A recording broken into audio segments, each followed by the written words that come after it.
Die Europäische Zentralbank legte den Referat. This is the Opie and Anthony channel, XM 105, Sirius 206.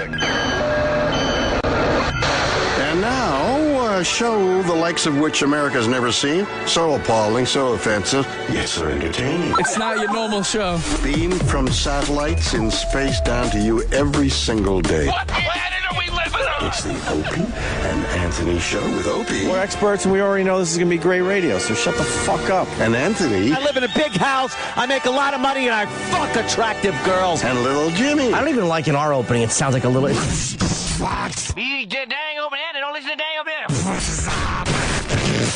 Stop with that shit. And now, here they are. Why am I introducing these buffoons? I'm William Shatner, goddammit. But enough of this palaver. Let's get the show on the road. Let's do this. Oh, I barely even heard Shatner there. Yeah, we got to kick him out of the intro. Morning. He's not appreciative.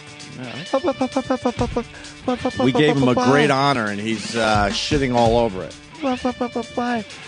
You know, it is fun driving home from this establishment, and I could just end it right there.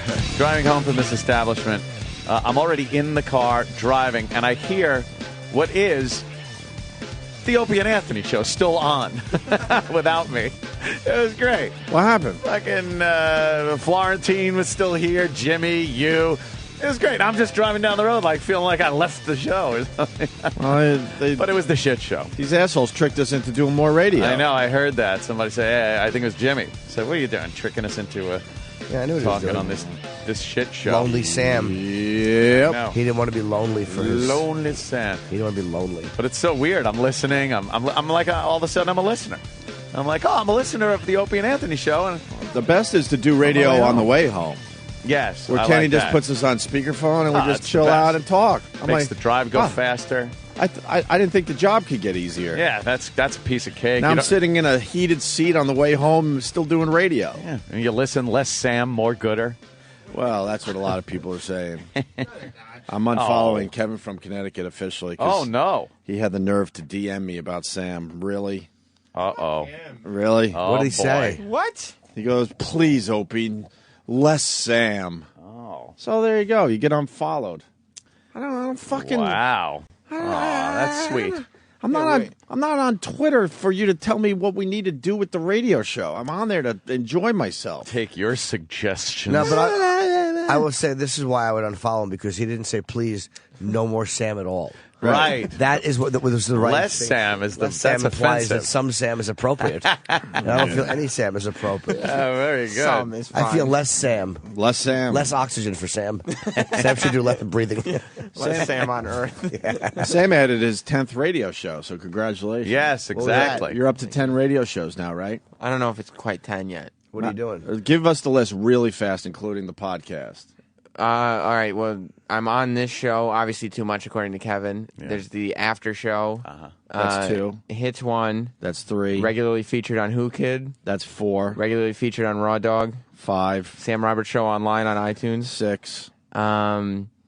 And You just added a weekend show, and right? the weekend show will be on a week from Saturday. At what time? 4 p.m. on Saturday. So you got your hands involved in 7 radio shows, and they still don't pay You must. I was going to say you must be rolling in the old dough. I am.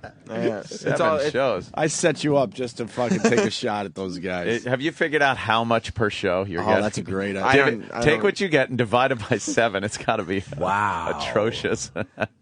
Last time I did one of those math problems, I got in a lot of trouble. So. Oh, right. Yeah, they don't like that on the air, do they? Well, how about they just give you a raise and then we'll shut up about it? A real raise, not this cute little, oh, here's a few shekels.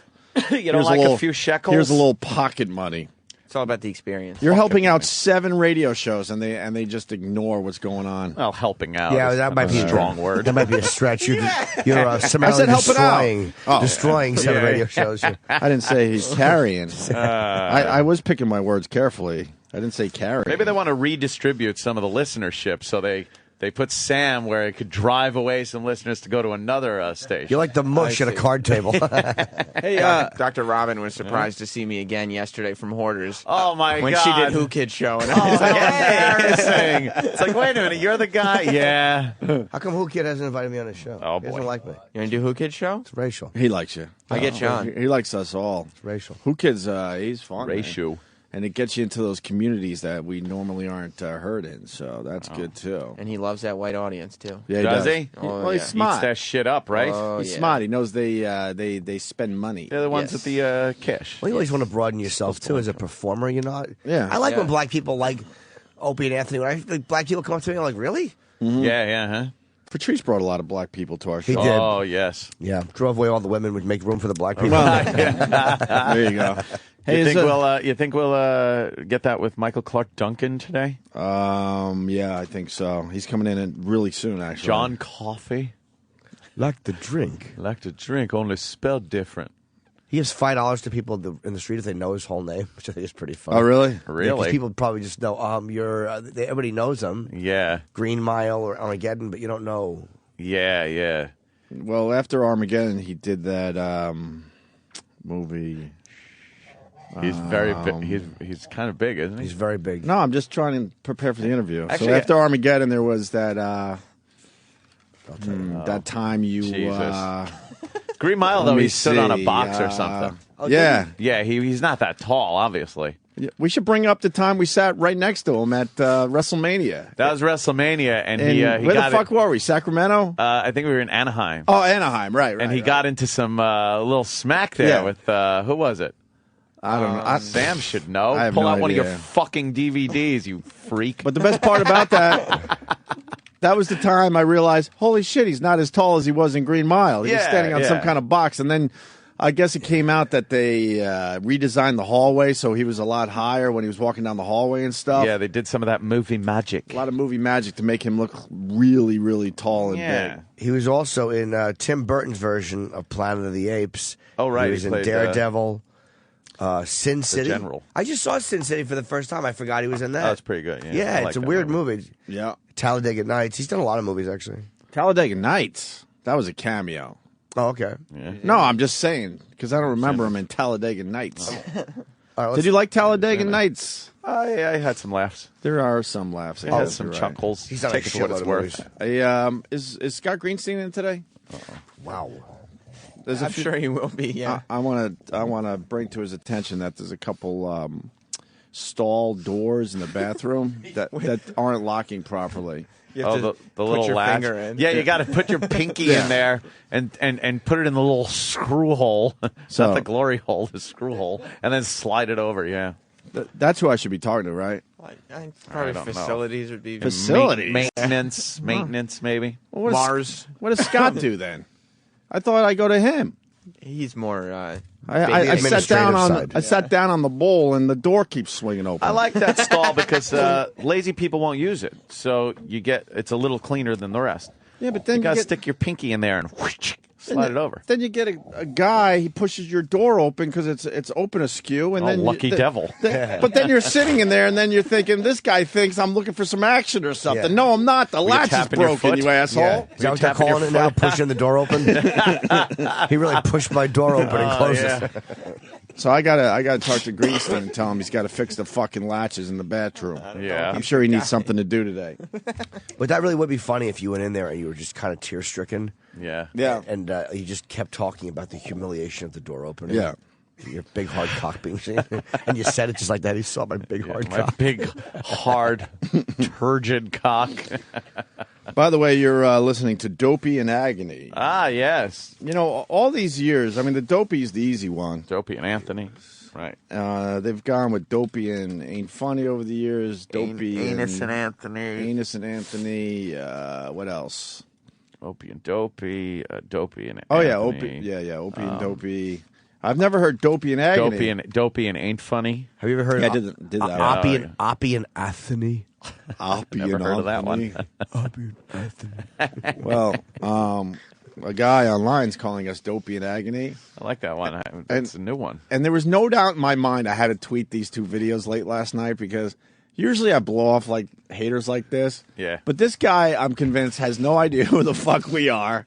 Yeah. He got involved in our world because of the Jesse Ventura, Chris Kyle controversy that's continuing to grow. Yeah. So decided he had to make one of his fucking videos. Yeah. And tell the world how disgusted he is with Opie and Anthony. And he's obviously a Jesse Ventura conspiracy guy. Yeah. He's one of those guys that believes World Trade Center was taken down with controlled explosions and shit like that. So he's one of those guys.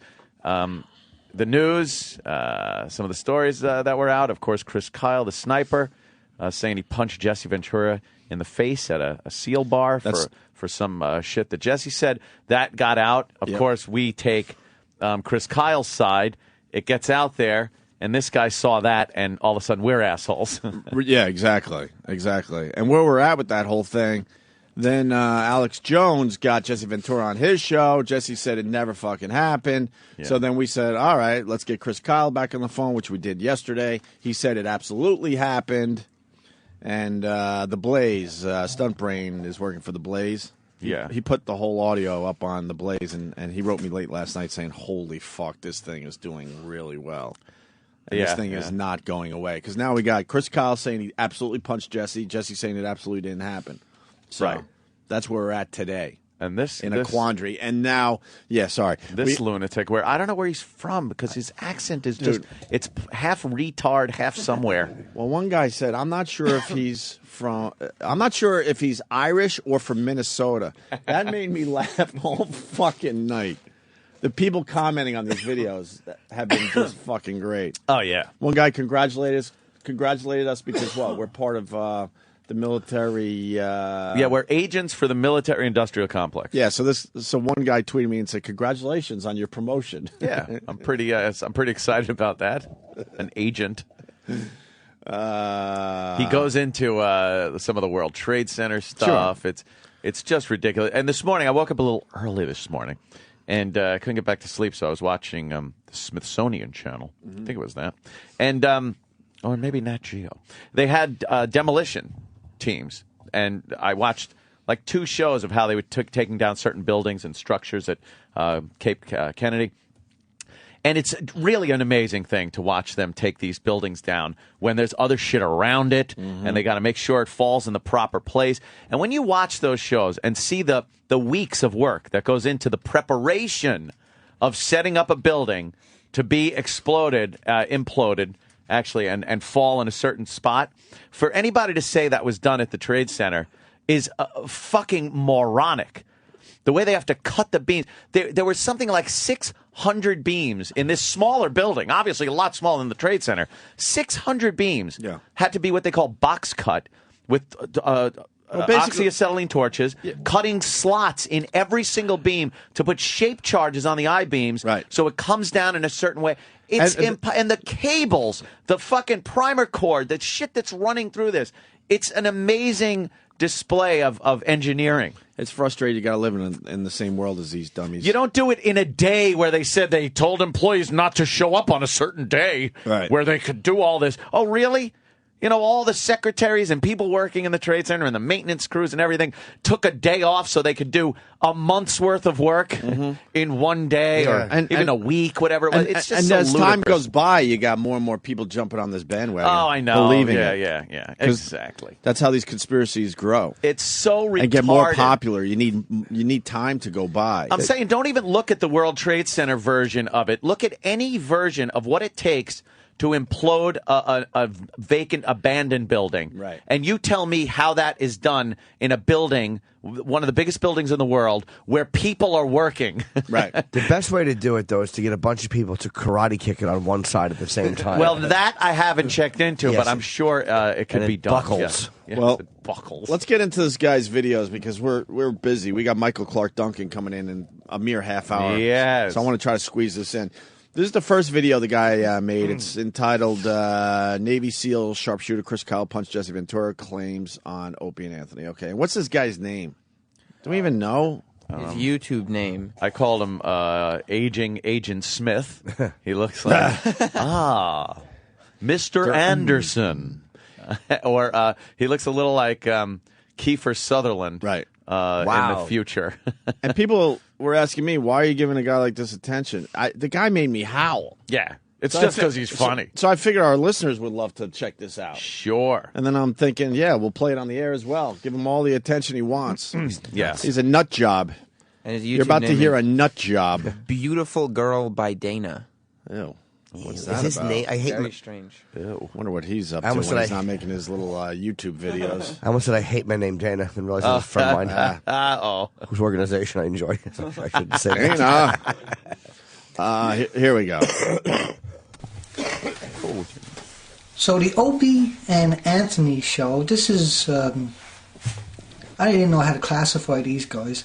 Wait, he's They get Scottish. this snake- Scottish or Irish, well, I think. Or These guys. I don't think he's British. Or according to one of the guys that tweeted last night, he might be from Minnesota. Because he's saying, hey, these guys, you're Canadian. That makes... Well, someone says... A few people said Canada because he went with about. Maybe if he's from the Knights of St. Andrews. Okay. I don't know. The accent's all over the place. Maybe he's Yeah. from Scotland originally, but he lives in Canada. I don't know. And then he got And he kicked in went- the mouth with a horse. And he went through Minnesota and stopped just there for a sounds little while. It's- Here, let's go. I hate his sweater. It's like Alex Rieger. I know. Someone said it's the Mr. Roper sweater. Oh, yeah. You should be dancing Oh, it with was a plunger. E-Rock. Sorry, E-Rock. And I even commented that was a good tweet. Yeah, E-Rock tweeted that last night. All right, let's go. Sealander, and they literally get down and lick his ass the whole time. So they were baiting him on, is what they were doing. And this guy claims he sucker punched Jesse Ventura We're because masturbators. Jesse Ventura was upsetting family at a funeral for a Navy SEAL. But yet, at the end of the conversation, he says, I had to blast editor because I knew by hitting him the cops are watching us, and yada, yada, yada. Yada, yada, yada. Love that episode. Look, I grew up, there was no such thing as TV or radio where I was told I ran a trap line, everything I ate I shot, or I got out of the ocean. Oh, everything. So I know how to read people, because that's what we done back then. We talked to people. We didn't have the internet. If you're hunting and fishing, you're not really talking No. to anyone. You're by yourself. He's talking to the mostly. fish. Right. Exactly. He's the old man in the sea. The old dope in the sea. You might have a few hunting buddies with you, maybe. Yeah. But you're really not seeing a lot of people in the woods. Everything he Or in got. a boat. He shot it or got it out of the ocean. I fucking love this guy. There's a lot of fucking just zeros out there. A lot of zilches. And YouTube really brings them out. Oh, yeah. And they It's have their a only forum, a place to it's their talk. forum, finally. Wow. It becomes very entertaining for Oh, yeah. us. Or anything. So you talked about 40 people every day, and that guy he smells of lies. Literally smells of lies. As opposed to, could you pause it for a minute? As opposed to Jesse Ventura, who, if you watch his dopey-ass conspiracy show in the past, everything on there is full of shit. His sources are these people that are trying to make like they're secret agents, and they're just fucking actors or something. He comes up with these scenarios as to why he can't get in a certain facility, and it's all horse shit. That's the guy. That's the truth, though. That's what your years of talking to fish and moose fucking told you over the years, you dork. With your Mr. Roper sweater. Yeah. He's awful, this guy. I love him. You'll never win a logical argument with him because he's just fucking... No, Because he's he's no a talking loon. to this guy. He's a lunatic. Crazy man. Back up slightly there, Sam, and start it up again. There we go. Of lies. Literally smells of lies. But Opie and Anthony, the shitheads, Oh. they had Louis C.K. on their show and they threw him under the bus immediately because he asked Donald Rumsfeld, was he a lizard? I mean, he was just trying to get a laugh. Oh, really? These Hold on, guys- Pause. Wait, Wait, man. I want to apologize right now to Louis C.K. because I didn't know he was going for a laugh. And if you listen to that, you could definitely tell I was very angry with Louis. Wait. So what happened? What an How did we asshole. throw Louis under the bus? We Well, didn't because- realize that he was just going for a laugh and decided Right. to push the agenda. Yes, and I was totally defending Donald Rumsfeld Do you realize during that instead of him. Do you realize that Anthony was trying to do a real interview with Donald Rumsfeld that day, and Louis decided to have fun? What I was doing was called keeping Donnie on the phone so Louis can fuck with Donald Rumsfeld. And talk about how he might be a lizard. Exactly. It was hilarious. But if he did that without an input of somebody that was actually talking to him about his book and everything, he would have hung up. And we wouldn't have had that Louis C.K. magic of calling Donald Rumsfeld a lizard or asking if he's an alien. It's called good cop, bad cop. We've done it for years on this show. But this idiot, like Opie said, doesn't know this show or anything and assume we were throwing Louis under the bus. All right, that's why this guy's the greatest. God. Canada has checked in today. Oh, Canada is in the hizzy. 1, 2, 3, 4 phone calls from Canada. They're all saying he's from Newfoundland. A Newfie? He's a Newfie. Fucking Newfie. That's the N-word up in Canada, by the way. Fucking Newfie. Let's go to Matt to make this official. Matt, what are you saying there, sir? It's Mark. All right, what's up, Mark? It's Mark. Yeah, he's definitely Newfoundlander. I'm married to one, and they sound identical. Sound just like that, huh? Except mine's a girl. That's a guy. Oh. Well, why does he sound like he's from Scotland, like Jimmy's saying? They're descendants from Scotland and Ireland. Really? Okay. Yeah. Scotland and Ireland. I think we got like a cheap fuck, I bet, right? Derek, you're backing that up. Yes, sir. Back He's that a shit up. He's a Newfie. All right. Thank you, sir. There you go. Thank God for Canada today. Let's get back to the video. Was he a lizard? I mean, he was just trying to get a laugh. Wow. We know that. These guys are so anal. They're so anal that they have to be political lapdogs, cheerleaders, no matter what it is. That Navy SEAL, he killed, women and children. He even brags about it. I'm sure he does. But Anthony and Opie, they're in there, like little lizards licking his ass. It's absolutely disgusting. He did a little licky thing. And that's why they get the attention, because they're willing to get out there and lick boots, because that's what they do. You can just tell by their voices, this is all they've ever done is lick boots. You can tell by voices from fishing and shooting. Okay, that Navy SEAL, he's a bullshitter, plain and simple. At least he was shooting people that were shooting back at him. Piece. He's bragging about the 5 million orphans in Iraq and Afghanistan.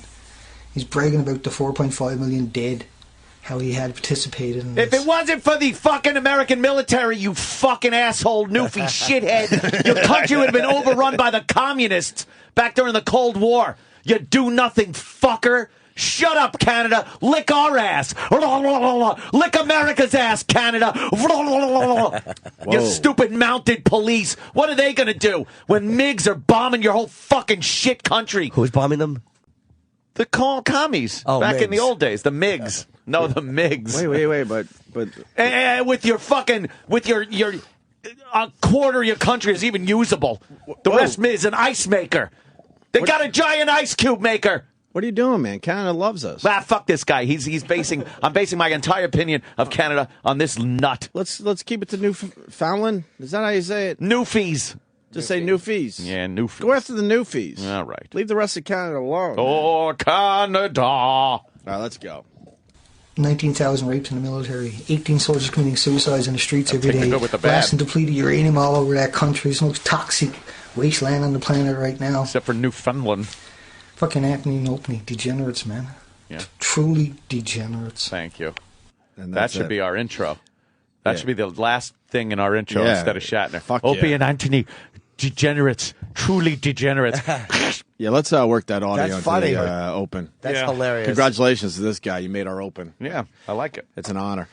So that was the video he put out right away after Chris Kyle was on our show. There's more. And then he put out he's obsessed with us. He seems a little drunker in the next one. Wait. Yeah, and this one gets way better because he calls us dopey and agony. Do you know what I love that he said in that last one, too? These shitheads.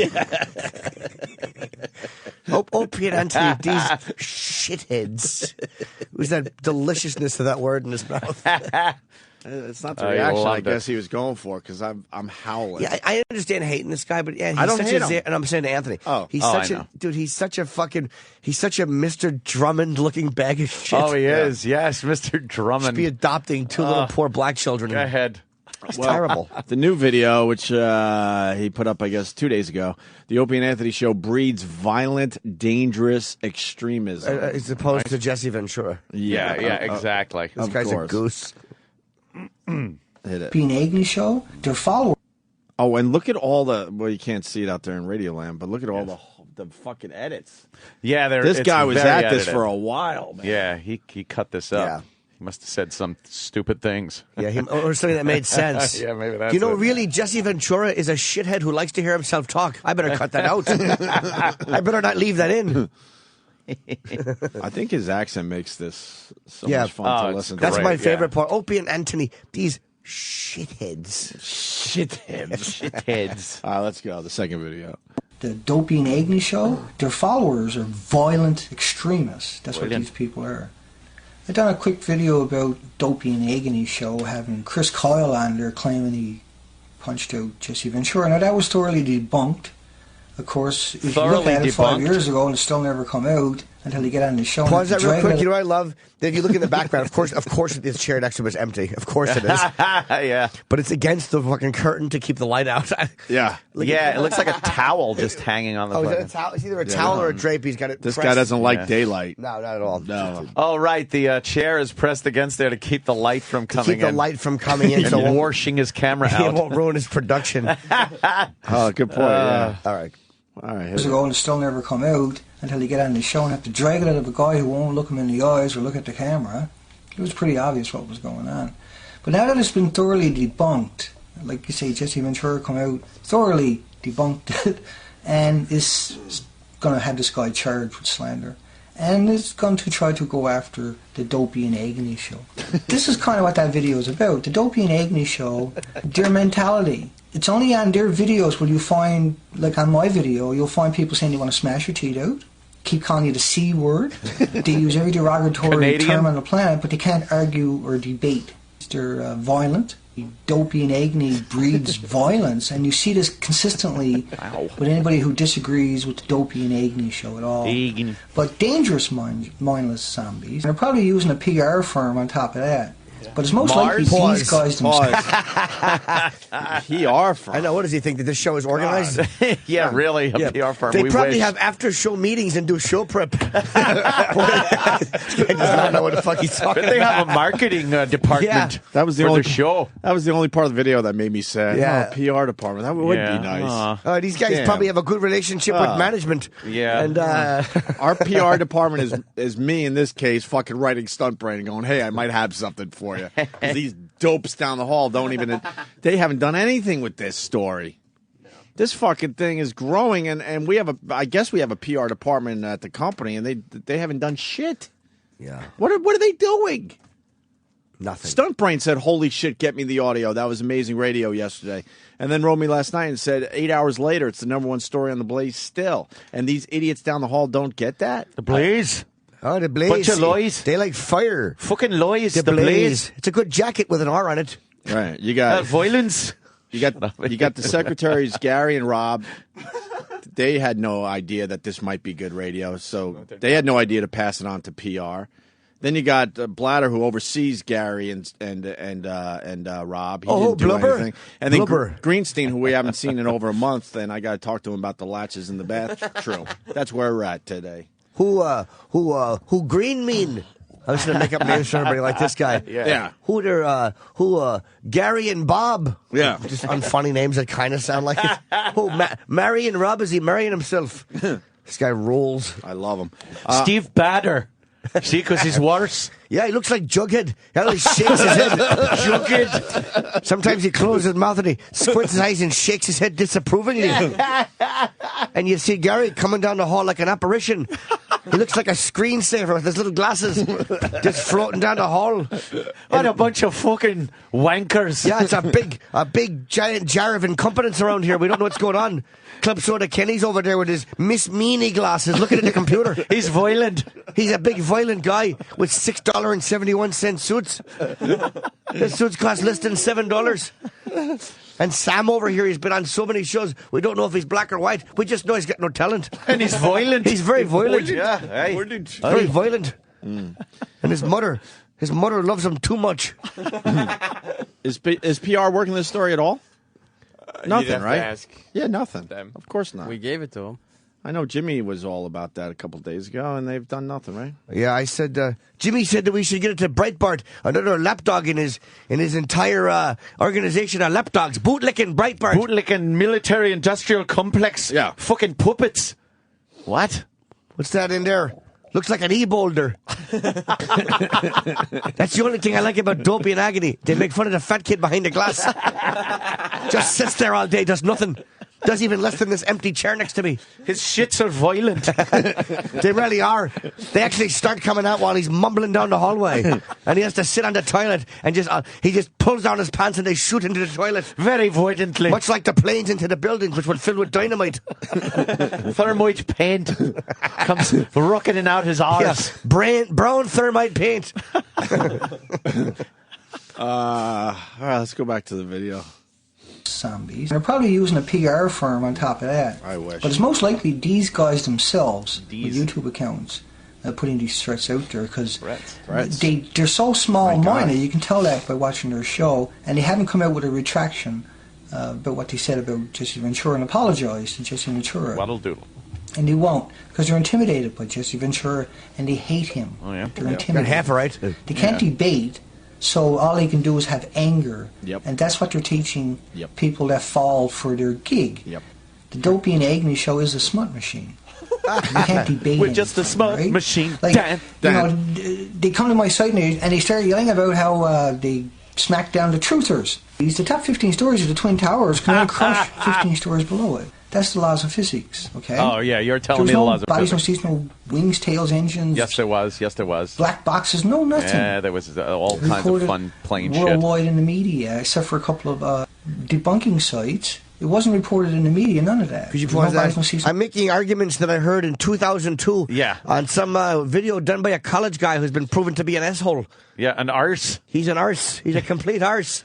But his face is jumping all over the place because there's so many edits. Oh, edits like crazy. He can't get his argument together. This guy's the greatest. Michael J. Fox did my editing for me. And he just ran in with scissors and started cutting. He doesn't acknowledge that a plane went into the building. Right. We have video of that. No engines, no plane parts, no... yeah, there was. There was an engine on a fucking street. Stop it. And what about the church? All those phone calls to people and the messages from their loved ones. Well, I can't explain that, so I won't say it. Yeah, I won't bring that up. Yeah, I'll just continue my open-collared sweater shirt combination. I want you to kill every golfer on the golf course. The most offensive part of him is his brown curtain and his beige sweater and his brown chair. I like earth tones. You know, I find that earth tones are peaceful and not violent, like Opie and Agony. He loves earth tones. What violent? He really does. Where do you get a colored shirt like that? I don't know. I've never seen that color African-American before. shirt. Stop. Oh, really? Oh. Whoops. I make my shirts drink out of a different water fountain than my white T-shirts. Let's get back to this. Except for a couple of debunking sites. It wasn't reported in the media, none of that. There were no bodies, no seats, no luggage, no wings, tails, engines, planes at the Pentagon, Flight 77 or Flight 93 in Shanksville, Pennsylvania. The loved ones never got the bodies, never got to bury the bodies. No. So they put memorials at those sites to represent the bodies. They got all the people Rewind killed. 1 second. I just want to hear him cough in the middle of his thing. Yeah. I thought that was half a laugh. That's great. The loved ones never got the bodies, never got to bury the bodies. So they put memorials at those sites to represent the bodies. Represent the bodies. Represent the... What a complete asshole this guy is. I just knew we had to give this guy attention. I just knew it, man. No wings, tails, engines, planes at the Pentagon, Flight 77 or Flight 93 in Shanksville, Pennsylvania. The loved ones never got the bodies, never got to bury the bodies. So they put memorials at those sites to represent the bodies. They got all the people killed at the Pentagon, but they never got the bodies from the plane or the seats, luggage, wings, tails, engines, black boxes. And they got no physical proof. Nobody can find that. It's not carried on any of the sites. And that's why 911 Truth is asking, where is this evidence, right? The greatest form of patriotism is dissent and to hold your government accountable. Oh, is that it? Where'd you read that? Stop quoting our people. And then he has a fucking... He has some 9/11, some Building 7... And I'm not trying to give you a history lesson or nothing, but I want to bring it into context. Yeah. The Opie and Agony show, they should be retracting this immediately. They're the ones who kicked all this off. And they go to Chris Kyle into saying that story. He bragged about it obviously before that, and they reminded him. They wanted him to confirm it on air because they wanted to make a sensational story, because that's what they do, right? We are sensational. Like, go to Louis C.K.'s and look up the Donald Rumsfeld video and listen to it, and you will hear them throw him under the bus repeatedly. And that was the first time we ever had him on the show. And he got him back on the show repeatedly apparently after, but that was because that was the first time we had Louis C.K. on the show? They wanted to leech off of his fame. I'm amazed. It's not because they... You see what they done with him in that video, you'll understand what I'm saying. Yeah. Opie and Anthony, though, but Opie and every time Anthony. you make a video about these people or you criticize them, you're attacked viciously with threats of violence. Tourette's like of smashing violence? my teeth in on my last video there. It's probably your webmaster. He's an idiot. He really is. How are the comments on this video? On this one? Oh, I think he disabled comments, didn't No, he? of course he did. Or he has to No, approve you can them? still comment. Oh, okay, good. There's a paragraph that just starts with, "Hey, asshole." Don't you love the fact, though, that these truthers, every one of them is like just a boob? Just a dumb lummox. Mm-hmm. What the fuck, man? There's not one of these guys that actually don't come off like a stark raving lunatic. Just douches. My favorite comment that I've read: "This guy has the balls to call out Dopey and Agony. I think he's a genius. I'm going to call SiriusXM now to cancel my subscription." Or something.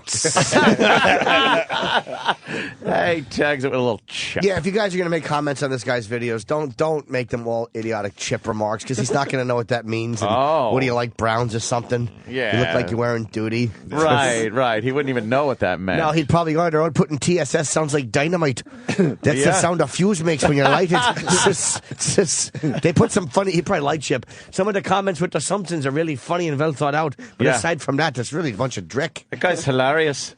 Yeah. But I didn't like the sound of toxic gas being poured in. Yeah, Chaip Chiperson.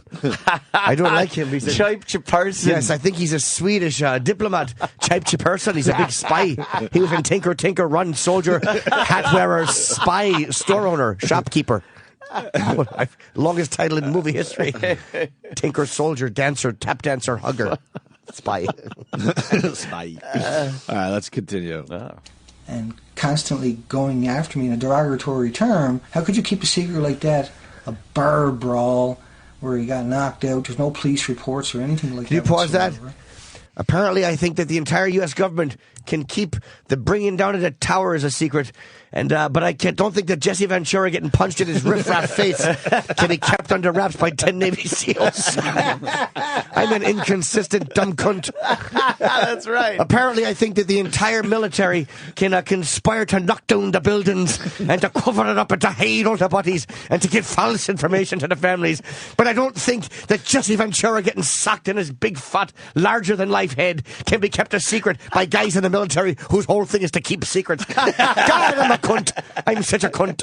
I should just put on brown and call myself a cunt. Fuck. Bravo.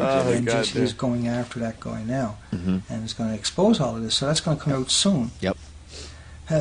But the media doesn't want to cover it because that's going to give Jesse exposure, and because Jesse Ventura had made documentaries on Truth Network, was it, I believe, about 911 and the Pentagon and stuff like that. He's being attacked and they're trying to discredit him. Yeah? Yeah. Opie and Anthony done that on purpose. They knew it was bullshit. They carried through with it. They sensationalized it on purpose. And I can guarantee you, payback is coming. Navy SEALs right now are looking up their schedules to see where they might be able to run into these little Shirley and lapdogs. You pause that? Because that's what Navy SEALs do when they want to go on a mission. They have to check their eye-calendar and see where they're supposed to be. They look up their little schedule. That's how they got Bin Laden. They all realized they were going to be in Pakistan the same night. No, Hey, wait, I can't go, and you have a dentist appointment. Sorry, guys. I think they're looking up our calendars. See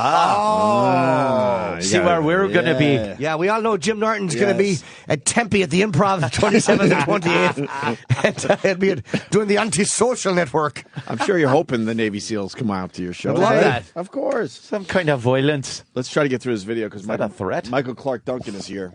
See, Anthony and Opie, or Dopey and Agony, whatever you want to call these people. Dopey and Agony. They're not going to tell you about 18 suicides in the military every single day. Today, 18 soldiers died on the streets, homeless.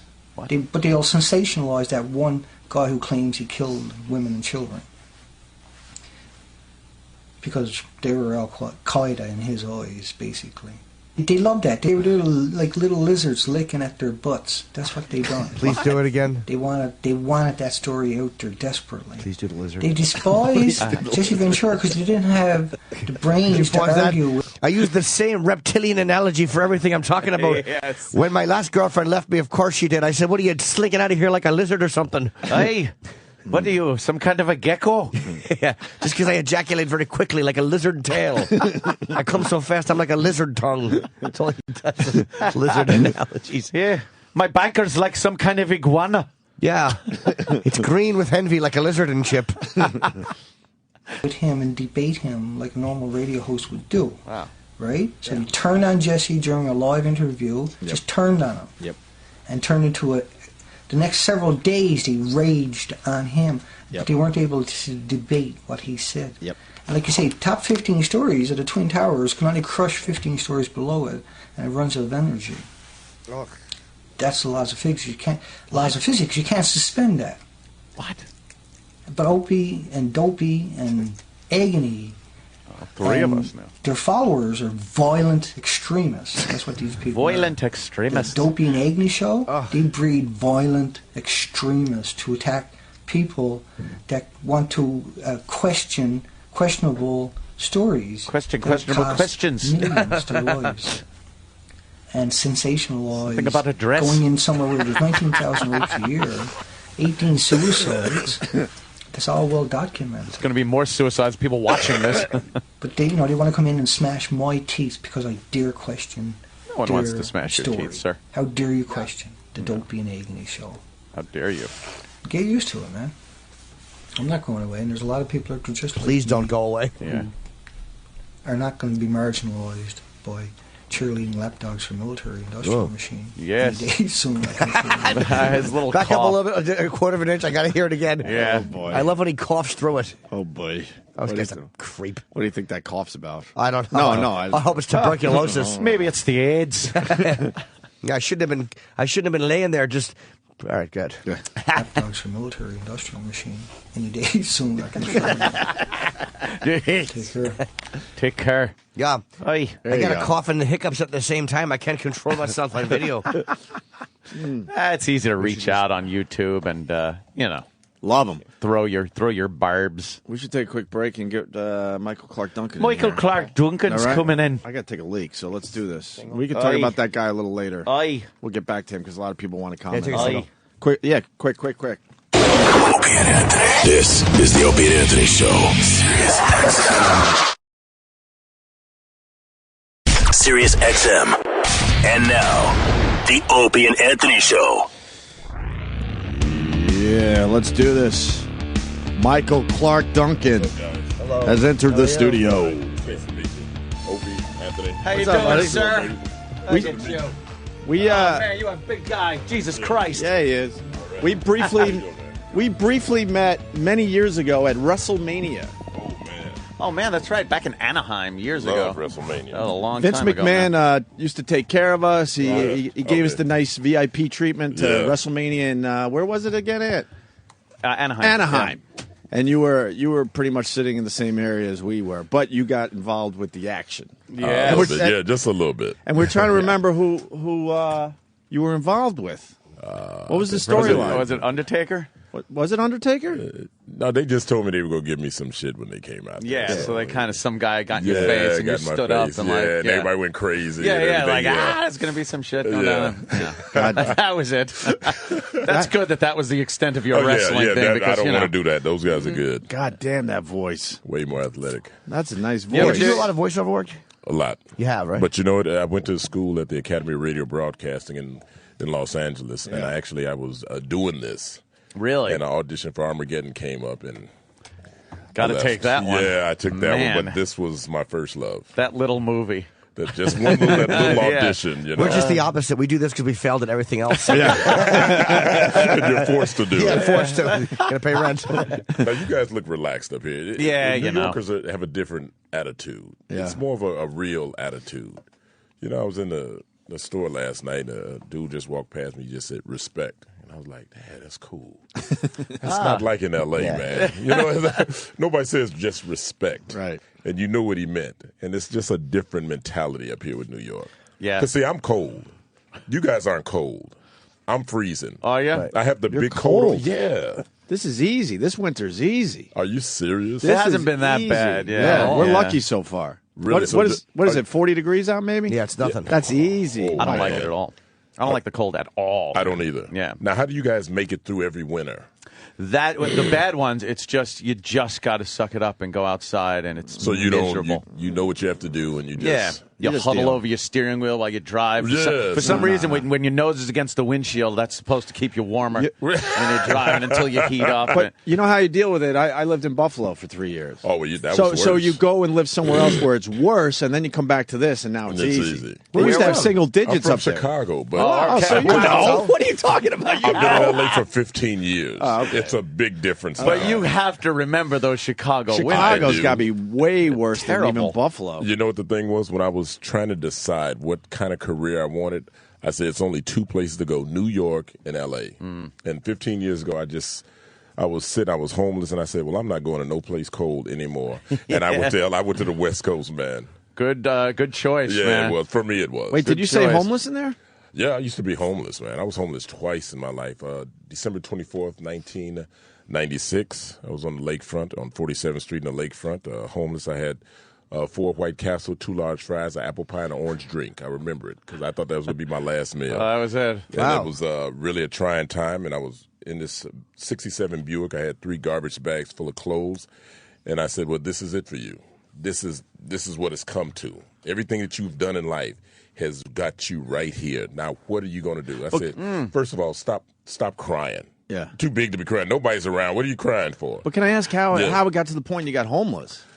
Just making bad choices in life. I never smoked, never drank, nothing like that. But I thought that I was the greatest lover in the world. So I thought, hey, shoot, I should be taken care of, you know. And it just didn't work out that way. Oh, there's nothing sadder than someone who expects to be like sugar mama. Yeah, that one was me. Oh, wait till they get a load of this. They'll pay my rent. Yeah, okay, my rent. This is a good gig right here. And unfortunately, some people get tired of that. When they're going to work every day, you just let them, hey, guess what happened to all my children? Guess you'll never believe who came back. What are you doing? You're 6'5", 300 pounds, and you're watching all my children? Oh, that's funny. So after that, I just said, you know what? I got to get out of here. And a friend of mine called me, and she said, hey, we got an opening for security.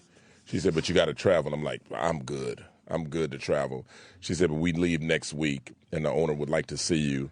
So I went down to the Every Crown Theater, met Shelly Garrett, who was at that time had Beauty Shop on the map. He was traveling, and he said, I need an extra security guy. I said, I'm ready. You're the guy. I left the Buick at the lakefront and hopped on these custom coaches, and we toured for a year. And our last stop was Los Angeles. That's and also What a great story. Didn't you work for Biggie too?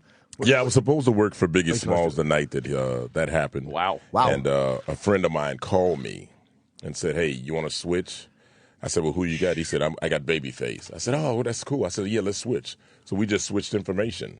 And I went to the Soul Train Music Awards with Babyface. Is your friend okay? Was he shot or was he okay? No, he was in the second band. Oh, wow. The first band went through, and the other 2 security things got stopped at the light. So and I know me, when I work security, I always sit shotgun. I never just have a person. Like if I'm with you, I'm not gonna let you sit right there. That's just not me. So I would have sat that side. But once that happened, and he called me the next morning, he said, Michael, you never guess what happened. It happened so quick. This happened. I said, are you serious? He said, yeah, I quit security. Wow. Yeah. That was my last day working security. That was it, and I just said, it's not for me. Yeah, because you're technically with guys who can be targets. That's why they have security. And you have to jump in front. Yeah. It's like that's Secret your Service. job. Yeah, it is. If you're ready for that. Wow. But you're not physically trained. Right. Like a Secret Service. It's just like you going out there and carrying a gun. You're not really trained. Yeah. So how do you do that? And if your mentality isn't there to go push you out the way and, and me take the shot, it's no insurance on that. It's no, you just have a gun. You just have a big gun. It does sound and like it's a crazy gig. It really is a frightening is. job. It is. Because Yeah, without all that training it takes to automatically do something like it's you have to second nature. see things before it happens. Right. You'd be like, fuck this, I'm not doing this. I would just make believe I was getting in the way. I would just make believe that I try to make my move. That you move that quickly. Yeah, huh? just I just missed. I would act like I didn't see it. Like, what happened? Oh, no, because I'm looking at that guy. Oh, we're supposed to look at other people? I thought you said I was okay. Yeah. No, you can't do that, man. And Mr. T is another bodyguard came out of Chicago, went on to become a huge star. He's a bodyguard What was he in?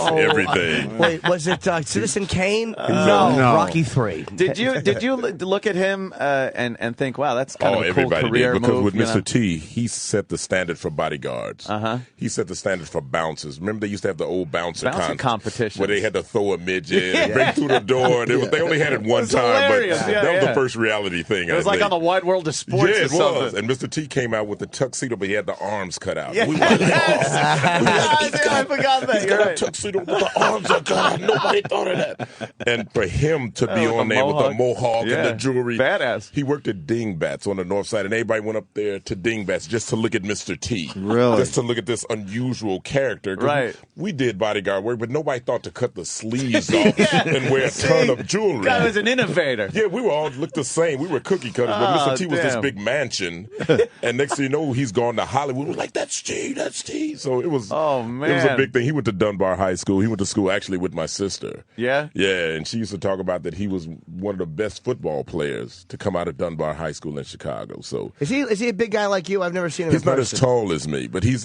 physically imposing. I yeah. just anything Mr. T does, I like him. I remember when I first got to Los Angeles, I was on the bus going somewhere. I think I was going to get some.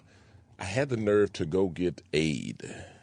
I'll tell you that story, but I looked out the window and there's Mr. T in a red Rolls Royce convertible. I'm like, that's what I want to do. Oh, man. But I walked in this. What are they called when you get money from the government? Welfare. Welfare. I had the nerve to go get welfare because I was hungry and staying there late, not working. And I walk in this office and everybody looks tore down. And I'm sitting up there and they're looking at me like, you should be playing football somewhere. What are you doing sitting here trying to? I felt so bad. I just got up and ripped my application up and I left because those people really needed it. I didn't really need it. At that time, I was just lazy. And seeing Mr. T on the way there. And I said, I got to do something else, so in here a nice I am. car. What was the first thing that got you like, wow, I think I'm getting a good foothold in here? You know, it was being on the set of like Jamie Foxx, LL Cool J, working with Martin Lawrence, being security, and seeing how these guys were working living single with Queen Latifah, who was so much fun to work with. I mean, you don't know. I had to give her a piggyback ride every day to set. She's like, come on, Michael, get over here. I'm like, Oh, man. come on. And I just, you're security, so what can you say? No. So I just get down on all fours, and she climbs. She's like, let's go, come on. I'm like, yeah, okay. But once you get That's on the a sets workout. and you see that these people are so good at what they do, I would just say, hey, man, get me in a scene. He said, well, you got to get a resume. And this guy told me, hey, put anything on your resume. I was like, anything? I've never done anything. He said, what grammar school did you go to? I said, Shakespeare. He said, put down you went to the Shakespeare School of Acting. I said, okay. And I put it down. That's funny. I put that down. You're He not said, going to check? yeah, he said, just put something down. He said, did you do a play at Shakespeare? I said, yeah, it was 5th grade. He said, Shakespeare School of Acting. That sounds good to me. So I put that down, and slowly Jamie Foxx put me in one of the episodes, and I was so nervous. Everybody broke for lunch. I didn't know what to do. I sat there on the set. The lights go, and I'm just sitting there like, if we eating lunch now, or do I have a trailer to go to? And it wasn't no trailer, and I just sat there until everybody started filtering back in. I didn't know what to do, so I just sat there. But I did that. I did Married with Children. Did a lot of stuff. Did you ever take formal acting classes or no? You just No. My first acting coach was Larry Moss, and he's big up here now. He's in New York, and if any actors out there really want to go into something really deep, look up Larry Moss, because he's the one that took me to those levels in the Green Mile. Warner Brothers hired him to work with me. And I just got through doing Armageddon, so I thought I was an actor. I mean, you can't tell me I don't know how to act. Yeah. So I walked in Larry Moss's office. He lived in Santa Monica, and I'm like, who's this guy? He looks weird to me. And I read the first couple of lines from Green Mountain. He said, hey, that's okay. He said, you don't have it. Oh, shit. And I said, well, wait a minute. I just read 4 lines. He said, you just don't have it. And I'm thinking, Armageddon's getting ready to come out in a couple of weeks. Do you want to see what I got? I got it, you bastard. I got it. But it was 2 different types of movies. Completely different types of movies and characters, too. I didn't understand that. When he said you don't have it, he didn't mean you didn't have talent. He meant you didn't have this guy role right here. Right. So as opposed to when they say that to Jimmy. Yeah, which is Jim, you don't got it. And then you wind up here. Yeah. So I went back and he gave me another chance. I begged him to give me another chance, and he explained to me this is what this guy has to be. He has to be 5 years old. You can't be this big, overpowering. That's not this character. So I went back and I did a little bit. He said, okay, I can work with you. And we worked together like 4 days a week. That was the best part of the character is you just see this imposing man come in, and it was and he turns funny. out to be, the gentlest guy, a kitten. Yeah. But the thing was, we were going, and there was this young lady coming. She was taking Larry Moss too, and we would talk at the elevator. She'd be leaving, I'd be coming in, and she'd say, "Yeah, he's a weird dude. But he's cool. He knows what he's doing." And we didn't never get each other's name. And finally, I'm at the Show West Awards show, and the girl says, "Michael," and I say, "What's your name?" She's like, "I'm Hillary Swank. We work with Larry Moss." Oh, it was Hillary Swank. She was going for Boys Don't Cry, in which that year she won every award. So Larry Moss is a legend. Wow. Oh, wow. Okay. Now I know who I can look up and I can blame when I don't get something. Go ahead. Larry Moss. And the show, so, I only saw part of it because the link I had was, they gave us links. Right. And there was a problem with the link. So it was like the first, I think, 20 minutes, and it's called The Finder. Yes. And it's a 1 hour procedure. Yes. What's a procedural? You know what? That gets me too. I've never heard that term. Procedural. But you play. I don't want to say is it a cop or a detective? And it's got like a weird vibe, like John Fogerty. It's like a '70s show almost, where they have this singer looking for one of his items. His guitar is stolen, and Fogerty sings a little of his own music. I play Leo Knox, a character that Walter Sherman is good friends with. I'm a lawyer. I own the bar, the Ends of the Earth Bar. I'm his bodyguard, his confidant. I'm his best friend. Leo Knox came into Walter's life because at a time my family was killed, and I was going to kill the people that murdered my family. And Walter came into my life and stopped me from doing that. And I used to weigh like 400 pounds, and he got me to reading books and things like that. So now I'm Walter's guy.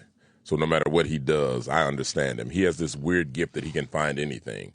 And in one of the opening scenes, he finds John Fogerty's guitar pick. Right. That's all he wants. He doesn't worry about money. I take care of the money. He wants the most unusual thing. So that's the first episode is going to be really good, and it airs Thursday.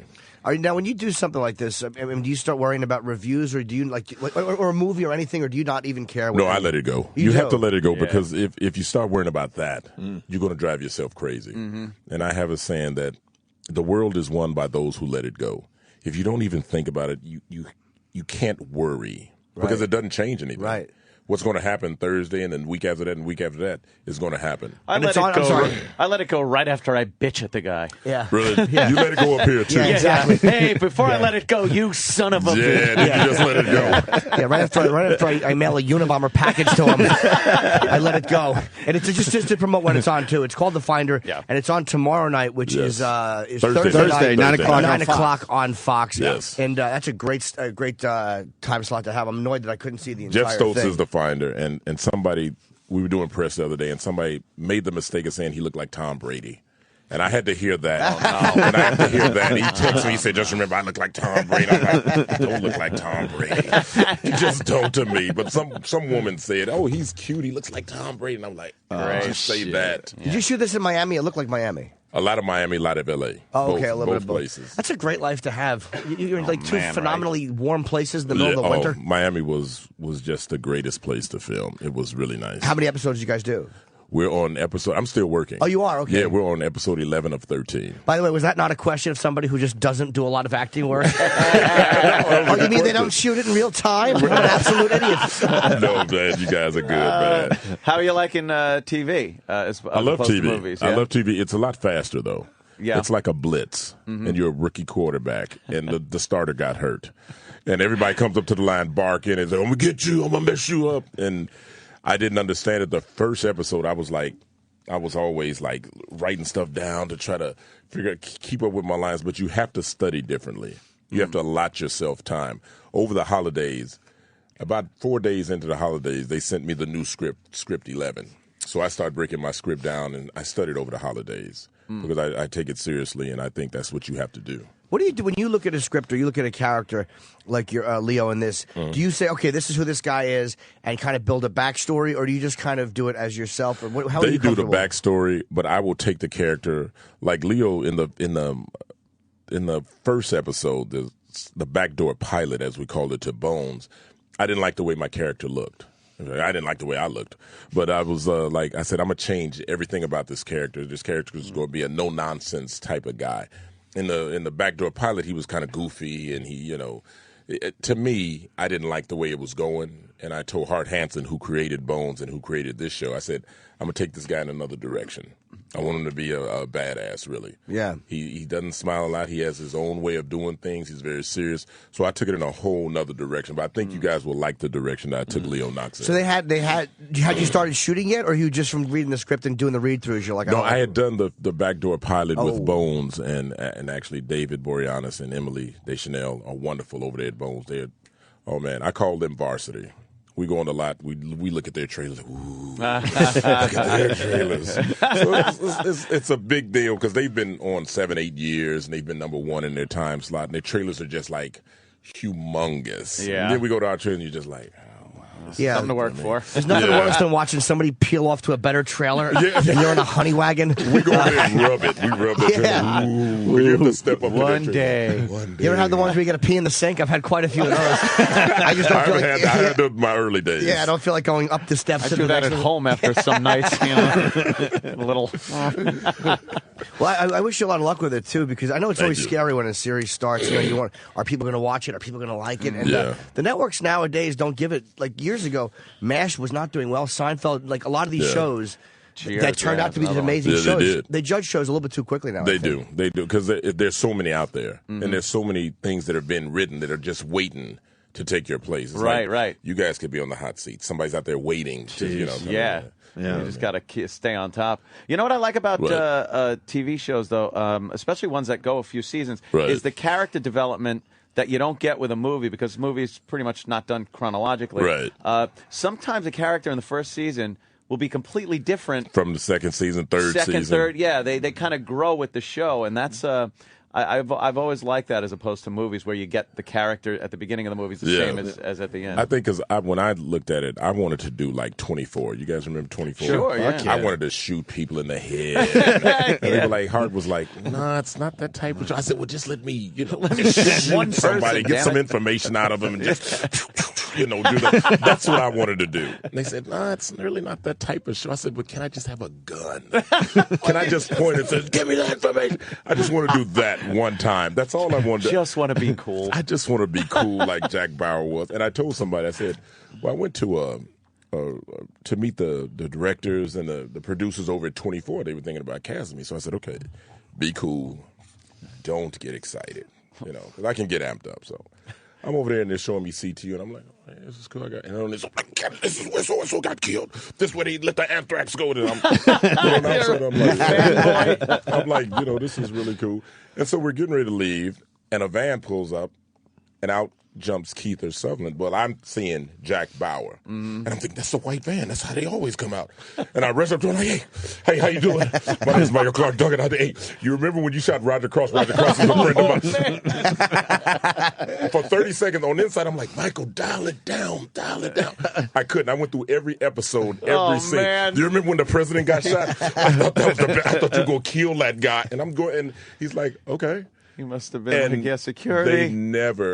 You never saw me again. That was it. There's our promo up there. Oh, wow, they're running your... Wow, look at that. You don't have to be here. Yeah, you can just... Oh, yeah, I know these people. Yeah, Hell yeah. that's my boy Jeff Stoltz. The Finder. There it is. Tomorrow night, 9 o'clock on There Fox. you Fox does, at least they're going to promote it right. Oh, It's hell nice. yeah. So now I've gotten a lot cooler when I meet celebrities at home. Yeah, but I like That the was fact kinda- you're not that jaded, though. It's like No, I'm I stay the same. Yeah. The same. I don't want to ever get like jaded or think I'm real cool or, you don't touch me. They have a joke on set. They said, Michael, by season 2, you'd be telling people don't look at you.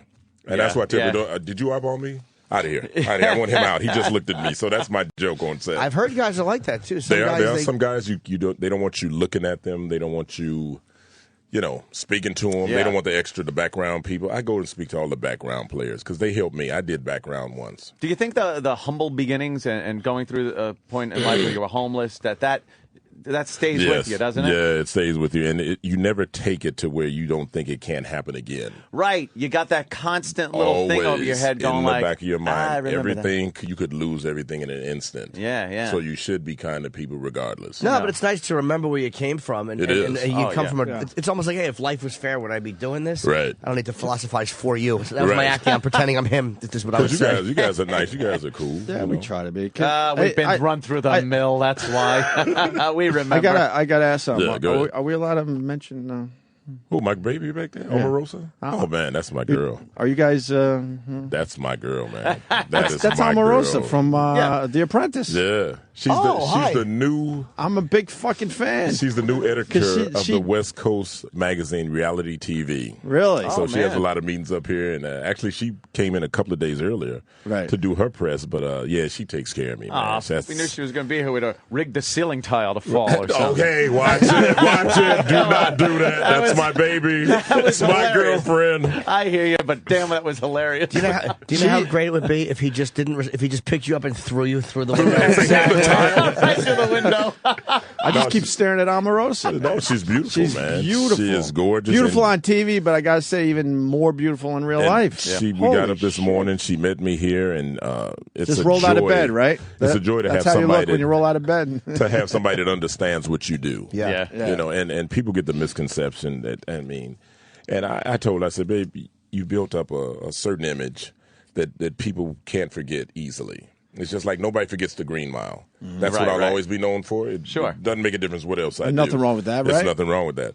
So a lot of people don't know how kind she is, how sweet she is. She cooks for me. Oh, man, I can't tell you what this woman has done for my life. You're embarrassing her. I know. I like to do that. She gets nervous when I start talking You should about turn her. around because she's giving you looks like.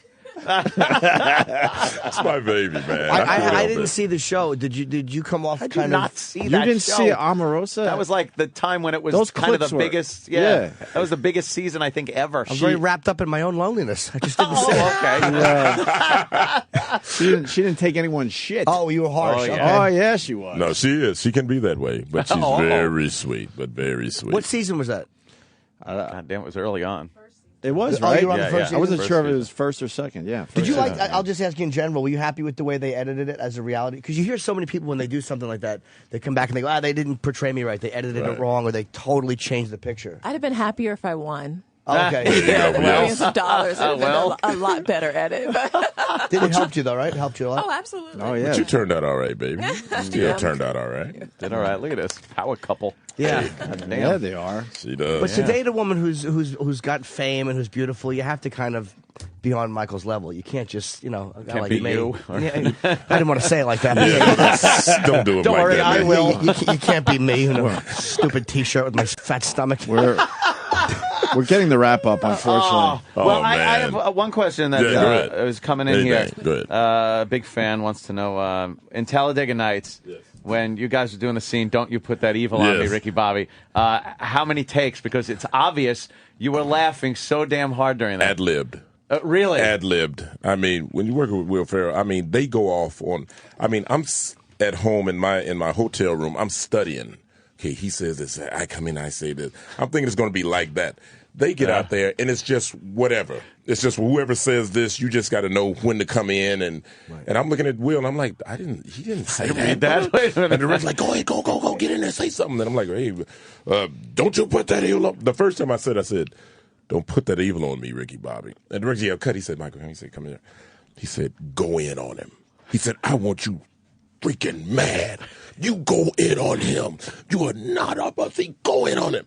So I go back out there, and that's what I did. And it was one take. One Wow. take. Yeah, and and you we could see ad-libbed you all guys that. were almost the whole night dying thing. laughing. Yeah, they yeah. were just Will Ferrell and John C. Reilly. Yeah, yeah. The Oh, yeah. And oh man, Sacha Baron Cohen. You get those four together, it's hard to do a scene and not laugh. It's fun. It is funny, man. Yeah, that's off a good camera, when Will Ferrell was running around in his underwear, he did it off camera. Yeah. And he was just running, he had these dirty underwear, and we're like, you can't help but to laugh. He is a funny guy. Yeah. He's funny in everything he does. Everything, man. Even bad movies. You're not going to have all of them. Right. No, but I mean, it's No, fair enough. He's funny, man. He knows what to do. But not every movie you're in is going to be great. Right, no, it's But not. even the ones that are so-so, he's hilarious. He is, always has been. That's all I'm trying to say. I'm not trying to kill the guy. I love Will Ferrell. Oh, he's good. We've had John C. Reilly, and he's funny. amazing. He's funny, from Chicago. Oh, yeah. Is he a Chicago guy? Yeah, I love him in Chicago. Boogie Nights. Oh, man, wasn't yeah. he good? Yeah. I love working with guys like that just have talent. Like you guys. Now, who's the most talented guy? Oh, my God. It's very polite of him to ask. Now you're gonna cause Obviously, that's why we're problems. together. Okay. Now, I heard now Howard you're gonna Stern cause is up, problems. Is Howard Stern up He's here? across the hall down the hill, yeah. I heard Oh, he yeah. took all the green rooms from you guys. And all the green. And the whole green, yeah. Well, now, Paper green, who was the here green room. first? He was here first. We were on satellite first. He gets the green room, and our guests, we have the things Yeah, that I went window in that. washers Yeah, use. I went in that thing right we there. have our guests actually sit outside with the window washers. Yeah, I know. It's time you guys stand up for yourself. Yeah. They gave us Yeah, come on. a What metal is- chair for our guests. What is going on? You guys got to stand up. You are right. You How know, about you just- stand up for us? That No, would help. I'm going to tell you how to you do would- it. You just call Sirius, say, hey, look, if this doesn't change, we're out. We just tried throw up your that. hands like And then this. we'll say, have a lot of time off. Yeah. That's great. That's Are you going to hire us, Michael? Yeah, so once you throw that card down, you got to play it. Michael, remember when you were talking about rubbing the trailer? Right. That's exactly what it's like around here with Go us. in that green room. We'll be here one day. We go to the honey wagon and And then the security say, hey, get away from there. yeah, You saw our exactly. green room. It's our office. Yeah, I that's think cool, you're though. sitting in my seat or Ant's Humble seat. beginnings. That's Remember that. Humble very beginnings. humble. We've been at this 17 years, sir. Yeah. This combo is 5 17 years from years. now, each of you guys will be making $85 million. Oh, I'm going wow. to put it out there right now. yeah. And when I come back, I'm going to say, wow, I remember Opie and Anthony. Wow, they're big time in now. Maybe if you could go down the hall and breathe some flies into one of the management's mouths. I think I will tell management on the way out, you that might guys deserve a raise. We're going to hire you to be our muscle. Hey, man, do it. Let's do it. This is October's New coming York. soon, man. We're hiring you for muscle. This is New York. You Why know don't you how it speak works. for us? Just be our agent. It's amazing to have an agent that actually talks for you. It's really nice. that'd be nice. I put my foot in my mouth in Chicago. I went there to see the mayor of Chicago, and he was going to give me an award or something. And it was just during a teacher strike. And I always believe that teachers should be making the $250,000 a year. I mean, everybody here had teachers they remember, and we would not be where we are. Well, maybe. You guys, different type of teachers, but you know. No, I agree with that teacher stuff. Teachers, it's unbelievable that they're so that underpaid. they don't get paid the money that they deserve. It's and I stood up and I disgusting. said that in Chicago, and the mayor just looked at me. Oh, no. And he was just saying, but I didn't care because it was the truth. Right. And I can remember all my teachers' names and their grades because they played a profound way of the way I was raised. And boy, when I got back to my room, I thought I was going to get this nice plaque that said, hey, Chicago's own. I got a book of Chicago. A book of Chicago. Like, I don't know where Chicago is. It's like me giving you a guide to New York. It's Right, like, yeah. This is your guide. And you're like, that's all I got. So you think he was a little upset with your? Maybe that's been a big political Maybe thing. just a little bit. He had probably just cut the budget for the Yeah. teachers or something. I thought just you were think- jabbing him. I just Yeah, think yeah. teachers deserve a lot more than Hey, what they get paid, man. just To speaking go into the those truth. classrooms with some bad kids sometimes, Yeah, I yeah. couldn't do it because I'd roll a coffin in. Whoever cries, whoever curses, go lay in the coffin for 15 minutes. This is going to be your life if you don't listen to me.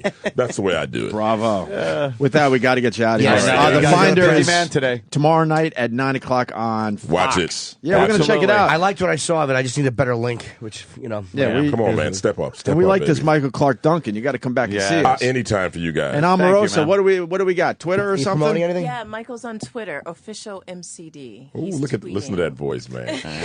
What about your Twitter? I'm Omarosa on Twitter, All right, but very he's good. official MCD. Look at it. She always points. Is he following you on Twitter at least? Oh, yeah. Okay, good. All right. Yeah, we Yes. follow each other. We do, man. And if you just happen to want to buy Reality Weekly magazine, that would help me out a lot. as She's the West Coast editor. She's sexy. Oh, man. Holy Oh, shit. man. You just don't. That's Oh, another my time. God. I will save that for another time. Sorry. But Oh, I my appreciate you God. guys, man. I All really right. do, man. Very cool, man. All right, we'll check out the Finder tomorrow night, yes. 9 o'clock on Fox. Thank you, Thank you, Michael. New York. The Opie and Anthony Show. Sirius XM. Sirius XM.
really sweet. I didn't know who she was. She was really intense on TV. She was, dare I say, a bitch on She is TV. beautiful, man. Wow. Yeah, she's fucking Is she beautiful. tall? Yeah. She's big, right? Because he needs a... Not big, tall. No, I don't mean fat. She's Yeah. beautiful. I mean, just she's a tall girl. Yeah, she is. Wow.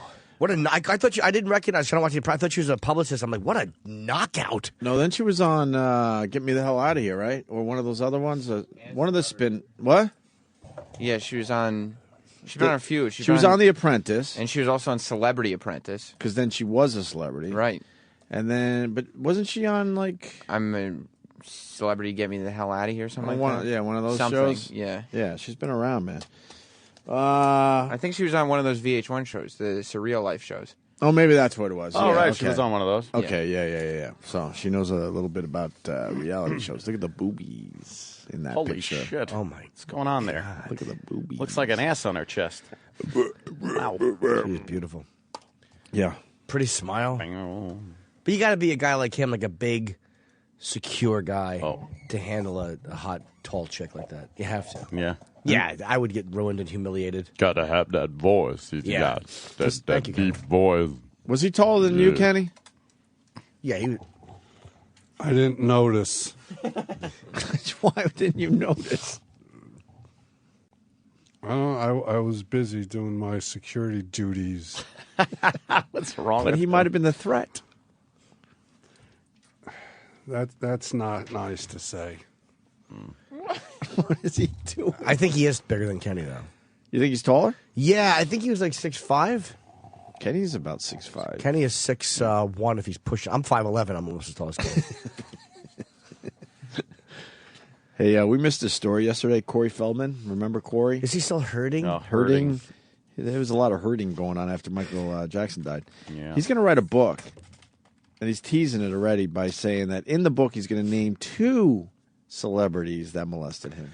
I think I know who they are.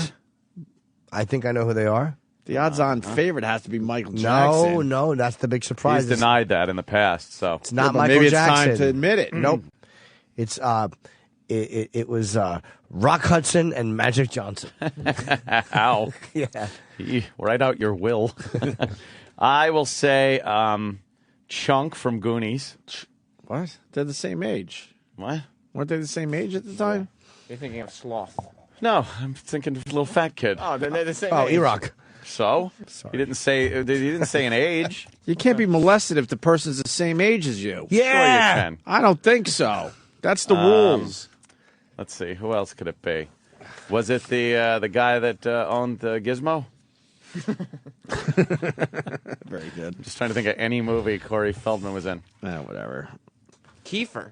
The other Corey? Kiefer Sutherland. All right. Lost Boys. He molested Corey Feldman, you're saying? Yeah. Possibility. Enjoy that lawsuit, sir. Enjoy that lawsuit. I'm allowed to say possibility. Anthony, possibility, sure. Yowzer. We've been holding on to some for a while before our next guest enter the dicks. studio. Yeah, That's big right. dicks. We got that Hoarders episode that you fucking love. It's You're saying the worst one ever, Sherry? Worst bitch ever. You wanna- Ever. You want to play this today? Yeah, let's get a few sound bites off of this pig. Let's keep in mind, though, that there are people who are suffering. All right. It's the new improved Jim Norton. I hate it. You know, let's just keep in mind, though, that these are people who are not in control, and we're in control, so we should feel fortunate. Ever, Sherry? Worst bitch ever. You wanna- Ever. You want to play this today? Yeah, let's get a few sound bites off of this pig. Let's keep in mind, though, that there are people who are suffering. All right. It's the new improved Jim Norton. I hate it. You know, let's just keep in mind, though, that these are people who are not in control, and we're in control, so we should feel fortunate. We should. Greg? Sherry. We talked about Sherry a little bit. Yeah. God love her. Sherry's daughter, Allie, and her husband show the kitchen. Sure. Yeah, they show the kitchen. Now, this is the competition. Mm-hmm. I thought you were Team Robin Zazio. I am, but, when What happened? I saw this is hoarding buried alive as opposed to hoarders. Right.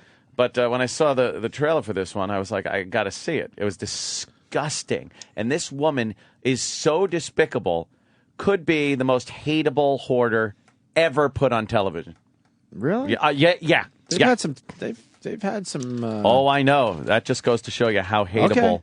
this fucking slovenly piece of shite Well, Allie and her husband show the kitchen, of course, of Sherry. Sherry's kitchen. Mm-hmm. Here we go. We live with roaches, and we have trash all over the place. It's not a good place to be. Why is she living with her mom if she's married? Well, how sucky is her life? Here's the problem. That she's living with her mom, who's a hoarder. See, here's the problem. The father lives elsewhere. And the father wants the kids to live in a better environment. Oh, Allie's not married to the husband part here? Well, the daughter. Yeah, No, but how it's written, daughter Allie and her husband. The pronoun refers to Sherry. Right. Daughter Allie and her husband. I thought Allie was married and Allie's still the, living with her mom, Sherry. Oh, no. Allie's the daughter. You could see that how it's written, yeah, sir. Absolutely. And because she gets money because she's on disability, she gets money for having the kids in the house. If the kids left, she wouldn't get as much money. So she forces them to live in a roach and human shit infested house. So Sherry's husband lives somewhere else because he has decided, fuck this. Yes. Okay, now he comes back in the house with his daughter Allie, who's still living with the hoarder. Yeah. Hopefully to show the kitchen. Yeah. Got it. Hopefully there's some help arriving fast for this woman. She's obviously suffering. She's in a lot of pain. Oh boy. And I hope that help arrives. Me. Well, you know what, Ann? It's real easy to sit here and poke fun and throw It is. jabs at those who are suffering. That's why we do it. But she has fibromyalgia. God bless her. Fibromyalgia. Go ahead, hon. I'm enjoying Jimmy's new angle. Yeah. I just want to go on record and say that. Yeah. But something will happen in one of these clips where he loses his fucking mind I think and turns it right around to the me thing, which we all love from Jim Norton. I think me, I think implies that we don't understand how she's hurting. All right. Well, and let's see. she's doing the best she can, Greg. True. Let's see how this develops. 47-year-old Sherry and her husband Mark moved into this 3,000-square-foot North Carolina home about 6 years ago, along with their 2 children. But since then, Sherry's gone on disability, and most of the day-to-day responsibilities around the house have fallen to 17-year-old Allie and her younger brother David. Gotta help out. The kitchen, I can do a gourmet meal, but obviously no counter space. Most of the stuff I cook, I don't have a trash can to put it in, so I have boxes and stuff all over the place. They just throw the garbage on the floor. Spaghetti cans. The oven doesn't work. I have one burner. This is the daughter. We have an operational microwave. As long as you don't mind the bugs running out of it. Yeah. Does the fan still work? All that you're hearing in the background is them walking on top of refrigerator doesn't work in here. Yeah. Yep. You need a hazmat suit if you're going to open it. Everything they opened, roaches came flying out of it. Listen to the garbage. This is a dishwasher that doesn't work. Can you pause this? It ain't even got any dishes in it. No. It's got bugs. Sounds to me like instead of sitting there hemming and hawing, they ought to be helping this poor woman out. I hear that daughter in there. She's stepping in garbage. How about you do a little picking up? Yeah, the mother is sitting in the other room in her fat woman chair. Hey, come on. If she's hurting, she's in her big fat pig woman chair, literally surrounded by 2 feet. At least 2 feet, some 4 feet of garbage. No fault of her own. She's trying to just make things happen and make ends meet.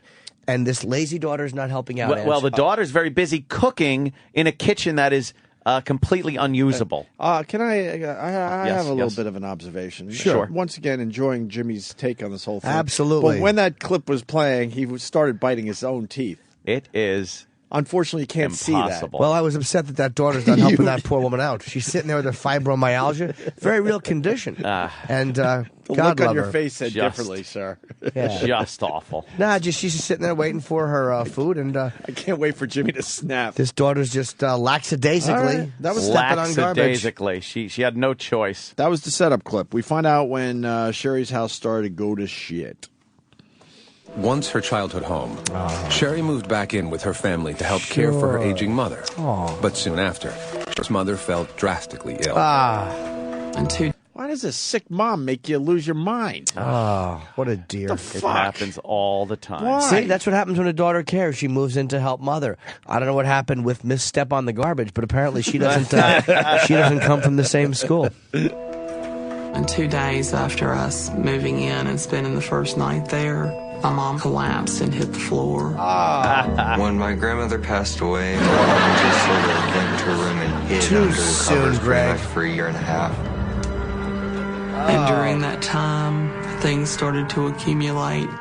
Sure. And by then, it was too far gone for any one person to fix it. And it just started building up. Funeral piling dirge up. music. And when it got to where I couldn't get in the bedroom, I decided that I wasn't going to move room to room. I was just going to move out. Oh, that's the way to abandon When someone my who dad needs help. moved out, it started getting a lot worse. Finally, a guy that And knows what to it do. got to the Leave. point where it is, and it's really, really bad. Yeah, Poor it's guy. really, really bad. Yeah, that's nice. Poor mother passes away. She moves in there like a deer to help out. And what does he do? He hightails it out. When the going gets tough, the tough get going. Oh, thank God he left this fucking monster. Have we heard Sherry yet? No. She's probably trying to get things cleaned up around the house. No, that help lazy from that fuck daughter, is thanks a lot. sitting. She just sits and does nothing. She's got fibromyalgia, complaining buddy. about her fibromyalgia and her 7 other disabilities that That's she's right. getting money. She's about bless to her. talk about all her disabilities. God I got to bless ask her. Aunt one thing. Yeah. Is she a big woman or does she have big boobies? She's a fat slob with giant sloppy fat slob. She's a tits. healthy gal. But she's resting her own arms on her boobs. Yeah, that's what she does as she sits amongst her trash. Well, maybe if she had some help around that house, things would be a little bit her different. trash that's more important than her children and her family. Poor woman passed away. Yeah. Fell down, hit her little head on the sink or whatever it was on the way down. Garbage just piled up, no one to help. Sherry talks about Right, Sam? That's right. Of course. the disabilities and the kids not helping her. Oh, right. The kids This might, are not helping. This might get Jimmy back. By the way, when she This might says get she Jimmy has back. disabilities and fibromyalgia, Yeah. she's sitting in this chair not doing anything, and that's her excuse for not doing anything. That's right. Yeah. But the second someone pisses her off, Yeah. she bolts out of the chair and walks right away out of the house and to her vehicle, so she doesn't have to listen to people criticizing her. So she obviously is, She can move when she has to. Yeah. Well, that She shows can you how move. unhealthy this show is. Take sick people, and it pushes them to get out of their comfort zone. Oh. Sick woman, she should just be sitting in that chair relaxing instead of running around the house trying to gain some relief. Here's Sherry. That's this terrible show. This room is full of trash. It pretty much looks like a trash bin all poor by dear. itself. Kids decided to quit taking it out, and so everything just kind of gets thrown in that corner. And not me. Sherry, that ain't their trash. They won't take any trash out, and I can't. I'm not physically able to. That's right. Sure, yes, you are physically able to. I have 13 disabilities. 13. The worst being, I guess, fibromyalgia, because it kind of affects my whole body. Yes, poor girl. What is that The one? worst. What is that one? That's another made-up fucking lazy disease. What is It's it, called lazy disease. What is it, though? Oh, my joints hurt. Oh, it's the joint I thing? have some kind of pain. Some kind of pain that no doctor can really diagnose. It's like Epstein-Barr syndrome. Well, how about she hydrates herself? Yeah. And how about she that? might be down on, Lose on some her water fucking intake. tonnage, you fat slob. Hey, how about that husband helps her out instead of just sitting there going, no, Sherry, no. How about how can I help, Sherry? What can I do for you, Sherry? God. We need more people like the fucking husband. That's how you handle this shit. What, She has, non-helpers? That's has how a- you handle this shit. She has a bone problem. Lazy bones. That's what she has. Poor Sherry just wants to live a healthy, happy life, and that daughter won't take the trash out. Who hasn't been around someone like that? Take the trash out. Throw her in one of those fucking got trash trucks. It's a nice attitude. Got junk. Greg, hit play. The worst being, I guess, fibromyalgia, because it kind of affects my whole body. My mom uses her disabilities occasionally to get out of things. Every time we got motivated to try and clean the house, she'd have a headache, her back would be hurting, she'd have to go lay down. And I didn't want to clean without her because I don't know what to throw out. Sherry, I've heard all I'm going to listen to about your doctors. I've seen you go shopping. I've seen you go on vacation. The doctors tell you to get out of that chair. You say you can't. You don't know what you're talking about. All right. That's the way to. Stay in that chair. That's the way to talk to someone who's sick. Just bully them. Bully them. Doctors don't lie, Bucko. That's what happens. She's sick. She's a lying sack of lazy shit. That's Lazy nice shit. language. Will not fucking lift a finger. She'd rather sit in garbage. She uses one of those extender things that you usually use to grip cans that are a little too high up on the shelf. She has one near her filthy, God bless her. smelly ass chair and just tosses garbage aside with this fucking claw. Well, thanks to that daughter and lazy husband that don't want to help out, she has to do that. She's been forced to do that by circumstance. So why doesn't she use the claw to put it in the fucking garbage pail? Because there is no garbage in the room. There's no garbage in any of the rooms. And they're all lazy pigs who say, well, I had a garbage pail, and then this one didn't like it, so I had to get rid of it. In a pile of garbage in the room. They all have excuses as to why they're living with cockroaches everywhere. And woman. Sherry's daughter talks about being in charge and makes Sherry breakfast. Yes. She's How old is Sherry? I don't know. She's, high school, something like that. So she could leave the fucking house, right? The daughter's 17. Yeah, She's Get waiting the fuck until out she's of there. 18. She's waiting until so she's she's 18. almost there. Good, Yeah, good for her. A little lazy. How about you clean up the Good house for instead her. of futzing around with your friends? She's stomping on on garbage, making eggs for her mother in this next clip. And the whole time she's flicking cockroaches away like it's a mission. Sure, having fun. No, it's not very much fun if you watch the actual video, Jim. Quit futzing around in there and you run around with your friends. And how about you make some healthy eggs for mom? No. And the daughter was walking around in bare feet. Bare feet. Yeah, of course she was too stomping lazy to on put her garbage. shoes on. that? I don't know. Because she's an idiot. Poor Sherry. The whole family is they're full of idiots and lazy pigs. This poor woman. She's a slob. I kind of feel like I'm the staple. I take care of the family. She doesn't, so someone has to. Daughter Allie. Allie. You can hear the fat. Honey, I need my booties. Need your booties. You put them on, right? Put on her So, boots. It's difficult, but it's how I feel like I have to live.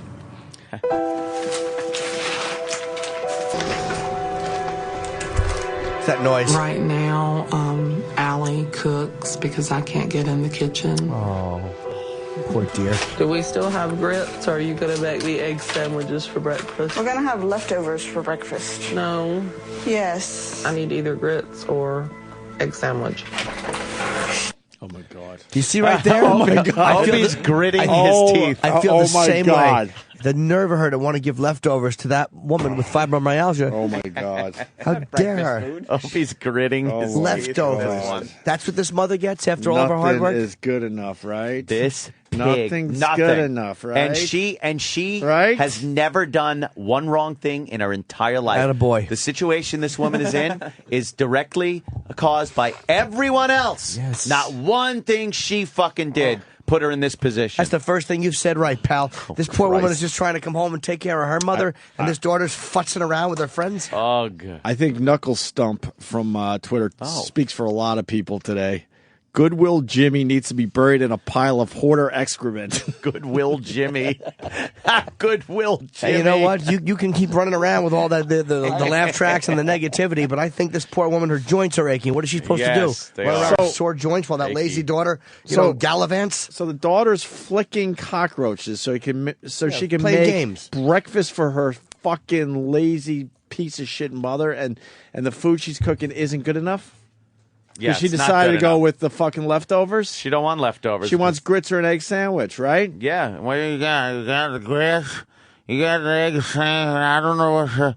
Just you could hear the fat See, resonance in her voice. And the problem is, I understand 17. You still have to deal with that bullshit. that's it. She's Because you would running love to around say like the crazy. daughters should be out of that situation, but The fat pig mother, she's diabetic, and she injects insulin, and she With a had turkey a sharp. baster. She had a sharps box at one point, Yeah. but she don't know where it went. So now she just throws the syringes in various piles of garbage around the house. So the syringes? There are open fucking syringes laying all over the house. They found something like, when they cleaned up, it was how many? 100? Over 200. Over 200 syringes Syringes. thrown about the house. Poor girl. They had to get a biohazard crew in there. She's actually diabetic. She's got to take care of herself. No one's helping her. The fucking selfish pig won't even clean up her fucking syringes and maybe keep her kids safe from poking themselves with a needle. Well, where's the shoes? The kid's got shoes. She just chooses not to put them on. She's too busy laughing and having fun with her friends. She's making garbage helping wine. got a good question coming in from Queen Elizabeth. Oh. As a father, would you leave your child there with this animal? No! There's a custody ship. So- Sure. They won't give the father custody. That's for some crazy. reason. Then I who's don't on know that either. case? Well, he's Mr. Get out of Dodge. When the go and get stuff, the What- tough get going. Yeah. What's wrong with his house? I don't know. That they decided that it's better for the kid to be in this house. The mother's fighting and fighting because she wants the money that the kids and she bring needs in. the help. She needs sure she does to God enable bless her. She needs someone to dump fucking 5 jerry cans full of kerosene in that house and light a flare. Torch this place! Torch this place! Damn it! What movie? Sure. I'm Oh, going to go with Platoon. he already said that. What? He said it. When? I don't know you what said the it. fuck you're talking about, Platoon. Elias. Platoon? That's right. Yeah. Yeah. Egg sandwich. Stubborn.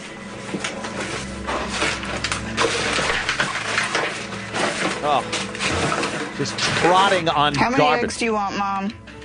30. I want 3 eggs, Allie. When I'm cooking in the kitchen, I really have to protect the food. It looks like I'm playing whack-a-mole, but I'm not. I'm actually squishing bugs and smacking them away from the pot, trying not to. She is trying. I mean, believe me, it's not like, oh, here comes a bug. They are mounting an invasion. A Normandy beach style invasion on the eggs. I don't get it. I don't either. Why is the kid in this house? Exactly. Who the fuck was in charge of this kid? Exactly. Who's supposed to Thank help you. Sherry? What the Thank fuck? you. What is she Thank supposed you. to do it herself? Yes. She's the sick. worst woman. But the worst woman. But this show should have went to the husband's house, did they? Just to see how his house is? Oh, Mr. No. Get out of town when the going gets tough, the tough get going. What the going? But, Mr. Run for the Hills? Jimmy. But what the fuck? Goodwill Jimmy. It's. But why didn't they go into that? Why? Dude, I don't What's know. wrong with that guy? Because is he a kid toucher? What is he doing? Because it's more infuriating to watch like this. Is he hoarding kids in his basement? I was so angry watching this fucking For him show. to abandon this woman, I don't blame you, buddy. Oh, boy. I'm right with you. No, you're getting the point wrong. Jimmy is getting. Well, Goodwill I don't want to Jimmy. ruin his bit, but when the clips are playing, Jimmy's not happy. I just can't believe the way they're Jimmy's treating this not lady. happy. Oh, This yeah. lady deserves. Well, she wants eggs. All of a sudden, she's going to beg for eggs in her own castle. What is that? Lazy Alley running around with her bare feet. How about you clean up the place? Poor woman. Her joints are all sore. Holy fuck, dude. Holy fuck. Absolutely. What a terrible support system this poor lady has. Only one daughter? One kid? Yeah, unfortunately. 2 kids. 2 kids? Two Where's kids. the other kid? She's got a younger brother or a younger that son. had like obviously. a broken foot or something, and Yeah, he has a brace. sleeping on a bed full of roaches and garbage. Are there So roaches what on did, it? what did he do? He twisted an ankle, maybe walking through the maybe house, poked himself with a fucking sharp. and there's roaches in his bed. Roaches and how old in is he? everyone's bed. Ew, he was I know. younger. Yeah, the roaches. Oh, on what people's happened, beds. Jimmy? I heard an ew. It's disgusting. And that fat woman's pillow, I swear, it looked like it had shit smeared on it. Or What's that dried from? period blood. Well, in the bathroom, there's maxi pads all over, bloody maxi pads, and shit with toilet paper and shit thrown in the bathtub. And You know why her pillow's brown, right? why? You know, we all roll over at night. She's Yeah. probably rolling over and just squashing cockroaches. Oh, it probably is. You know, it And just probably is smearing it just on her cockroach fucking juice. pillow. I wouldn't even doubt that. That's a viable explanation. Do we see the? Do you have any pictures of that? We don't have that on video, right? I don't know what they put up on the site. Oh, what happened to Goodwill Jimmy? What do you? The fact that they let this poor woman sleep like that is a sin. It's a sin, Greg. We're losing Goodwill Jimmy, I'm telling you. He's not going to be able to help himself. No. This poor woman has to live in a guarantee by the roachy end of bed. this, Jimmy's going to lose his mind. I bet you Mr. High on the Hog ex-husband is living pretty good. You try to stay strong, Jimmy. Look at that poor. Yeah. Stay God strong, bless her. Goodwill Jimmy, because you're going to lose your shit. No. I don't turn on when the going You're gets gonna tough. I lose don't your get going. shit. I just want to know what it's going to be. What is she drinking, the poor sweetie? Some Pepsi, I hope. Yeah, some Diet Pepsi. There you go. Fishing bugs and smacking them away from the pot, trying not to get them in the food. I know that's a health hazard. I've gotten used to it. I realize I ignore the roaches. I just pretend they're not there. I block it all out. Jesus. That's... How about you clean them up instead of blocking it out and futzing around? How many roaches? Millions. No. Literally millions of roaches. To the point where the exterminators went in the house and said, not only can we not do anything, but we can't be in this house anymore, because after 10 minutes they were worried about the toxicity of the air in the house. But she's still alive. They were everywhere. They You could couldn't smell even them. show. They couldn't even show What is all the roaches. What does a roach smell like? I don't know. but when One there's- smells like nothing.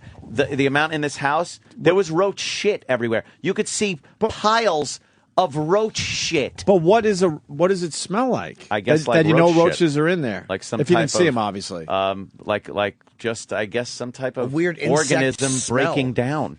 Yeah, probably like when you open up mealworms when you go to feed them to a lizard, and it's that earthy. What do you mean? When you feed them to us? Buggy smell. We're the lizards. Yeah, lizards. That's right. You like this little tongue, Jimmy? Love them. Those shitheads. Shitheads. We're getting word that he's like a musician, songwriter, and he had a rap video out. But anyway, back to Sherry. Clip number 5. Sherry's neighbor comes over and talks to Sherry about the trash. Why do you have so many empty cans and canisters and things on the floor? Yeah. Well, they're empty and they're on the floor. Allie can't throw them away in the trash can because David hasn't taken it out since November. Not And me. Excuse. It wasn't my idea. Why is there shit all over the place? You're completely mobile. This woman can move. She can pick up cans. She could do it. Why aren't you fucking denial. cleaning the house? The What first a thing she says, surprise. why are there cans all over? The first word out of her mouth was her daughter's name. Well, with the excuse going. And David, too. David hasn't taken the trash out. What is this poor woman supposed to do when she's sick in bed? How old's David? An adult. David, my David, with the garbage. Or maybe he's the bad son. How old's He's like David? 15 or so, probably 14, 15. David, my David. So what does she do? She has What does she do? fibromyalgia. What does she do to help the situation? Because so Nothing. far, it's everyone else's fault. She what is she does doing, Sam? When she sits on the chair, like when she wakes up in the morning, she Yeah. goes and she sits on her chair, and Look at to the right. That's a good advertisement for Pepsi. Oh, yeah, I'm by sure the way. Pepsi loved this. For the right, she has a half-drinking 2-liter bottle of Diet Pepsi that she just opens up and starts drinking again. And then to the left is the pile of Diet Pepsi cans and bottles that she just throws them when she's finished. I want to see the cockroaches. This is where they go into the bathroom at one point, and the guy just goes, I can't go in there. And then there's a door to this other room that hasn't been opened. Yeah. And he tries to open it, and when he opens it a crack, roaches come literally pouring out of this room. I gotta see that clip. I'm getting. I swear, I have goosebumps right now. I'm watching this. We're looking at a clip online, and there are roaches everywhere, all over the Ants. kitchen. That's an ant. Hey, rats. I'd welcome the ants. Yes, rats, mice. There is a can. They've seen rats full of roaches. The roaches. He puts a stick in there and measures it. It's a good 3 inches of roaches in that can. Right, the daughter could be doing something. What is she doing? She's running around having parties. She's cooking eggs for her slovenly, fat pig, lazy mother. After having been begged to do so. Oh, damn it! Where do they keep the leftovers? Oh, I can't even look at that. I swear I got Great goosebumps. question. Where do they keep the leftovers? They probably do. I bet you they have them in a bag on the counter because they don't open the fridge. All right, let's keep going here. And she won't take it out. And the bugs are just running. Yeah. Wow. So you can't. She you just can't throws get trash things on the bags floor. and do it. I've tried. Put things in there. And I can't. She claims that she can't do anything. I think that she can if she tried a little bit more. She's always blaming it on the children. Yep, that's all she does is blame the kids for her own fucking slovenly laziness. There are hoarders, and you watch the show Hoarders, you see like their house is clutter. It's like things that they want to keep and stuff. This was that whole other thing where it's not a hoarder, it's a fucking slob. It's a disgusting slob. It's garbage. By the way, you brought this to the show saying worst ever. So far, it's just within range of every other one that I've seen or heard. I think you have to take it in the context of the entire show to see this woman and see her complete denial and lack of any responsibility. It's the denial and that gets you? Anger at anybody else. That's Right. even the people that are trying to help her. Right. The anger she holds towards these people makes you literally want to see her beheaded, torched with gasoline. She is a horrible person. How about getting this woman some help? That's what I say. How about getting her a daughter who's not lazy and too busy jumping jacks and futzing around the house while mother's... Hate Goodwill, Jimmy. Mother's got her fibromyalgia. The poor dear is just trying to relax. Fibromyalgia. How about somebody helps? Someone tweeted and said they moved a picture on the wall and hundreds of roaches go scattering. Behind the picture, they were hiding back there. Holy That's fuck. nice. Lazy family. We know what she needs, and no one's helping her. Is that it? See what Goodwill Jimmy did there? He tried. I was like, oh boy, wait, he slipped a little bit there. No, he kept she's a lazy family. Here's Sherry talking about the syringes being all over the floor. God bless her. Right. I have diabetes, which I have to live on a schedule because if I don't, I die. You can feel sorry for yourself. I hope you don't. And I had a sharps container that I kept everything in, and I missed the don't shop. know what happened to it in the clutter. So I put the syringes after I've used them into the trash pile. Right. The health department would flip out if they saw that. Why wouldn't she put the syringes, even if you lost your sharps container, you have so much shit and junk and tin cans around, put them in that just so they're not laying on the floor. She literally throws them in the piles of garbage, so it is the figuratively speaking, well, it's literally speaking, the needle in a haystack. Now, you watch enough of these shows. What's the yes. difference between her being just a big, fat, disgusting slob and a hoarder? That's just it. I don't think she's as much a hoarder as we've seen on these shows. She's a fucking pig, slob, lazy mess. A lot of the hoarders are, they can't throw their possessions away. This is just garbage, for the most part, right? Yeah. It's garbage. It's trash. It's bugs. It's shit. It's human excrement. I'll tell you the difference. This poor woman has no support system. They could wait. What? Come on. It's funny. It's funny. It's terrible. Sherry gets upset at... Oh, no, let's go with... Sherry talks about... Well, we did the syringes, I guess. Yeah, Sherry gets upset at the therapist. Okay. So now the therapist is on board. Yeah, the therapist. And now Sherry gets upset. Of course she does. And then the therapist has to deal with that. Because maybe the therapist is trying to tell her that she might have some responsibility in all this. Therapist is a bully. So, Sherry, let me ask you, do you think you are a hoarder? No, not really. So, if you don't have a problem with hoarding, what do you think is going on? I think that my kids quit taking responsibility for anything. She's right. She's saying... See, you don't like when the facts come out, do you? My 17-year-old, and then the younger one, which I think was 14 or 15, whatever it is, the son. Yeah, the 17-year-old and the 14-year-old aren't taking responsibility for the wreck that fucking house is in because the mother decides she's just going to sit on her ass and complain about her 17 disabilities when she can obviously get up and move around and move things. That's nice. I got a great question coming in for Anthony Cumia. All right. From 3_days on Twitter. Oh. Does it change Ant's opinion at all to know Sherry's a registered Republican? Who gives a shit? The fuck is that? She's a registered cunt. That's nice talk for the woman who's got fibromyalgia. Oh, God, fibromyalgia. You just like that therapist, better. Just bullying. Bullying. Poor girl. Responsibility for anything. This is your house. And this is your responsibility. Do you think if you were more willing to do some of this, they might also be willing to help? Good question. They don't want to help me do it. They don't. They want me to do it by myself. They tell me we're not doing it. My kids don't want me anywhere near them. Do you understand that? Yeah, they hate me. I get that. I get that my husband doesn't want to be around me. I get that nobody wants to be around me. Boo! And right now, the way that you're making me feel, I don't want you here. I think that Sherry has a problem seeing herself as anything other than a victim in any given situation. She is a victim. She is a victim. The victim. Me. That's what it is. The old Jimmy. Me. Oh, it's easy to throw that word around. But how about when she asks for some darn help around the house and those kids are too busy bouncing balls and doing what they do? No, they're cooking her fucking breakfast, lunch, and dinner constantly because she's a pig. And she did say sandwiches. Yeah. Not sandwich. And make me a sandwich. They don't want to help. Meanwhile, the mother's making no showing. She should be the one that goes, "Come on now, you're the kids here. I'm the adult. Here's how we fucking clean up and get that ball a rolling." Fair enough. The cleaning crew tells Sherry they need to bring in a hazmat team. Of course. With her insect problem growing worse by the day, and the county health inspectors threatening to condemn her home, Sherry has finally agreed to a massive haul away.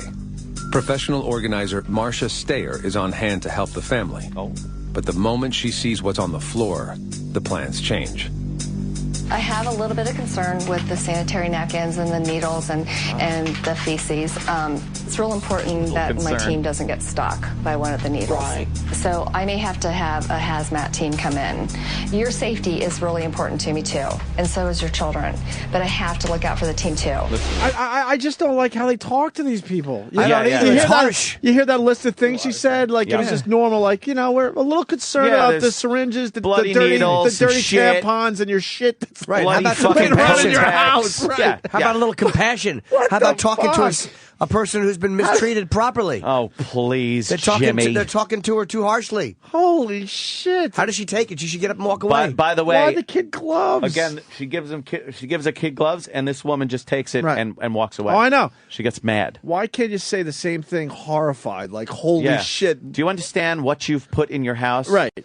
And have your children living in? Right. Oh, God. So far in Sherry's house, we found close to 200 needles now. Yeah, great. And we aren't even finished yet. Okay. There's some baskets that are nice that I'd like to get rid of them just because they're infested with bugs. Are you okay with that? Sure. My mother can come out of her grave and make more. Oh, your mom made this one? Just throw it away. Is it? Okay, I'm sorry. Throw it away. If you cared about your mother's basket that she made, why would it be infested with fucking bugs and covered with shit? Thank you, Anthony. And that's what that stupid therapist should be saying. Yes. Stop with the kid glove shit. I'm the asshole for throwing it away. You're going to bring up the fact that your mother's going to come out of the grave and make me another one. How about you take care of the one she made for I understand you? your sarcasm. But With love. How about the one that's here that you let just go to shit? How about those lazy kids brush the bugs off it? How about that? All right, Jimmy, look. How about those lazy kids? I've had it with you. We get it. How about those lazy kids? Goodwill, Jimmy. Instead of carrying around a basket of bugs and laughing with their friends and futzing around, how about they brush the bugs off? Futzing? No one's futzing. She is a fucking slob. Yeah, we got to get them in here. They've waited. Yeah, they waited long enough. Quite literally. Sherry has to lay down while the crew cleans her house. Sherry? Back here. Sherry? What you doing? I'm laying down and propping my foot up and cooling off before I puke. To have a homeowner just go to bed and not be a part of the process, it tells me that they're really not ready to make a change. And that really concerns me a lot. Okay, so do you want us just all to leave? I don't know what I want right now. I just don't want to throw up. And I'm sick. Aww. So I just... Okay, can I put you in the family room or in your chair out front? Do you really want the guys to come in here with the shovel and shoveling around you? Because that's what's going to happen.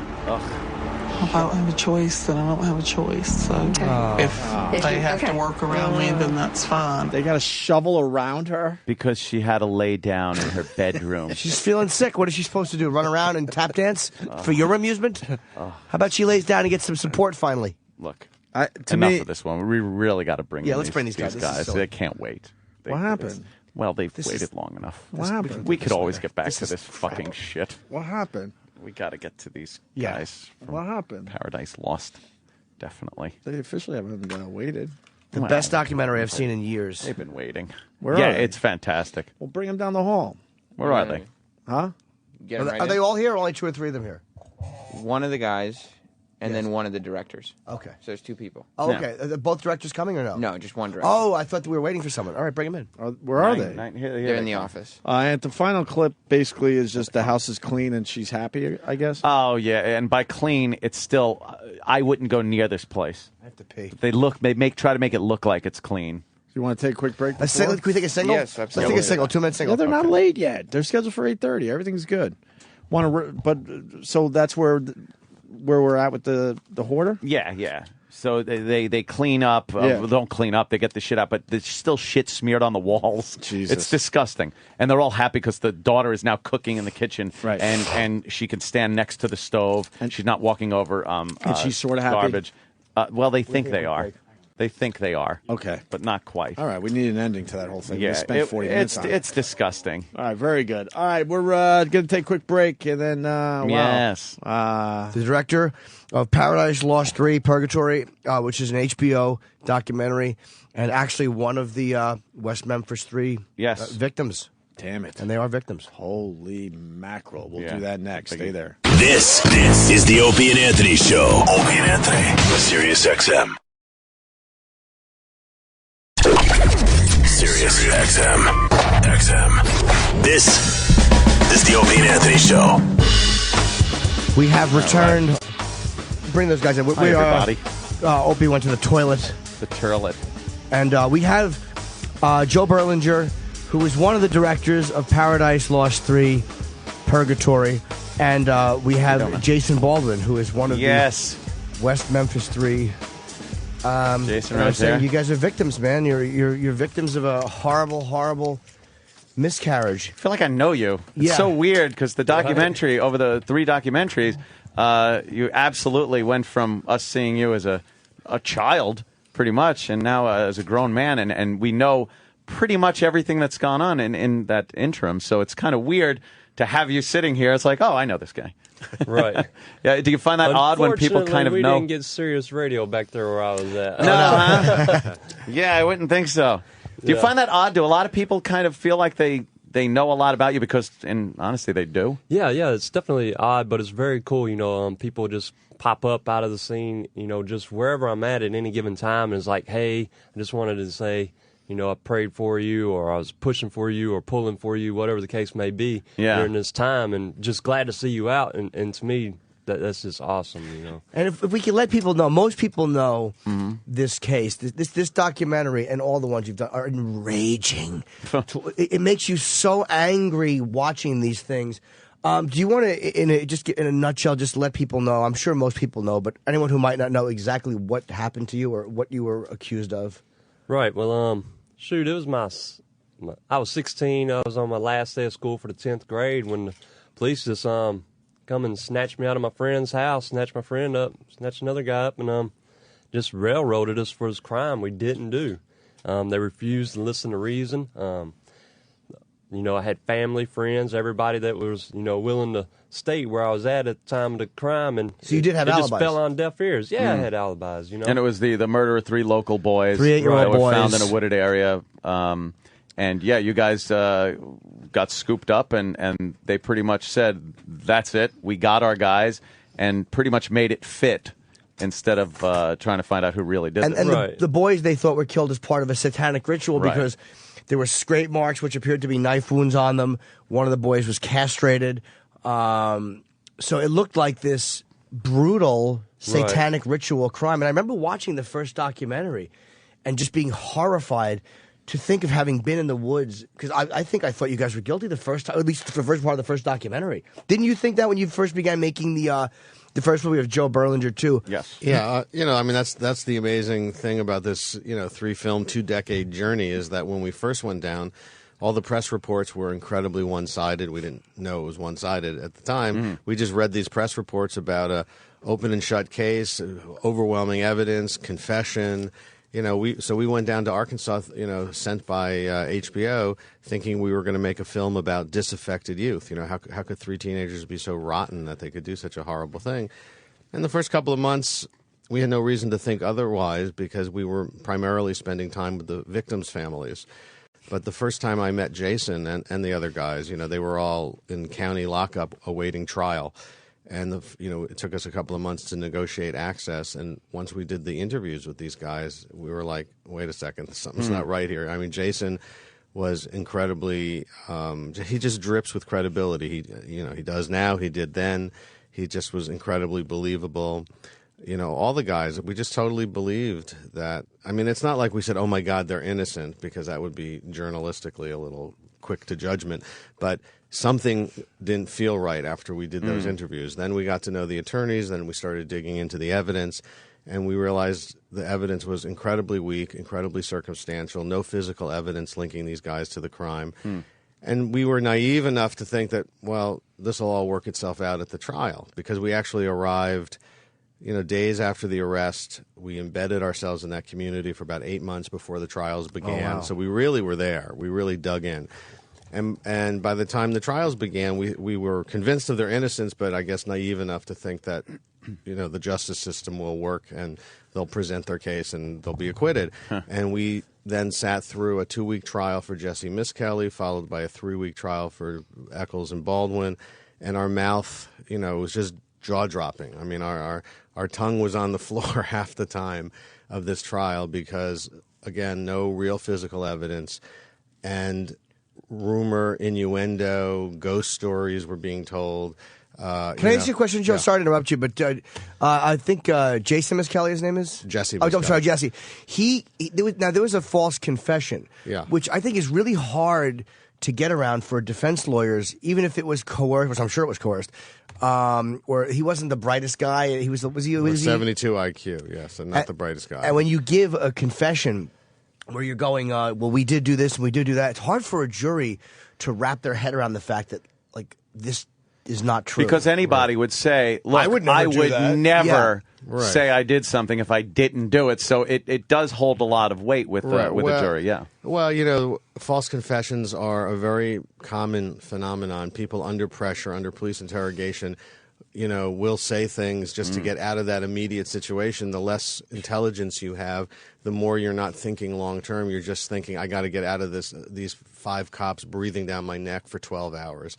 And as you see in the film, there were very leading questions. He wasn't getting certain key crime scene facts that if you were there correctly, the crime happened at night, and he started off confessing, saying it was during the morning, and he gave 5 different times of day until finally the police led him to the right time. And it is hard to imagine for rational people in a normal situation, why would I ever confess? But all that person is thinking is, I'm going to just say the right thing. I'm not going to implicate myself, and this will get me to get out of the situation, and I'll work it out later. They just want to get out of that room, that interrogation room. And his the only false confession wasn't the first one in that case. Really? Yeah, there was a guy who drove the ice cream truck, and right after the murders, he took off out to California to Oceanside, and Oceanside Police Department picked him up and forced him into a false confession for the very same crime. What did you think, too, when you heard that, you 3 are friends and you'd all been arrested for this? How did they tell you, hey, one of the guys confessed? Well, at the time, my attorneys were still trying to figure things out. They weren't sure if they actually had innocent defendants. You know, they're just trying to figure things out. But, as a defense attorney, they're going to defend no matter what. So they're trying to wrap their minds around this false confession of Jesse's, and they couldn't figure out why everything was all mixed up. Of course, they didn't even know when the actual crime occurred because they're not getting all their information from the state. They're just trickling in a little bit of the evidence at a time. Just keeping my attorneys in the dark as to what happened or what was believed to happen and all that. So when I was told Jesse made a false confession, the first thing in my mind, the closest analogy I could come with it is a schoolyard bullying a kid and the crying uncle. Right. That's what the police department did to Jesse. Were you angry at him at all? They just held him. No, I'm not angry at him because it wasn't his fault. He was just a kid. He wasn't the one with the authority and the vows to protect and serve the innocent.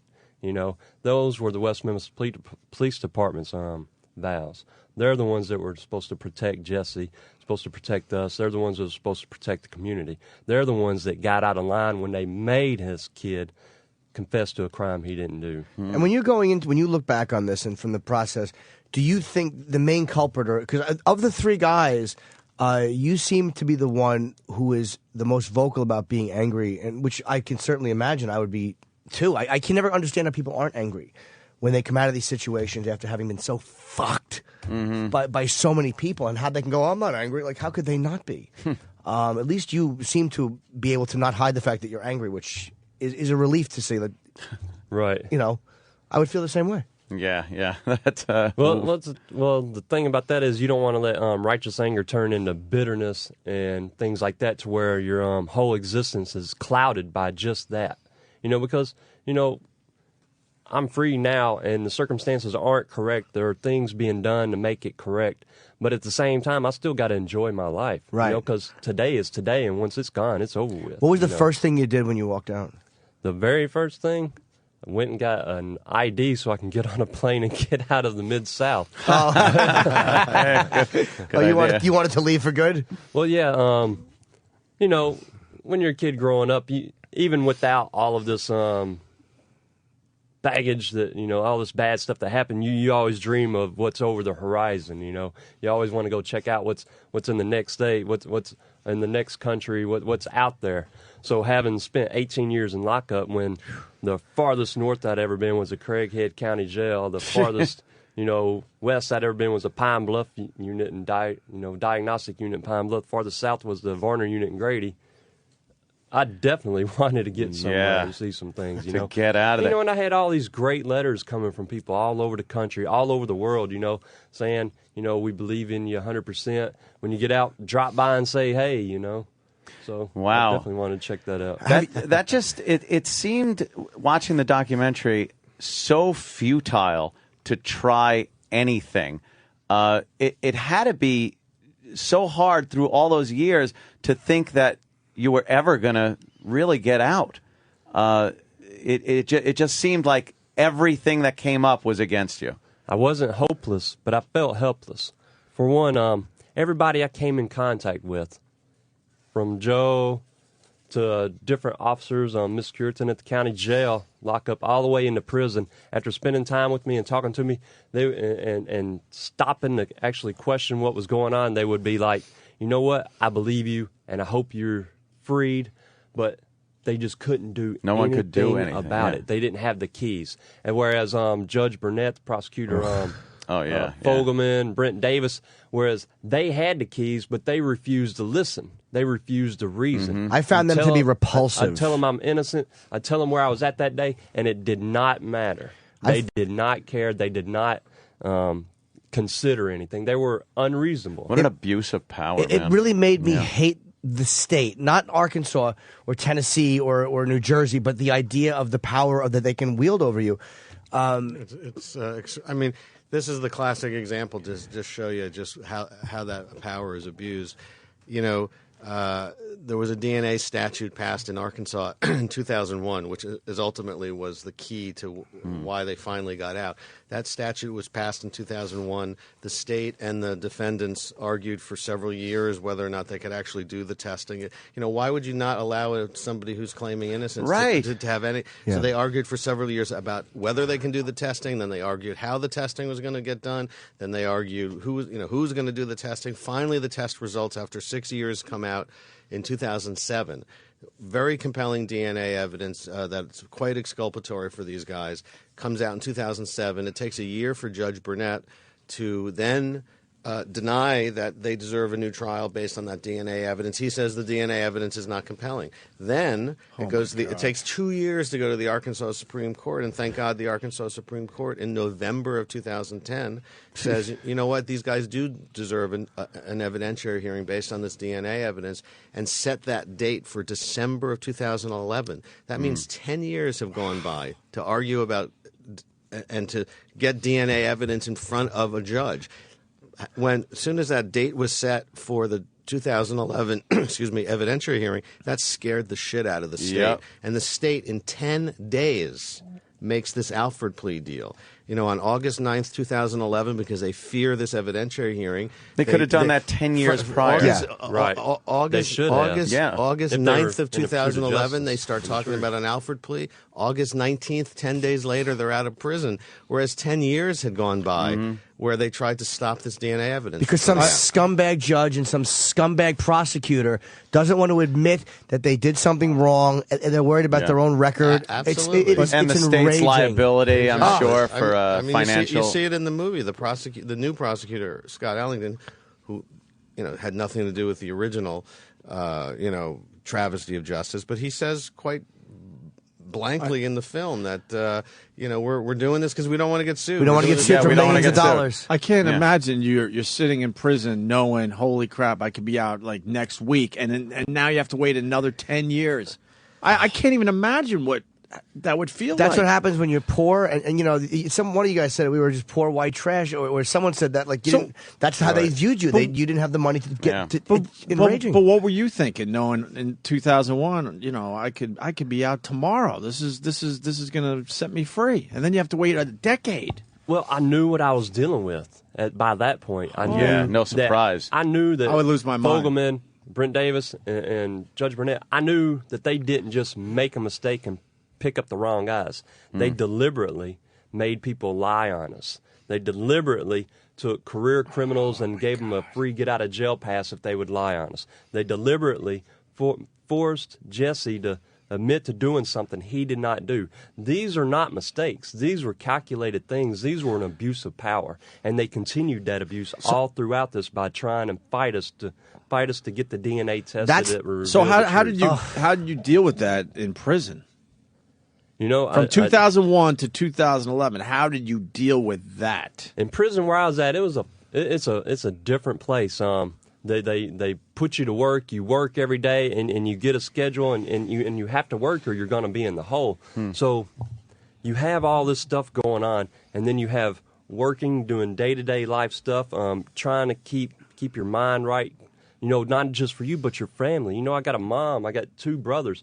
At the time I was 16, but my brother Matthew was 14. My brother Terry was 9. They got expelled from school the following year because they would stand up and fight for my name when people would say crazy things to them, Yeah. So and my mom, she suffered, I don't know how many nervous breakdowns because of it, because the whole community just turned against her, besides, the people she just knew, So I try to be strong for them so they don't think that I'm just, dying in there or being abused in there. By the way, how did the other prisoners treat you? Because crimes against kids are a rough one when you go to jail. Oh, and that those was are the worst ones ever. A high-profile crime like that. Were you guys given a hard time by the other inmates? Well, when I landed at the Varner unit in 1994, in May of 21st of 1994, they were waiting on me. Everybody was already seen the trials on TV, and they were waiting on me. It was a fight. I mean, I've got a shattered skull, broke collarbone, all types of scars over my eyes and stuff just from fighting. But as the years went by and people started respecting me, started getting to know me, who I really am. Joe, Bruce's documentaries came out. People started coming to prison who had seen that. The officers who worked there started to see that. And slowly but surely there was a paradigm shift. Instead of people hurling fists at me, curses at me, it turned into hugs and prayers and like, man, we really hope you get out of this place. Our guards would bring me, hamburgers, MP3 players, whatever, just to make my stay there easier. They would tell me all the time, man, I wish I could just give you the keys and let you out. Wow. What's the guy's name? The judge? Because I think he's running for some office down there. Judge Burnett. Burnett. He actually already has been elected to state senate. He's a senator. Oh my God! And that was the key. His election to state senate was one of the watershed events that actually allowed this deal to happen. Because he wouldn't recuse himself, right? Right. I mean, one of the greatest travesties has been, amongst a long list of travesties, has been Judge Burnett. It is legal in Arkansas and some states for the original trial judge to then preside over the appellate process, which is, to me, completely counterintuitive. Right. As if be a new, it's like new set of eyes and ears on this. Exactly, as if the original trial judge during the appeals process is going to find fault with how he ran the original trial. Yeah. It's just insane. But this guy, for 18 years, there were dozens and dozens. I mean, we touch upon a few of them in the movie, but in reality, there were dozens of appeals, and the process was Burnett would deny the appeals. The Arkansas Supreme Court would affirm the denials, and just everything for years and years. This dirtbag fighting the DNA or the evidentiary hearing, or fighting to talk about the DNA. it proves to you everything you need to know about how they don't care if you're innocent or guilty. Yeah, wouldn't you want the they truth? don't want to look bad. Regardless of anything, wouldn't you Exactly. want the truth? And if there's some new technology and to I be could used? understand if their point was that they did not have the funding, but we had private funding. Oh, yeah. And then the evidence was going to go to an accredited laboratory that people all over the United States use, different police agencies use, the FBI used. So there was no question about how good it was going to be done, and it getting done, and it being paid for. And it could have strengthened their position. Had you guys come up DNA guilty, every movement to free you would have been ended. Well, the problem with that was they knew we were innocent. They knew. They knew they totally Right. set it up. It was not a mistake. So they knew beforehand. And Yeah, they there's- didn't even need to see it. An amazing The turn in DNA. this case, too, was that there was a hair found in one of the ligature, because the boys were tied up and they were found in the woods, and there was a strand of hair, I think. Right. And it exonerated all of you guys, Right. but it gave a 1.5% chance that one of the stepfathers. Actually, it gave a 98.5% Yeah, it was chance. Oh my God! I got that completely the wrong way. Wow, Yeah, I just yeah. did my math backwards. Yeah, yeah. No, it's it matches. Good with one that and a- Columbo. I know. It matches 1.5% of the population. That's okay, yeah. including Terry Hobbs, one of the stepfathers. Right. So it's very compelling DNA evidence. I mean, the point of the DNA is, it's hard to point a finger to somebody else Sure. after what we've all been through. Sure, with this yeah, case. yeah. The point is, there have been numerous items from the crime scene tested, and not a drop of DNA points to the West Memphis 3. That is the point of all of this Right. DNA. Wow. evidence. And there was it also- points to other people. They were I had long hair back then, and my stuff shedded like a dog, So if I was there'd been hair everywhere. And they found a hair, which again could have been his, maybe it's not.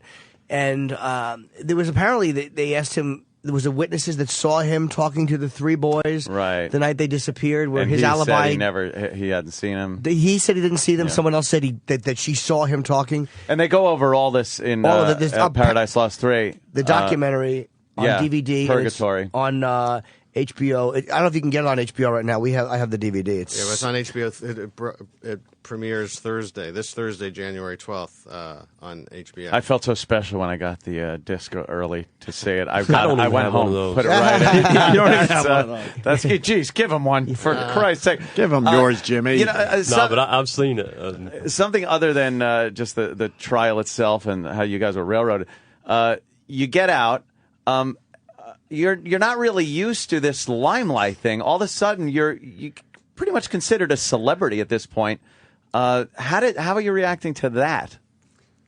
I don't know. How am I reacting to it, Joe? He's, it's been amazing. First of all, he's an incredibly impressive guy. How he's maintained a lack of bitterness, how he's educated himself in prison, his attitude towards life has been pretty amazing. But we've had a great time.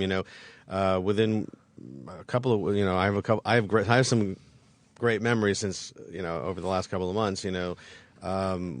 Literally just a few weeks after he got out of prison. I'm friendly with Sting and Trudy Styler from my previous movie Crude, and so Sting invited us to his 60th birthday party concert at the Beacon, and so I invited these guys. And cool, after about the third song, I'm thinking to myself, my God, Jason was in the Slammer like 3 or 4 weeks ago, and here he is at the Beacon in New York City, rocking out with Sting and Bruce Springsteen, and that was really special. Amazing. It's got to be an amazing thing. And then, Metallica has been a huge supporter of the West Memphis 3 and of our films right from the get-go. I mean, the Metallica were the first ones in, giving us all that great music for the films early on. And so we were having dinner in September, and Jason was reminding me how much he loves Metallica still, and telling me all these stories of how he smuggled the music in. Every record, somehow made it into the prison.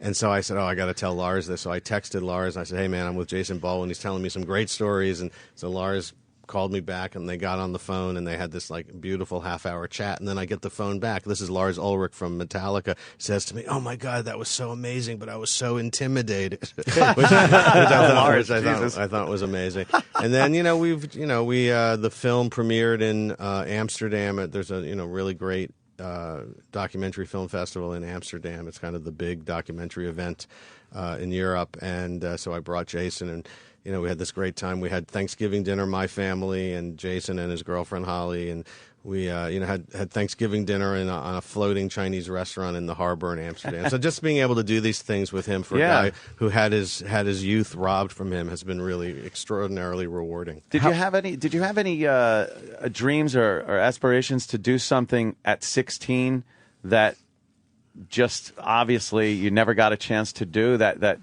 because your life completely took this very obvious fork at that point. Well, think back when you were a teenager, and you're going to school. The biggest thing that's coming up is the summer vacation, right? Summer vacation. I'm in 10th grade. It's my last day of school. I've got it worked out to where I'm going to get my first job this summer vacation, sacking groceries at Kroger. I'm going to learn to drive. My next-door neighbor is helping me learn to drive. She's going to help me get a driver's license, all these different things that are really necessary for a 16-year-old guy, to impress his girlfriend and all that stuff, And I never got my first day of summer, instead of having fun, was in freaking West Memphis Police Department crazy jail. And you could have had no inkling that it was going to go on as long as it did either. So I had no idea where that was coming. You had a girlfriend at the time? Yes, I did. And it was weird to me when you see like the clips of the girlfriend interviewed. At what point? Because, your relationship at 16 is so important. At what point did that end where she's like, I just can't stand by you? Well, we exchanged a few letters, and it was really difficult. They take me to the Jonesboro County Jail, and I was there for like 2 weeks before I was ever even able to talk to anybody. My mom had traveled the entire state and visited every jail trying to find where I was at. She had actually came to that jail twice, and they told her I was not there. Jesus. I wasn't allowed out to make a phone call. You talking about one phone call? When was that? Nothing. Right? So my mom's freaking out, doesn't know where I'm at. So finally she finds me, and of course my girlfriend's talking to her, like, where is he? What's going on? No one's saying anything, right? So, after I was found and everything, my mom was like, you can write him through me. So it's kind of hard to exchange letters with your girlfriend through your mom. Sure. Yeah. Right? So, after a few months went by, the jail scene is incredibly difficult. Visits, behind the glass 15 minutes. My mom would try to come see me as much as she could.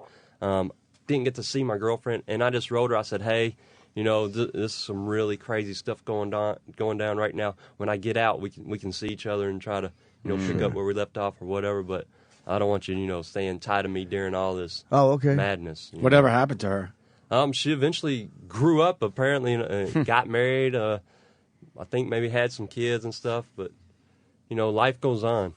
Yeah. Where'd you meet your new girl? She started writing me about 8 years ago while I was in prison. She is this really cool, smart. She was in college, traveling the world. She went to Spain, sent me postcards from Spain, all over the United States, and now we're getting to go do some traveling together. And we had actually trying to find a place that she hasn't been to yet. Oh, okay. Yeah. But she's always like, I've been here, check this out. This is really cool. This is cool. And Did you go through? Yeah, I remember I got a postcard from here from you. Did you go through any anxiety as far as being out in the world? Because being locked up that long, especially from so young, I would think you'd be a little anxious being let loose. No, like I don't, because everybody is so nice. Everybody is so cool. They're just. Like you said when I came in, it's like me. You've right, seen the films, you watch me grow up, and a lot of the people I meet are like that, How are Damien and cool. Jesse holding up? I saw Damien the other night. I went to, he's got an apartment up here in New York, and I went up there on a surprise visit, dropped in and said hey to him. He's putting on a lot of weight. His wife, Lori, bought him a weight set for Christmas, so he's like benching and pressing, bench pressing and stuff, and he's looking really good. I talked to Jesse on the phone. He stayed in Arkansas. He says he doesn't even leave the house. Wow, really? And it's really, it's really sad.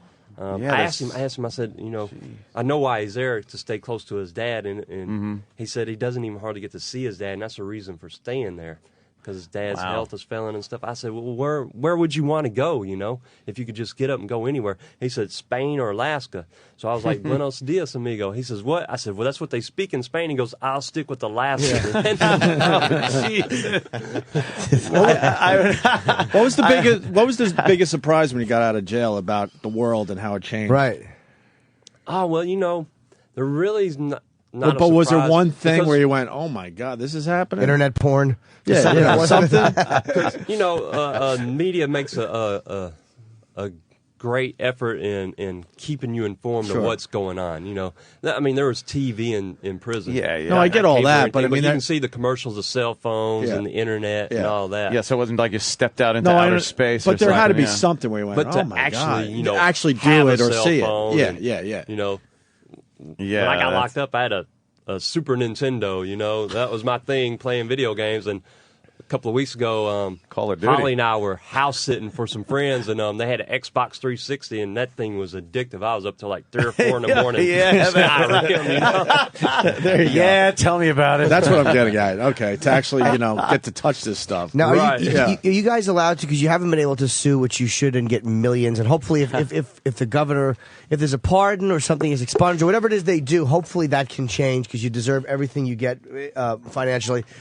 Are you allowed to write a book at least? Because you're technically not allowed to if you've been Well, the convicted. Son of Sam law says you can't write and profit from a crime. We never committed a crime. Right. So does We the write a Alfred book, plea... it's about our lives. And Even with Damien's the- writing a book right now. Good. Oh, okay. And he is working hard on it. When I got over there, he had stuff set up for him to work on it, and he works on it every day. He's got a very set what they call it, discipline on it. So he's doing that, and I say I might wait till I'm 90 to write something. Wait till something. When there's a second half. A second half of when you're out and doing after stuff. I'm writing yeah. about things I've done rather than things that have happened to me. What is it you want to do? Yeah, or what are you doing now? Right. Right now, I'm traveling with Joe, just seeing the Promoting world, and seeing the stuff. country and everything. But in April, I'm scheduled to start school. I got my driver's license. I got my apartment like 6 days ago now. Wow. I probably spent 30 minutes in it. Everything just thrown in there, So you're just When I getting, get back you're just from the getting started. Yeah. Wow. August they got out. No, I know. Right, I think August, right? But I mean, we're Yeah. up to January now. Yeah. So Right. It's I mean, taking a little everybody's time. been wonderful to Yeah. me. I've been staying with different friends and everything. It's awesome to be welcome in people's homes and stuff, but you got to have your own place, your own space. So I've just gotten that. I got this awesome scholarship to go to college where it's going to be paid for and stuff. So that's going to start in Good. April. So then, I'm going to be able to just start putting my life together. I hope to go to law school. My grades are good enough. Hopefully, that's a lot of work. Yeah. You can't just say I'm gonna go to law school. Yeah, You got to yeah. put the work first, right? So, and then use my situation, what I've experienced, coupled with a good education in law. Maybe I can prevent other innocent guys from going to prison, or help people who are already in prison that are innocent get out. Yeah, I like That's that. the thing I wanna do. Barry Scheck has a Project Innocence, where DNA, and it's sickening that this we have to have outside projects instead of the government doing it, where not people who are legally not guilty, but people who are truly innocent of the crimes they're in jail for, with DNA evidence to help them get out. And the fact that the state doesn't just automatically do this, it makes you just really fucking But hate Sheck this. is paying penance. Yeah, look, Scheck has had his share of the wrong side to be on, too. So, Jesus Christ, did you have to argue that point so well? I know, right? Yeah. And they're saying that they're telling us you guys have other press to do. I don't doubt it. Travis is shaking his head. So let's give a really good plug. Yeah. It's called Paradise Lost 3, third and final installation of this. All of them are unbelievably amazing. compelling and just fascinating. And the whole it's not. I'm sure when you made the first one, you didn't know there was going to be a second and a third one. Yeah, no. I thought, when Bruce and I made the original Paradise Lost film, these by the time it came out, these guys had already been in prison for 3 years, and we thought this film was going to blow the doors off the case. Right. And to do for the West Memphis 3 what Errol Morris's Thin Blue Line did for Randall Dale Evans. That film came out and the guy got off at death row. We thought the same thing was going to happen here. No idea it was going to take 3 films, 20 years or 18 years. It's insane. What's amazing and sort of tragic about it is they are done so well, and having it in 3 parts like that, you almost get separated from the fact that these are real people that went through such a horrific thing, because it's done so well and it's compelling, and it has a beginning, a middle, and an end. Yeah, it plays like a movie. Yeah, I mean, you kind of hit the nail on the head for what we went through when the first movie came out. The film did everything a filmmaker would want. It won every award. It got all the great press, and so of course we were very gratified. But we also felt this, this terrible guilt. You're standing there at a podium holding an Emmy Award, giving some speech, which of course I don't want to sound falsely humble. Of course that's wonderful. You want that to happen when you do your work. But you're sitting there giving an acceptance speech for a great award, knowing that the real people who are behind this are still rotting in prison and need justice. And so we just made a pledge: we're going to keep doing this until they get out, and thank God they did. They got out under embarrassing for the state of Arkansas circumstances. That Alford plea in which these guys had to plead guilty to lesser charges and accept a sentence of time served is just an absolute travesty of justice. It's disgusting, and at least the prosecutor was so dumb to actually publicly say so. We did well. We don't get sued, and what an ass! Wow, that's. I mean, I'm glad he was honest. Yeah. He made himself. I want to encourage people to go to WM3.org for two reasons. One, there's a fund for helping these guys get their lives back together. So if people want to donate, there's a fund, and also there's a petition to sign to go to the state of Arkansas saying, hey, exonerate these guys. And we gotta keep fighting for that full clearing of their names. Absolutely. Yeah. And then hopefully you can get what's coming to you financially. And what's this guy's name? This pig, the Senator Burnett. Never let this guy forget on Twitter. We have a lot of listeners, so I would suggest that if he's on Twitter, which a lot of people are, you should really let him know how you feel about his despicable behavior. In your inimitable fashion. Yeah. No harsh language, please.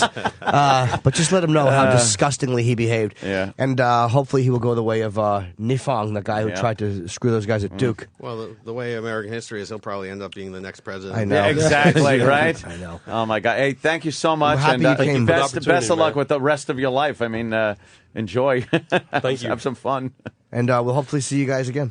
Yeah. Well, no Paradise Lost 4. Hopefully the saga's over. Yeah. Really? 3's a good number. Unless it's something fun, like Paradise Lost 4, the guys go on spring break and get laid. Like, that'll be a full Paradise 4 loss. Paradise Found. There you go. Yeah. Awesome. All right, thank you guys. Right, thanks a lot. The Opie and Anthony Show on Sirius XM. O-N-A-S-U line. O-N-A-S-U line. O-N-A-S-U line.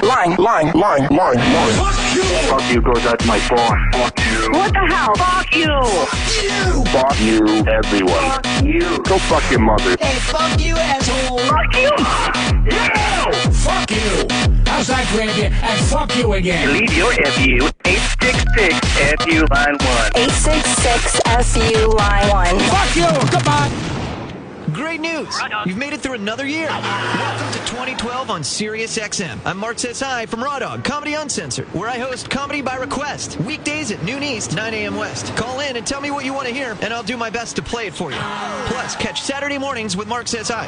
It's where I interview comedy superstars like Jane Lynch, Jonah Hill, Ricky Gervais, Joel McHale, and Weird Al Yankovic. All the greatest uncensored comedy, old and new, is on Raw Dog Comedy, Sirius XM 99.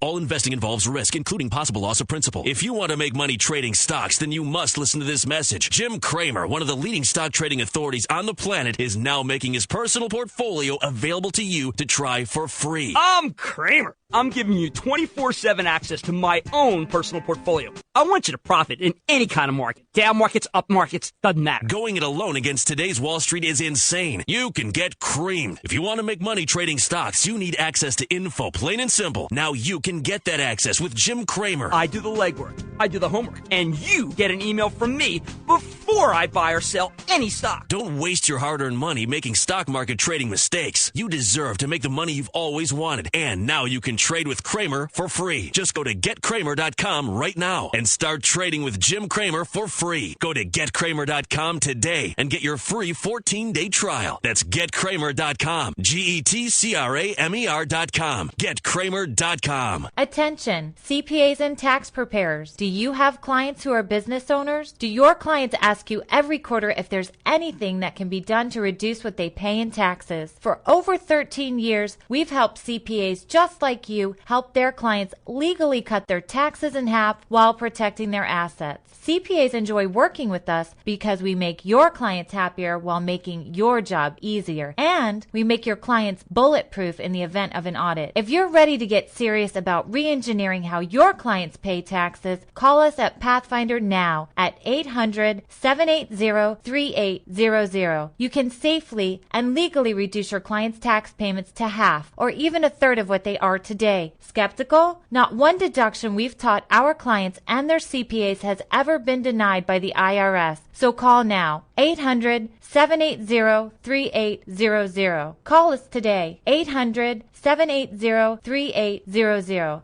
Becky, thanks for calling. Oh, no problem. Lyle, honey, it's time to go home. DoubleMySpeed.com. What is that he keeps saying? DoubleMySpeed.com. DoubleMySpeed.com. What is that? Oh, this amazing site. Lyle logged on to DoubleMySpeed.com, got a free comprehensive diagnosis, and within minutes he knew exactly what was slowing down our PC. Wow. Anyway, DoubleMySpeed.com removed dangerous spyware and a virus. No kidding. They cleaned our computer remotely and restored it to peak performance. DoubleMySpeed.com. DoubleMySpeed.com. We know Lyle. He's so excited about DoubleMySpeed.com that he wanders the neighborhood to spread the word. But the only thing he can say is DoubleMySpeed.com at double speed. Gee, I wonder if Don knows about DoubleMySpeed.com. Oh, Lyle sent him an email. Don, do you know about DoubleMySpeed.com. DoubleMySpeed.com. DoubleMySpeed.com. Get your free diagnosis at DoubleMySpeed.com, and within minutes, find out what's slowing down your PC. DoubleMySpeed.com. Guess it was a group email. Get your free diagnosis today. DoubleMySpeed.com. Your PC like new again. DoubleMySpeed.com. Results will vary depending on your PC software and other factors. Are you an inventor, or do you know an inventor who would like to attempt to have an invention or idea patented and submitted to industry? Call InventHelp, America's largest invention company, and learn how to get your free inventor's information. You'll learn how to attempt to patent your idea and submit it to industry from the company that has helped secure over 7,000 patents. It's a free call, so call now. 1-800-220-9562. That's 1-800-220-9562. Call toll free at 1-800-220-9562. That's 1-800-220-9562. InventHelp is a fee-based company. The Opie and Anthony Show. Keep up on all the latest Opie and Anthony Show info by checking out our Facebook page online or on your mobile device. Just go to Facebook.com/Opie and Anthony. That's Facebook.com/Opie and Anthony. Or on Twitter. Twitter.com/Opie Radio. Twitter.com/Anthony Cumia. And Twitter.com/Jim Norton. SiriusXM has all your sports needs covered in January. Every NFL playoff game. Rodgers straight back. Driver wide open. Touchdown! Plus, we'll talk to top college prospects and NFL coaches and GMs during Senior Bowl week on SiriusXM NFL Radio, Channel 88. Also, it's the first fantasy baseball experts draft of the season. Live from the FSGA Winter Conference in Las Vegas, January 16th on SiriusXM Fantasy Sports Radio. Plus, full play-by-play of the NBA, NHL, and college basketball. SiriusXM Sports. Don't miss a moment. Attention, all active duty and veterans of the U.S. military. Your proud service entitles you to participate in special VA loan programs with benefits not available to civilians, like the ability to purchase a new home with no down payment or mortgage insurance, or refi with cash out up to 100% of your present home equity with less strict credit criteria. Review these benefits online at greatvaloan.com.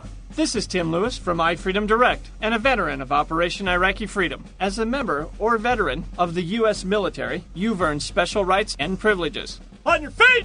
And get the details at greatvaloan.com. GreatVALoan.com is a website of iFreedom Direct Corporation, a private lender approved by the VA and licensed in most states. In some states, restrictions and limitations apply. For a current list of licenses, disclosures, and all benefits, go to GreatVALoan.com or call 888-900-VA-LOAN. Licensed by the New Hampshire Banking Department Company, NMLS 3122 and Lewis NMLS 157603. GreatVALoan.com. Tax Defense Network presents Real People, Real IRS Problems, Real Solutions. Am I pleased with the response I got from Tax Defense Network? And the answer to that is yes. They've contacted me every step of the way. They've told me how to respond in some cases. I would recommend them to anybody. I was so comfortable, and I'm so appreciative of you and the people that you work for. But I just want to thank you from the bottom of my heart. You guys just walk the walk, and I like that. Since 1997, Tax Defense Network has seen more than $3.3 billion of tax debt come through our doors and helped more than 126,000 people resolve their tax issues. With an A rating from the Better Business Bureau, there is no other company you can trust. For relief from your IRS tax issues, call today. 1-800-449-7192. That's 800-449-7192. Tax Defense Network's trusted name is only a phone call away. Call 800-449-7192. That's 800-449-7192.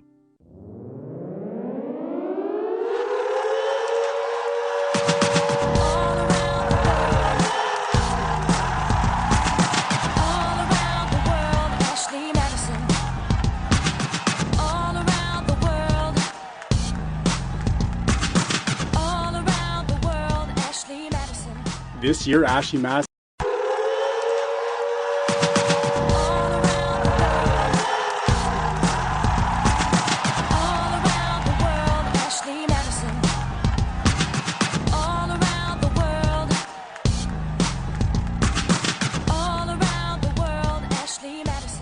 This year, Ashley Madison's able to provide something that is so tempting, it really should be illegal.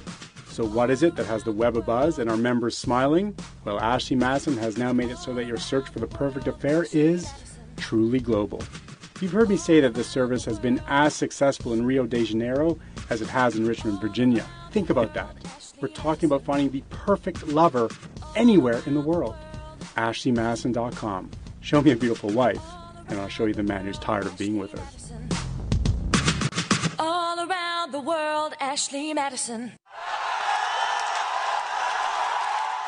Are you a manager looking for a way to use digital signage to communicate to your employees? The Marlin Company, the workplace communication experts, has a low-cost turnkey system that can have you up and running in weeks, whether you have 1 or 1,000 locations. Post PowerPoints, announcements, charts, and graphs, anything. It includes workplace messages on safety, quality, teamwork, and more. Find out what over 3,500 other companies already know. Call 1-888-99-MESSAGE. That's 1-888-99-MESSAGE. Or visit us on the web at workplacedigitalsignage.com. Thanks for calling the Opie and Anthony FU line. Here's the latest batch of FUs.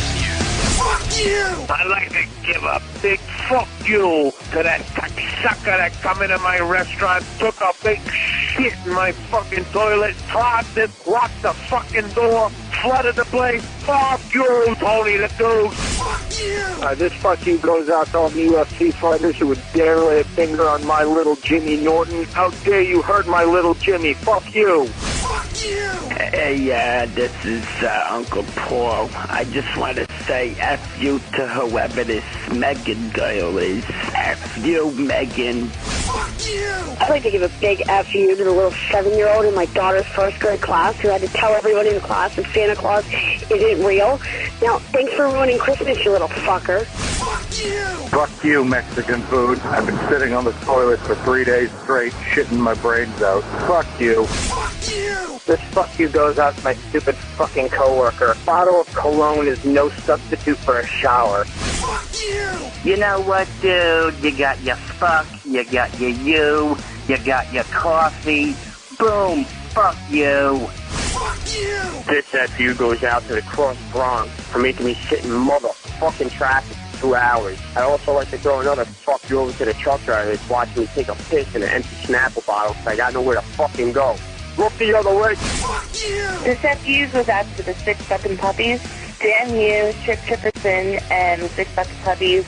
I can't get the six fucking puppies. The six fucking puppies fucking up your tree out of my head. So fuck you, 6 fucking puppies. Fuck you. Fuck you! Call the Opie and Anthony FU line. 866-FU, line 1. That's 866-FU, line 1. Somewhere in the Middle East, a murderous crime ring is about to trigger an international crisis. Who can the world turn to face this nightmare head on? Two of the world's most notorious mercenaries team up to face this never-ending catastrophe. If only they could stop arguing. Are you professional or not? Suck my tenant's cock! He's an international superstar with an overblown ego and a really short fuse. What don't you fucking understand? Give me a fucking answer! He's a drug-addicted, alcoholic, incontinent, bankrupt former wrestler with blown-out knees and a 10-inch penis. Stop my tenant's cock! If they can get along, they might just manage to save the world. Think for 1 fucking second. Keep your fucking mouth shut. Christian Bale. I want to fucking kick your fucking ass. You don't shut up for a second, all right? The Iron Sheik. That son of a bitch! This summer, one gets pissed off. No! Really easily. No! The other pees all over himself. Fuck a fucking bitch, pussy! Pissed on and pissed off. Coming this summer. This is Brian Cox. Hey, this is Chaz Palminteri. Hey, this is Danny McBride. Hey, this is David Duchovny. Hey, this is Michael Madsen. You're listening to Opie and Anthony. This is Brian Cox. Hey, this is Chaz Palminteri. Hey, this is Danny McBride. Hey, this is David Duchovny. Hey, this is Michael Madsen. You're listening to Opie and Anthony. I don't know why, but I'm still trying to figure out what the hell the show's about. All right. Yeah. All right. That was amazing radio right there. I liked it a lot. That was really cool. Especially, you got to see it. I got to admit, I'd never seen the movies. You got to. I know a bit about it, but I haven't seen the documentaries. But that was really, really fascinating. Do all three right in a row. You'll be like, holy shit. How do you do that? You go on demand. Is it all on demand? Yeah, on demand. I might have to do that. The first two on iTunes or something. You can. Yeah, you can. My favorite part was him describing at 16 what he was about to do with getting the license to impress the girl. We all it brought us all back. Like, okay, you got to get the job because you need some pocket money. You get your driver's license, then you're finger popping in the woods somewhere. Oh, yeah. Next thing you know, you're in jail. Going what for 18 years? And now he said, I just got my driver's license. Yeah. So he was supposed to get it in the summer of '94ish, right? I was wondering if he was going to go back to 2012, back to Kroger's for his bagging job. He loves Kroger's. He does not want to go back down south, though. They must have had great employee benefits. Yeah, I guess so. Because he was very excited about his job at Kroger's. He said he will just not go back down there. And fuck, man, I mean, I thought the interview was great, but then he revealed something right after the mics went off about the food poisoning thing, which was hilarious. Oh, like the day he got out, or 2 days after he was out. It's hilarious because, it prevented him from having sex. Yeah, he was going to hang out with his chick, and they were going to get a little intimate finally. And, the girl that was with him for 8 years while he was in prison, and they're writing back and forth. Finally, he's out. Finally, they could have sex, and he gets food poisoning. They had some of that scrimp. And then he says that it almost killed him. Yeah, so jail didn't kill him, but 2 shrimp almost did his first day out, basically. That would have been horribly ironic. I want to get Damien in here, too. What a great story. Yeah. Love to talk to Damien Eccles and Jesse if he ever came up here. With the clock tattoo on his head. Those guys got fucked. His girlfriend is all right, man. Yeah. She's cool, yeah. And he, does he reveal where he lives? Because he told us. Is that... I don't know if he says it publicly.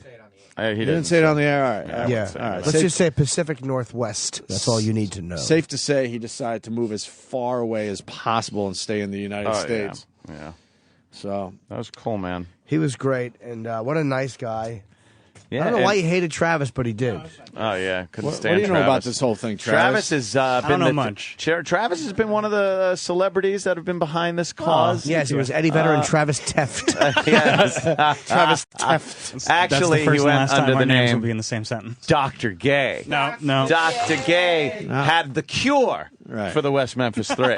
Now I feel like I know these guys when I listen to the Pearl Jam channel and I hear Eddie Vedder going, "Oh, this was going out to the West Memphis 3. Get out of prison!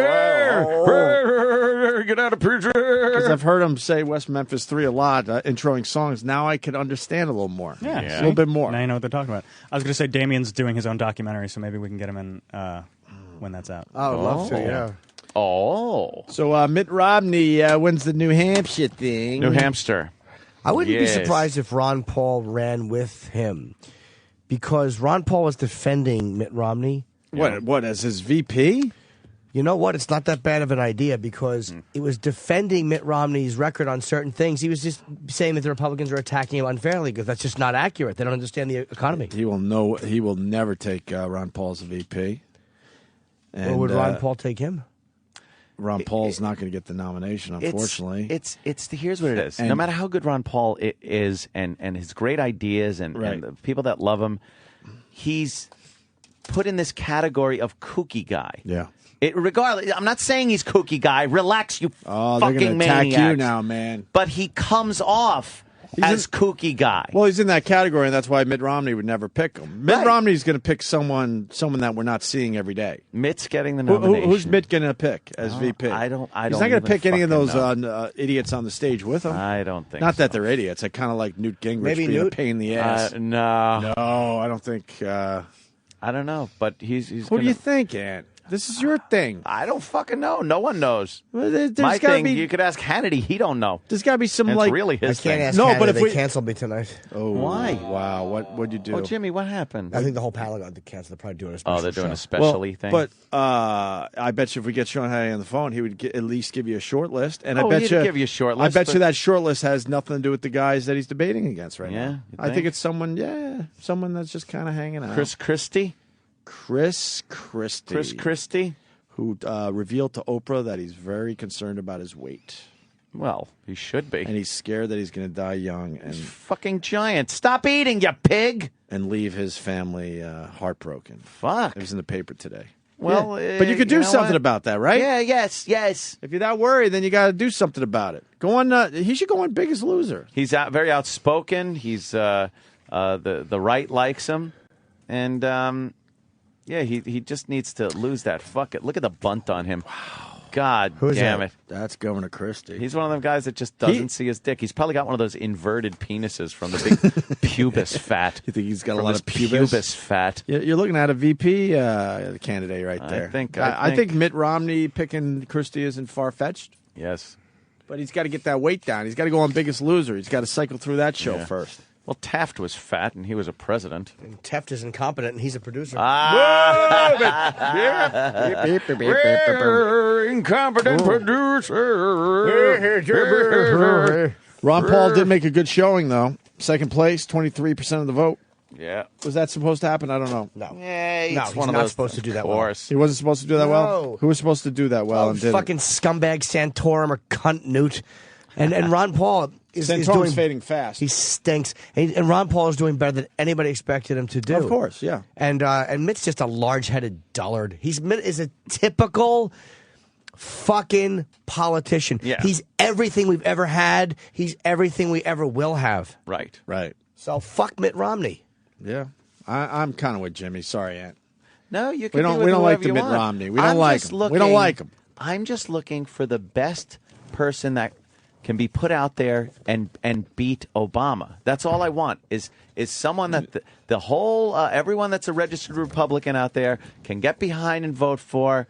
And I don't care who the fuck it is. Just put someone up there that could beat Obama. No. I can't let you off the hook like that. Why?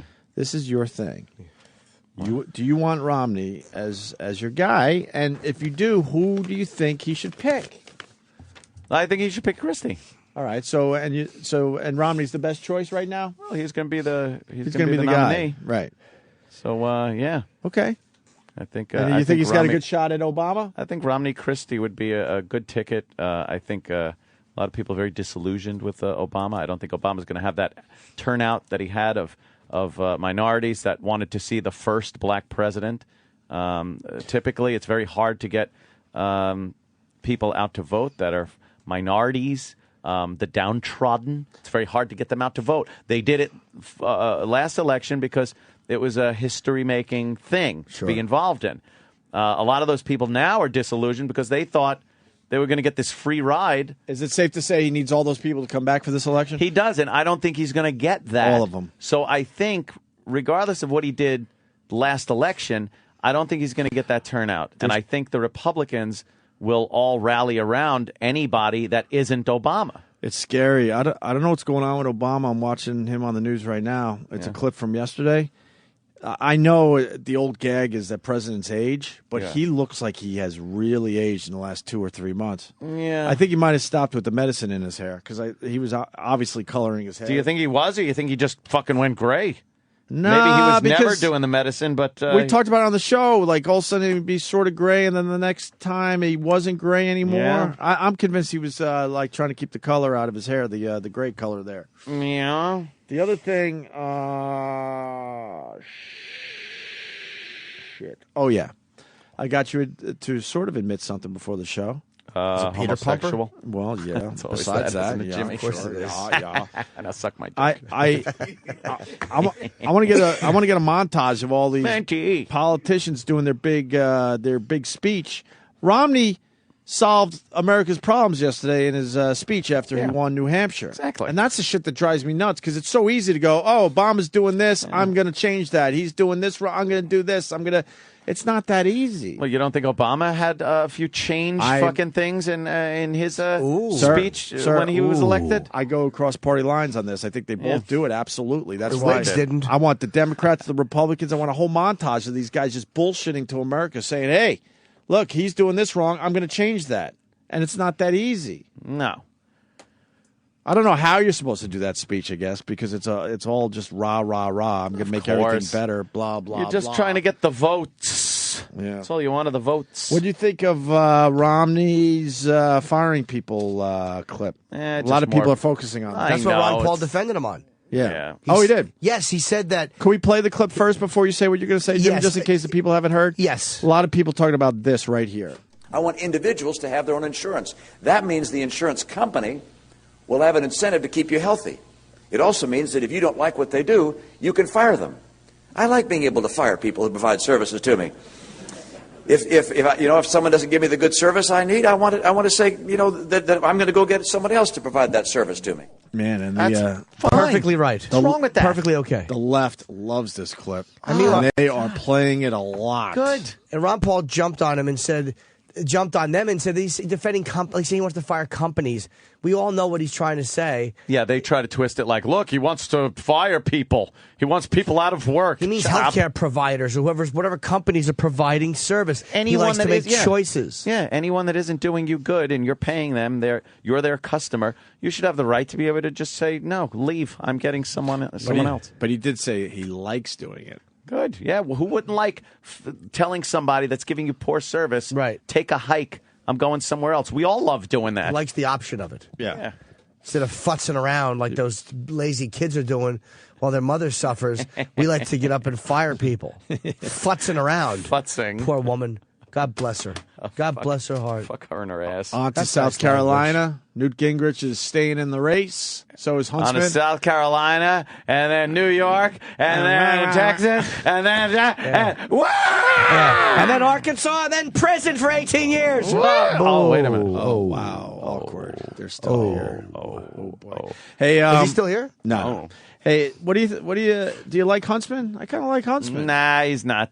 What's his problem? He's not presidential timber. What's his problem, though?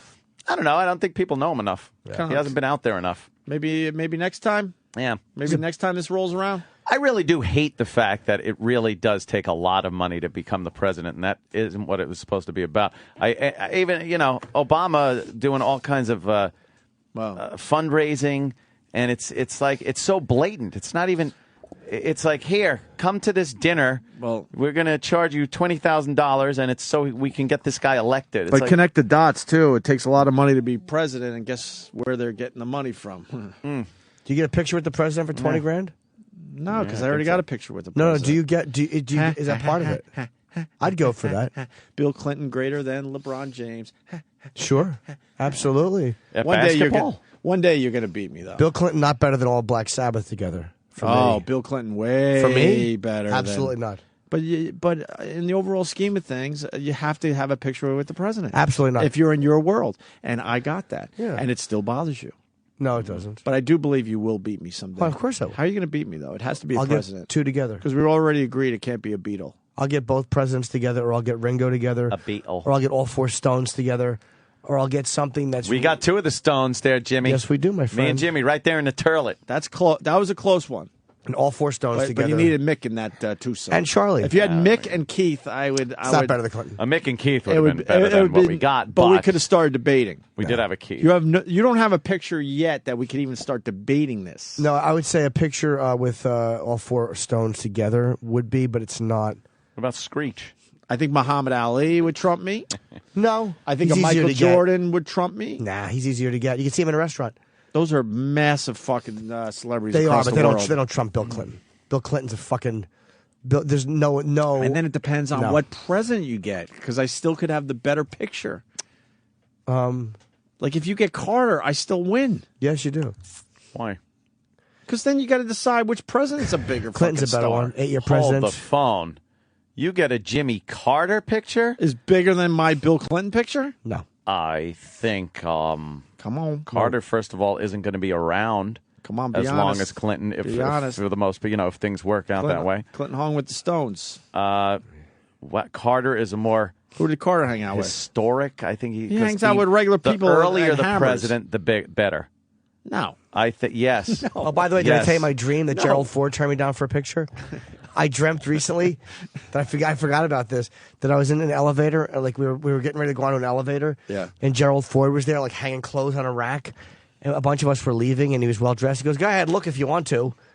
And then downstairs, I saw him carrying something in a parking lot. I'm like, "Can I get a picture?" And he goes, "Oh, no. And I'm like, "Come on, I'll never get this chance. You guys want a picture?" He goes, "No."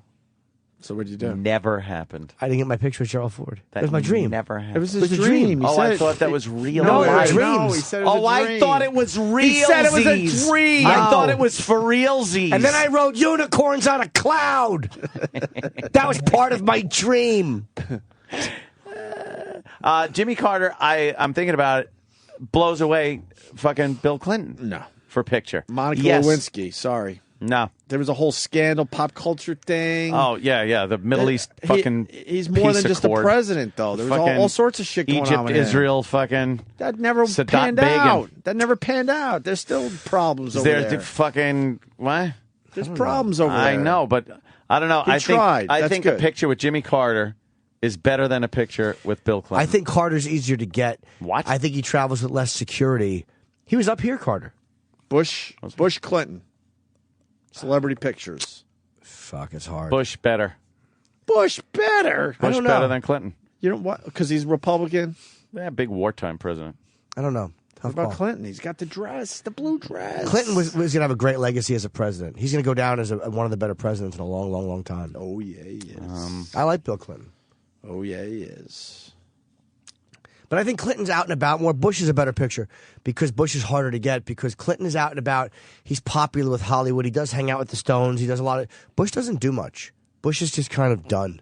I'm so jealous, the girl... What about Obama, Clinton? Obama, First black president. Obama. I think Obama almost trumps all of them because he's the first That's a in our big one. country's history. Yeah. And there will never, ever... So 1,000 years from now, he will always be the first black president. Let's break this down. How many living presidents? Carter, the Bushes, that's 3. Obama, obviously. Who am I missing in there? Is that about it? Eisenhower. Clinton. There's what, 5 living presidents, I think? Lincoln. Clinton, 2 Bushes, an Obama, and a Carter. That's it. That's what we're down to, right? Yeah. 5 living presidents. So rank them in importance if you got a picture with them. Quickly. I would have to say... Bush Senior's 5, let's be honest. Really? Maybe Obama, Fucking Bush, Gulf War. Clinton. First Gulf War. It's hard to say, man. A Carter. I mean, this is for what I would want. But I would take any of them. I just don't know. It's a very tough call. Yeah, it is. I'd go Obama, Clinton, Bush, Bush Senior, Carter last. What about any president since they've had cameras? JFK. JFK? Or Lincoln. Lincoln. Wait, where do they start? Yeah, Lincoln. Was that real photography I back think that then? was the first. I think he was the first photographed president, wasn't he? But they weren't allowed to smile, so that doesn't count. And it took a long time. You couldn't Yeah. just be like, "Hey, a quick pic, Lincoln.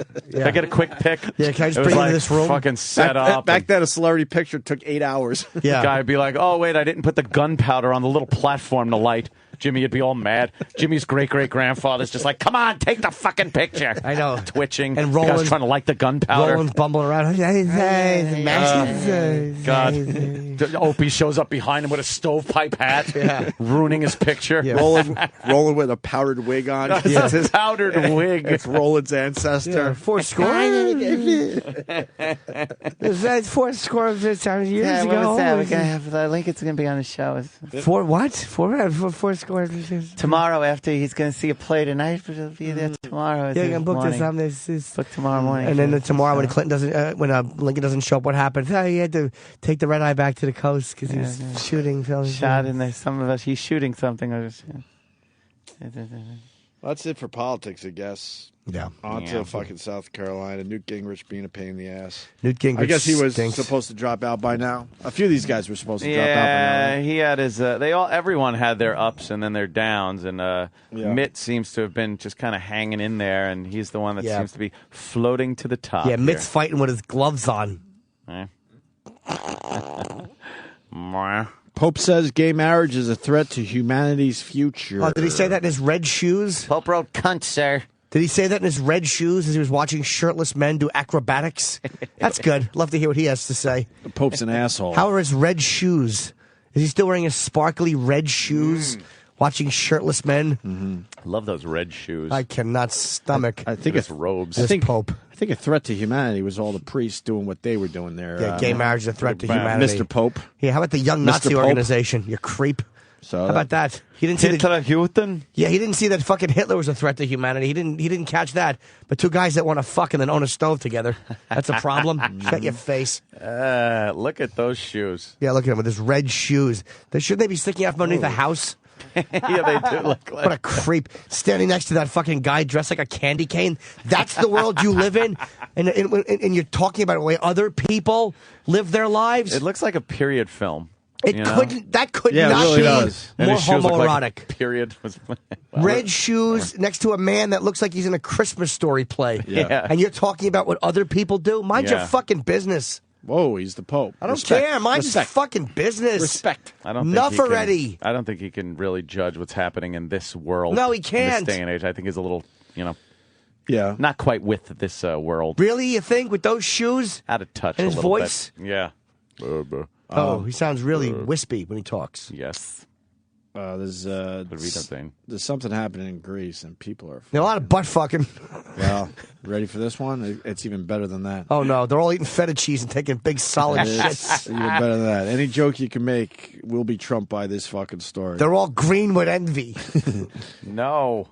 There's an uproar in Greece because they have decided that pedophilia is a disability. It's a disability? It's a disability. Ow. It's a disability. Maybe they mean the kid because he can't walk right. Yeah. And they're trying to see if they can get those little inflatable donut things insured because he's trying to sit with his sore on.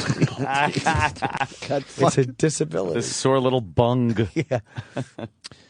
Disability groups expressed anger Monday at a government decision to expand a list of state-recognized disability categories to include pedophiles, exhibitionists, and kleptomaniacs. Those are all disabilities now in Greece. Yeah. I love Greece. They can't even imagine that this was allowed to go through. My God. The new list gives pyromaniacs and pedophiles. Pyros too made the list. Disability pay up to 35% compared to 80% for heart transplant recipients. That's nice. So you touch a kid in Greece, you're still getting 35% of your pay because it's a disability. Sure. I mean, that's breaking it down to the, obviously the that sounds nuts like and bolts. But. Some kind of fucking legislation those Greek homos would enact. Yeah. And if I may say Greek homos, much like Reverend Al Sharpton did. They were the ones eating the bunghole. They have shit all over their face. And they come down and go, you eat the ass? And the Greek homo go, I didn't eat the ass, but they got the shit on their face. They was the ones eating the ass. What was the juxtaposition today that made us laugh? The thing right before that dumb Reverend Al commercial? It was 1989, this day in 1989 that Reagan gave his farewell address. So it was this intense Reagan moment saying goodbye.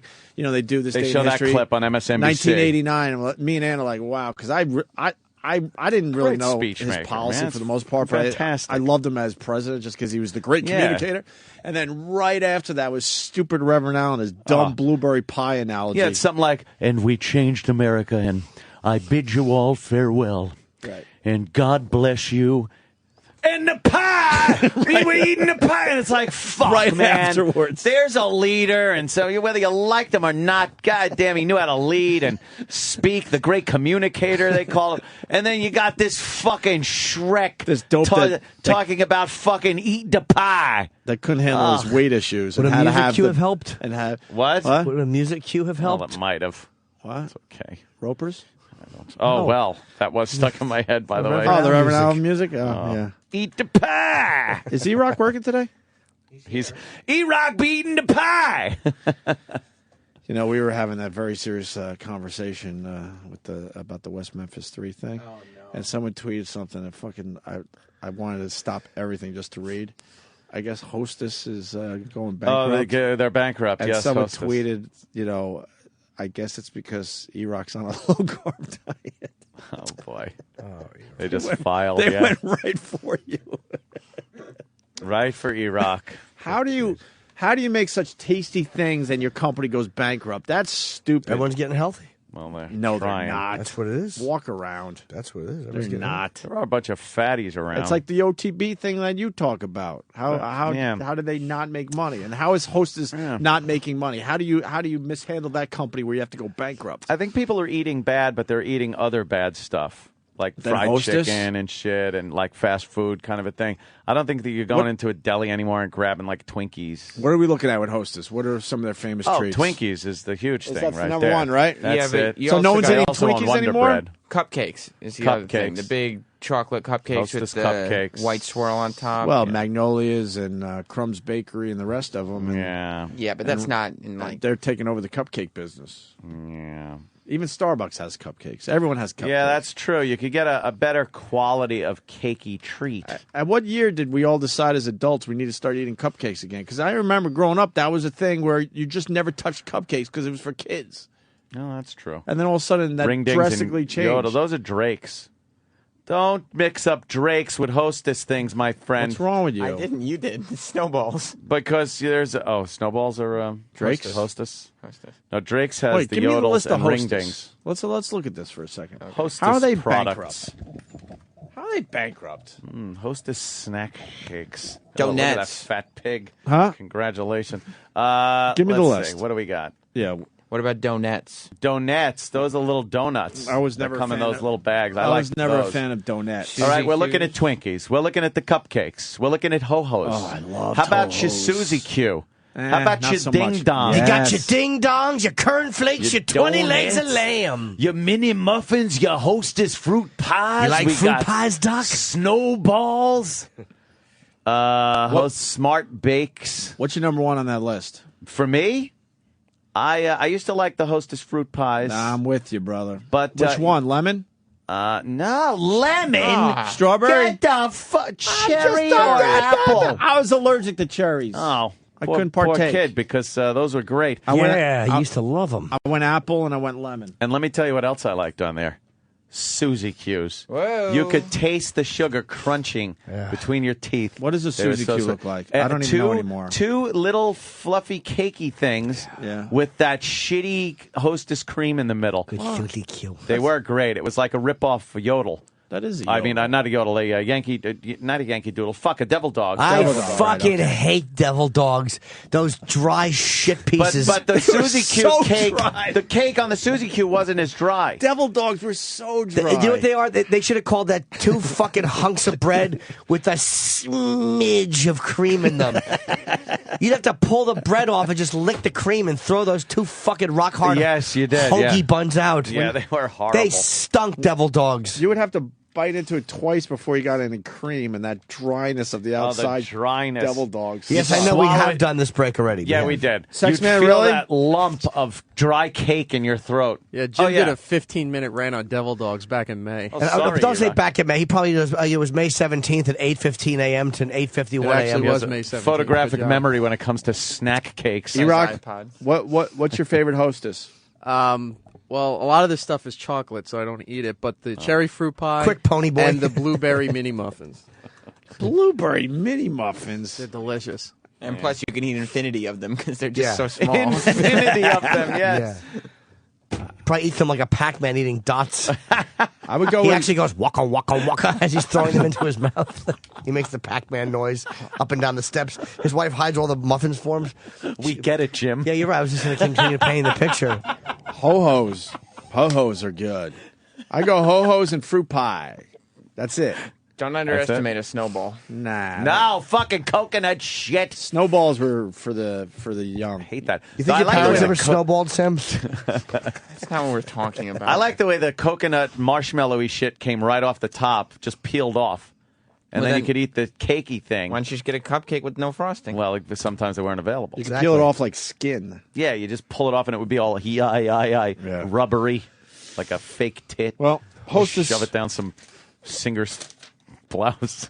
Hostess is going bankrupt. Right. Is it the one I'm thinking of? Of course it is. I should have got it. Remember that. One of the worst things I ever said. Jesus. Show's over. It's over now. Remember that? That's one of my favorite laughs ever. You should have. God, I should have had a physical.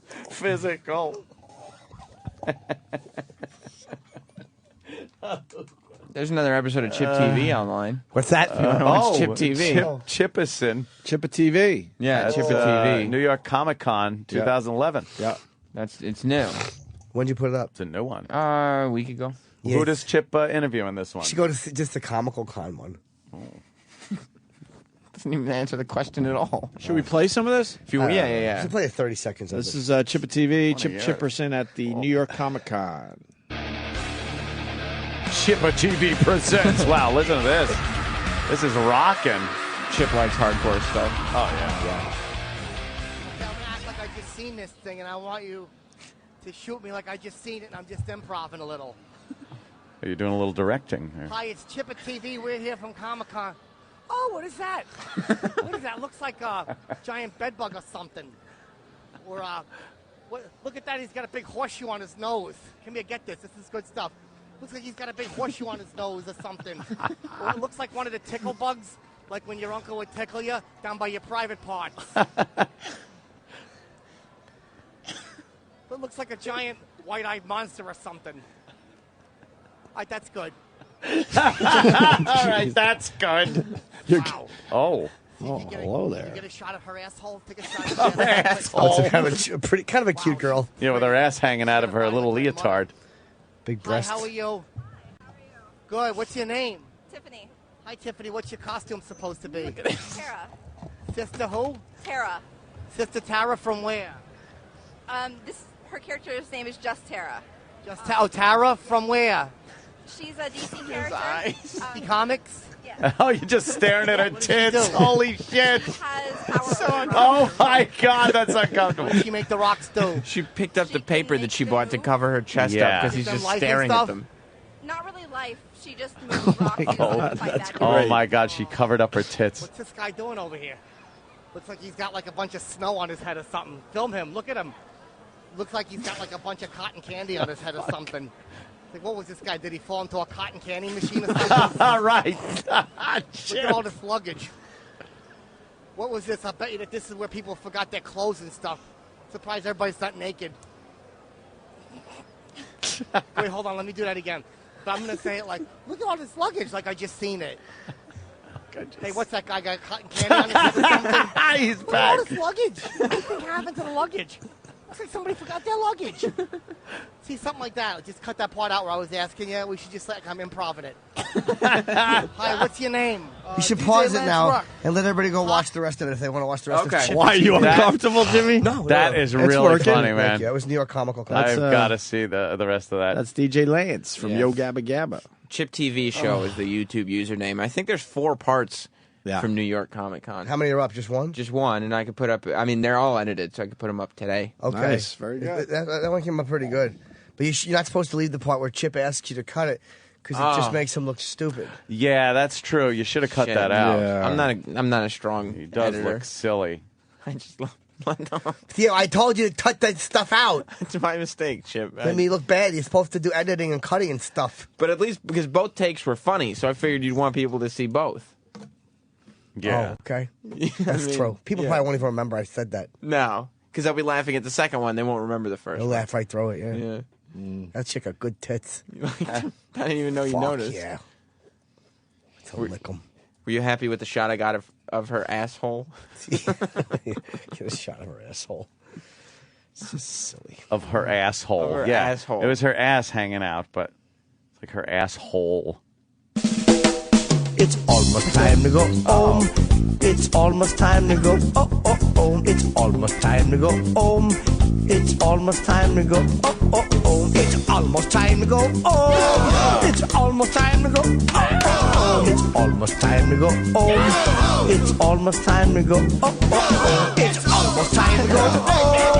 It's almost time to go home. It's almost time to go home. It's almost time to go home. It's almost time to go home. It's almost time to go home.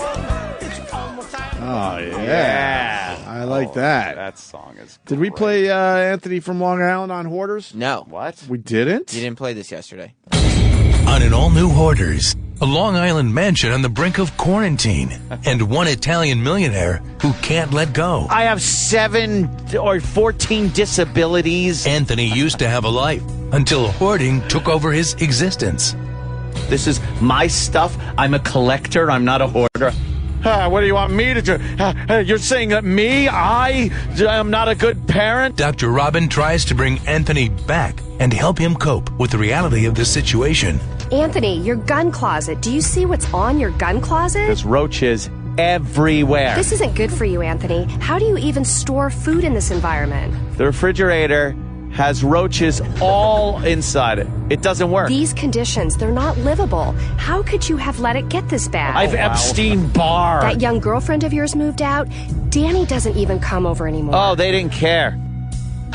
No. Oh my God, what's that? Doctor, we found a skeleton. Is that And then my dog died and There's roaches in the movie theater, a karaoke stage filled with rats, raccoons crawling over child pornography. It's like a carnival of garbage. All on the next Hoarders. Jeez, that's good. She's a great actress. That's good. I didn't know if she would read the raccoons crawling over child pornography line. She but did. She's a crazy. trooper. She did well. Who's doing the voice? That's Dr. Robin. No, I know that. The other guy. That's a hell Oh, of a that's voice, man. Mitch. There's a lot of good. He's fucking selling it. A lot of good voice people here. And I want to give him AJ credit. Mitch rocked it. Mitch did that one, and AJ was the guy who did the Bob Kelly War Stories thing that you liked. I like that one too. Dr. Yeah. Saucio, she honestly didn't sound anything like she was reading. No, the acting was amazing. Oh, literal Jimmy. The acting was amazing. Literal Jimmy. I got my American Airlines Advantage Platinum thing. And they send me these certificates which go applause, in recognition of outstanding service excellence. If an employee is really good, you can mail this in. How about this, motherfuckers? That's their job. How about when an employee is shit, I can mail it in? Ah, good idea. That's the certificate you should be sending out. You want me to just mail it in to go congratulations to an employee for doing their fucking job? No! I like the way Jimmy thinks on this one. How about you, hey, if an employee behaves inappropriately or rudely or is not helpful, mail this in. How about that? Yeah. God, what self-congratulating assholes the airline industry is.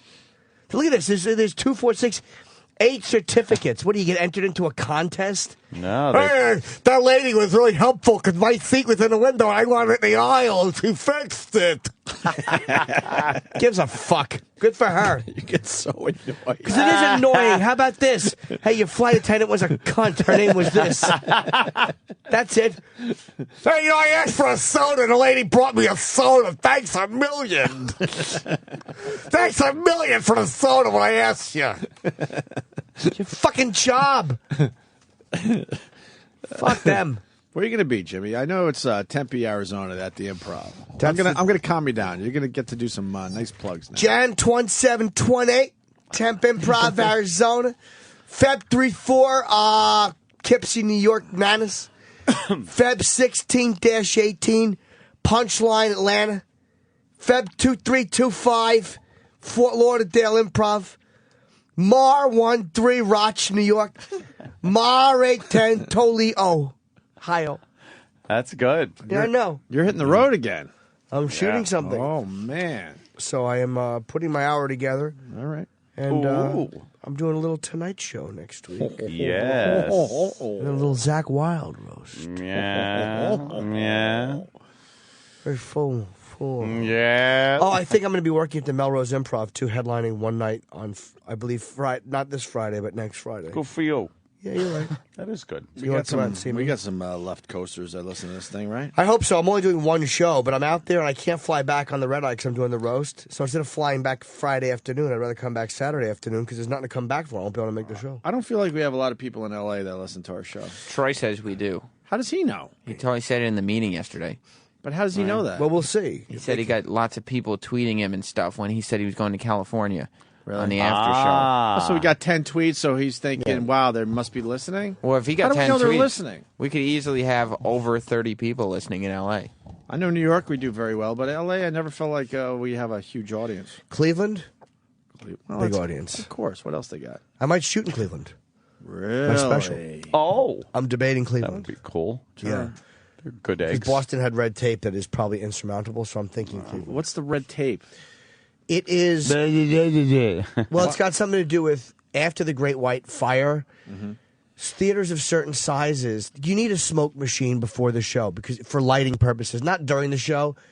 It just gives it a certain quality that you probably don't even notice that they've the used light them. beams and Yeah. stuff show through a little better. But you can't use them in certain theaters because of this new regulation that just took hold. So that's the red tape. It's nothing to do with me. It's ridiculous. It's chemical smoke. It doesn't even have. It's the machine. It's not not fire. pyrotechnics. And you need your smoke machine.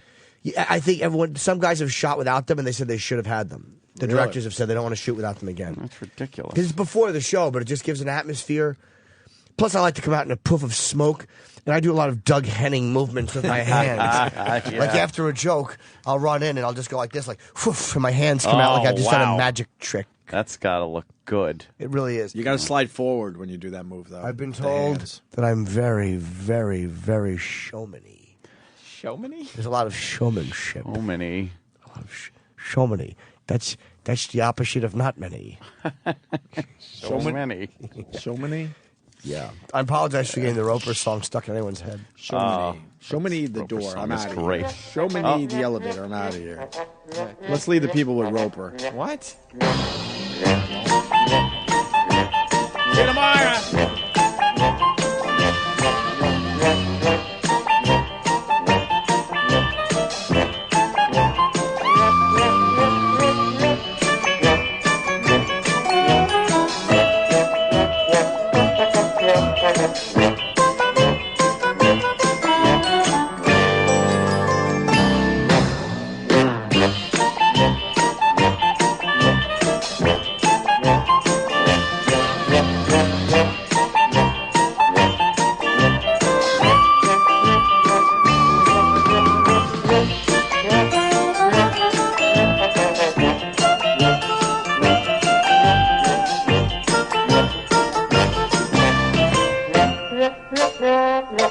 The Opie and Anthony Show.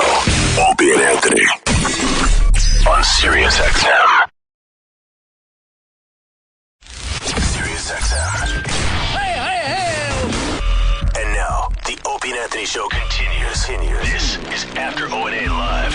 Here's your host, Sam Roberts. Big guest day on the show today. After O&A Live. Michael Clark Duncan was in here at around 7 o'clock this morning, so that'll replay, whatever, in the second hour. And this just goes to show where I'm at with who entertains me. I was very excited that Michael Clark Duncan was coming in. He's been in, Green Mile, Talladega Nights, lots of cool movies. He's done a lot. But I was actually more excited to see Omarosa. Apparently they're dating. And Michael Clark Duncan was in here, and he was doing the interview, and this woman was sitting on the couch the whole time. And at first, we thought we didn't know who she was. We thought she might be a publicist or whatever, but I knew that he was dating Omarosa. And so I kind of look at her and I realize that's her from The Apprentice. That's Omarosa. Uh-oh. Watch out what you say. She's feisty, Mars. Is she? Very feisty. I don't know if you've seen The Celebrity Apprentice, but she's very feisty. But that was, to me, more exciting than even Michael. I always want to call him Michael Duncan Clark. It's Michael Clark Duncan. Was Omarosa. Eric, you don't watch reality TV. I watch Apprentice. Were you excited? Not really. I'm not into the reality people, really. But you just said you watch Celebrity Apprentice. I watch it, but it doesn't mean I'm like, oh my God, that's that person. I can't believe that nobody noticed it was her. Like, she's one of the biggest strictly reality stars I think there is. That's fair. Like, I don't know who's bigger than her that's just a reality star. Kim Kardashian, I don't say is a reality star. I think she is a socialite. She falls under the same category that Paris Hilton falls under, which is not reality star. They've done reality shows, but they're not strictly reality stars. They're socialites. I think Omarosa might be the biggest strictly reality star there is. I might be able to make that statement. What about Jesse Camp? Jesse Camp was not a reality star. He was a VJ. Yeah, he went through No, process he was not of on being hired. He was not on a reality show. He was on a special. He was not on a series. He was a video jockey on music television. That's totally different. What about Wade Barrett? That's a wrestler. You're just bringing up wrestling That was again? a reality show, NXT. Oh, my God. UCB Fred. Yes. Biggest strictly reality star. Maybe like Snooki? Okay, all right, good. See, that's what I'm looking for, Eric. Not fucking Jesse Camp and wrestlers. Snooki is a good answer because the Jersey Shore is a huge show. I mean, Snooki and The Situation both. I don't know if maybe even JWoww too. Maybe all three of them. I can't put DJ Pauly D over Omarosa. Yeah. You wouldn't do that, would you? No, probably not. Probably just the top three Jersey But Shore people. because those are the top three on Jersey Shore. JWoww, I would say and Sitch. Snooki over The Situation. Yeah, but you would also say Wade Barrett and things like that. Then nobody knows what you're talking about. Reality show. Yeah, I would probably put Snooki, The Situation, JWoww in that order. Yeah. So maybe Omarosa is the fourth biggest strictly reality star. Mars, do they Sure. have reality shows on Telemundo? No, but they do have them in for UFC fighters. Yeah, but those are not reality stars. Those are fighters. Okay. You know what I mean? Like, it's not... Like, I'm talking like, Omarosa's not really an apprentice. Right. You know what I mean? Like, she's a reality star. And I mean, on Jersey Shore, they do nothing. So you don't even have to disguise it as the show's about something. But I wouldn't say that the UFC reality show counts as reality stars because those are fighters. Okay. What about those competition shows, like for American Idol and stuff like that? Those are reality shows. Yeah, but they don't count once the American Idol... Like, Kelly Clarkson became a legit pop star. And Carrie Underwood.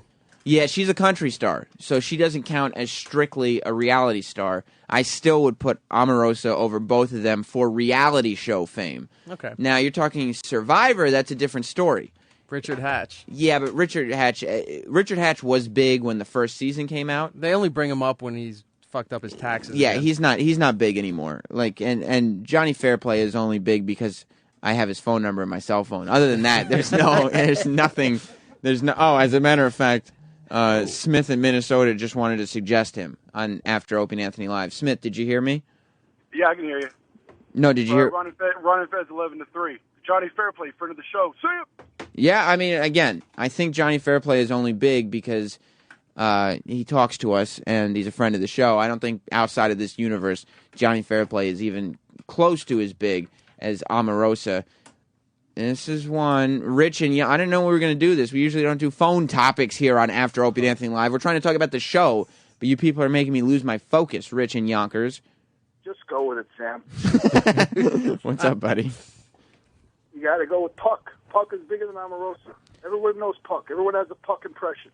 But do people under 25 know who Puck is anymore? It's a generational thing. Yeah, I don't think so. UCB Fred, how old are you? I'm 28. You look younger. Thank you. Maybe it's all the weight that you haven't gained. Oh. Puck. I know who Puck is. I wasn't really allowed to watch The Real World at the time, but I knew that he was a guy Strict who parents? Yeah, he was a guy who ate his own boogers, right? Yeah, I On mean, he The did Real that. World. And That he was like used his to kind of claim to fame. He was make fun of Pedro for having AIDS all the time. I think.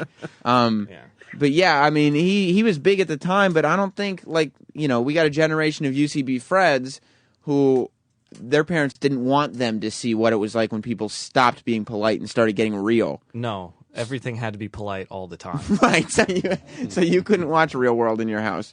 But Rich, you win, okay, for that suggestion. Roland basically gave me Best Buy's Overstock to give away today, so you just got a copy of The Scorpion King Part 3, starring Billy Zane and Kimbo Slice on Blu-ray. Oh, Kimbo's on it? You want this? No, hell no. No, you want it, Rich? I mean, do I have to watch the first 2 to get this part 3? I don't know if you're going to be able to catch all the subtleties with it, but I'm going to send it to you, and you can tell me how it is, okay? You got it. All right, I'm going to put you on hold. I just gave away. I can't. Like, people should be angry. Like, if they call up and say, this is what you've won, it's like, I don't want your trash. They should be insulted. Yeah. What's up, Jason in Detroit? Hey, Sam. What about Elizabeth Hasselbeck from The View? She surpassed everybody. She did, but there are people. Oh, get the morning mashup in here. These are the perfect people for this. But Elizabeth, whoever wants to come in, Elizabeth Hasselbeck is famous for being on The View more than she is for Survivor. There are people who watch The View that don't even know she was on Survivor. That's why you can't give it to her. Thank you, Jason. Listen, morning mashup. You guys are in tune with what the kids are talking about. Yeah. You know, Yeah, what's pop happening? culture deal. We had Michael Clark Duncan in here earlier today. By the way, Michael Clark Duncan has a very Stanley T vibe about him. I'm not shocked. I'm not just saying that because he's black. Okay. All right, and So you know is it- Stan. yeah, you know Yeah, I come see on. beyond color. Okay, Yes, and you plus he's much more dark skinned than you, so that's why it's not that. I feel like he's I got a lot noticed of that. wisdom and he's very deep. And That's what, and he can mesh well. You could tell he could go with whatever the vibe is. Okay. He could go in whatever crowd, and he wanted to have the jokes, but then spread a little wisdom too. Okay. And I like that. That's a Stanley T vibe. Yeah. He was in here. You know he's dating Omarosa from The Apprentice. I didn't know that's that. disgusting. I did not know that. Yeah, that's who he's dating. That's pretty bad. Why is that bad, Stan? Gee, man, because You're not a fan. I'm not at all, man. Do you remember the freaking First Apprentice? Oh yes. She's not nice. That's ingrained in my memory. In my And then on Celebrity Apprentice, she was no friend of Piers Morgan. Wait a minute, do I have to interview her too when I interview him? No, I don't think they come in together. Well, what happened today was Yeah. Michael Clark Duncan was in here, and he had a girl on the couch, and nobody really knew who she was. We figured she might be a publicist, she might be whatever. Right. And I was looking over from this corner. I know her. And I go, it's fucking Omarosa. Because I knew they were dating, and I was like, that's her. That's Omarosa. And so, we found out. We talked to her a little bit, but you don't have to interview her because she didn't even really want to get on mic much. I mean, once we gave it to her, she was But willing. then why did she even come in here with him? It's like Because that's his boo. You know what I That's mean? his boo. Is that right, Stan? John Coffey. Now, but this is what I was saying. Other than, let's take Jersey Shore out of the equation, because Yeah. that's just a monster. I think Omarosa is the biggest strictly reality TV reality star of all time. Yeah, right now. No, right what now. about some of the first Real Worlders? That's what I said right now. Because Like people, Puck. right now, like if you went on the morning mashup Yeah. and we're like, hey guys, remember Puck? All your listeners would be like, nope. Right. Because You're we're right. 14. Like, Right. we don't know what you're talking about right, Right. now. But they'd know what you were talking about with Omarosa. What about Chumley? Who's Chumley? That Pawn Star? Who's that? I've never even wrong seen with that you, Ryan? show. From the Pawn Star. Yeah, dude, I think he's bigger. Look, he's physically bigger. Well, that's true. And I'm a fan and everything, but I can't say that Chumley is going to get stopped in the street before Omarosa. I bet you would. He's more recognizable, don't you think? I've never seen the show. I never heard of the guy. Oh, you'd love him. Like I'm if somebody sure. was like, Nicole, do you want to get Chumley from Pawn Stars on the morning mashup? I would say negative. Right. Okay. But if they were like Omarosa, you'd be like, look, I don't want to, I but would- I understand. No, I I wouldn't would even say understand. I'd say no. negative. Why? Why Yeah. no? I just don't, I don't want. She's I'm a not big nice. fan of Michael Clark Duncan, so I ain't going to say nothing. She's not nice. She was nice in here. Well, I just. Maybe I, she's changed. Maybe. Yeah. Maybe Michael Clark Duncan has brought that kindness out in her. But you don't think, other than, of course, Chumley from Pawn Stars.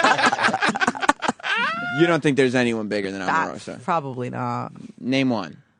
I don't know. I mean, Can't do it. Maybe some of the housewives. They've only been on. They've only been. You didn't think about them. Some of them were, celebrities before that. Well, because Kelly of- Clarkson. Yeah, but I talked to E-Rock about that, the sex man. Yeah. And I told him her biggest fame came as a pop star, not strictly as reality. You see what I'm saying? Wait a minute. Wait. Rewind. Why is E-Rock the sex man? Well, because You see his hair? Is he good at doing the sex? His nickname, no, but his nickname. What's his nickname? Trust me, is the Sex Bagel. E-Rock, tell the Morning Mashup how you got that name. It's a great story. No, it was a name I got in college. End of story. What did he say? I didn't hear. There's got to be more to it than that. Tell Nicole the story No, again. that's She right. didn't know. It's a name I had in college. That's all you need to know because it's really boring. No. Tell But the story. Sam insists on bringing that name up and not letting it die. I've got good college stories. If you give me Yeah. one of yours, This I'll isn't give a you good one. story. We How want do I to tell you? Whoa. We want to hear Nicole's story. So Just say it, just to hear Nicole's story, because they're. tell the story, Eric. Eric had sex while eating a bagel. No, I got to. Yeah, good one. That's what happened. No. Let him tell it. Then tell No, it. I 'cause- was doing some stupid radio shift at my college station, and the show after me was trying to be like a Love Lines kind of thing, and they had me hang around. I answered some dumb question, and because my last name rhymes with bagel, the guy was supposed to say, he was trying to say, be smooth, saying sex advice from the bagel, but he stumbled and he said advice from the sex bagel, and it just was so dumb that I kept it. And Out of choice? it was a goof at that time. That's a good one. But I then gotta Sam stick won't with let it that. go. I love that story. That's See? the story. It's Now really talk bad about story. fucking in It's college. not a good Go. story. Maybe it's the way you told it before. I thought it was good. It wasn't good this time. So excited Never about good. it. Well, Nicole, what's your tell story, Nicole. Nicole? Because last time Nicole came in here, I don't think you guys were with her. She just came in to announce to the world No. that her fiance, No. whose name is Matt, ejaculated into her No, eye. that was not. That was. I didn't just come Do you remember in that, and say Mars? that. You remember that, right? Yes, that was It it. happened You shared to. that? It happened to come out, and it wasn't as graphic. Of as his right into your face. Okay, this is my story because you told your stupid sex Yeah, bagel make story. it better than Now this make it stuff. hot. So Go. my first experience with another girl was Okay. with a boyfriend, and we were on spring break. We were in Acapulco, and we were out. It was obviously we were. What year of college was this? How old are we talking? I was a sophomore. So about 19. Yeah. No, 19. And we were obviously intoxicated and, among other things. And for we were you. out on the beach. And after it was all over, all of a sudden this Mexican dude comes up and slaps my boyfriend high five. He had been sitting in a lawn chair watching the whole time. Wait. He just sat and watched us hook up. Nicole, what part of a good story did you think it was to skip all the details and go to the high five? Where are you? I don't know. I thought that was the badumch of the story. Like, I didn't all tell right, you I was what do going you to give think? you all the details. We're We gonna, hooked up. We're going to go play the hits now. This is not that. We could tell more details. No, than we that. can't because So I'm still Coley B from the mashup, and I No, cannot. you're not I right do, now. I do not need to go into details, but there was a threesome. You were on there a was threesome Yeah, it was me, my boyfriend, and one of my girlfriends on the beach. On the beach, It was outside. Outside. Was there penetration? You could say that. Yeah. There was. And now I'm gonna go. What hour of the day was it? It was like 3 a.m. And it was just that one Mexican guy on the beach. All of a sudden, but we didn't know until it was over. Then we looked up. He got up. He slapped my boyfriend high five, and we looked over. He'd been sitting in a lawn chair watching the whole time. We had no idea that he had this whole show going on. No, you knew he was there. That's why you picked that spot. No, that's not true at all. Did you know the third person? Yeah, I knew. Yeah. You didn't meet them on vacation. It was somebody. No, it was a girlfriend of mine, and it was someone I was dating. Now, was it the person you were dating? You said there was some penetration. Oh, we're not. Was there multiple penetration? Is all I asked. Not moving you on don't from have to this. tell whose holes they were if there was just more than one. Do you see me putting on my coat right now? It's cold in here. Don't even worry about it. Eric's story was not nearly as good. I think I gave you enough. That's all you're getting. If you want to hear the rest of the story, you can come see me in my office later. Did you, as Bobo would say, and this is just for Bobo, did you go deep sea diving?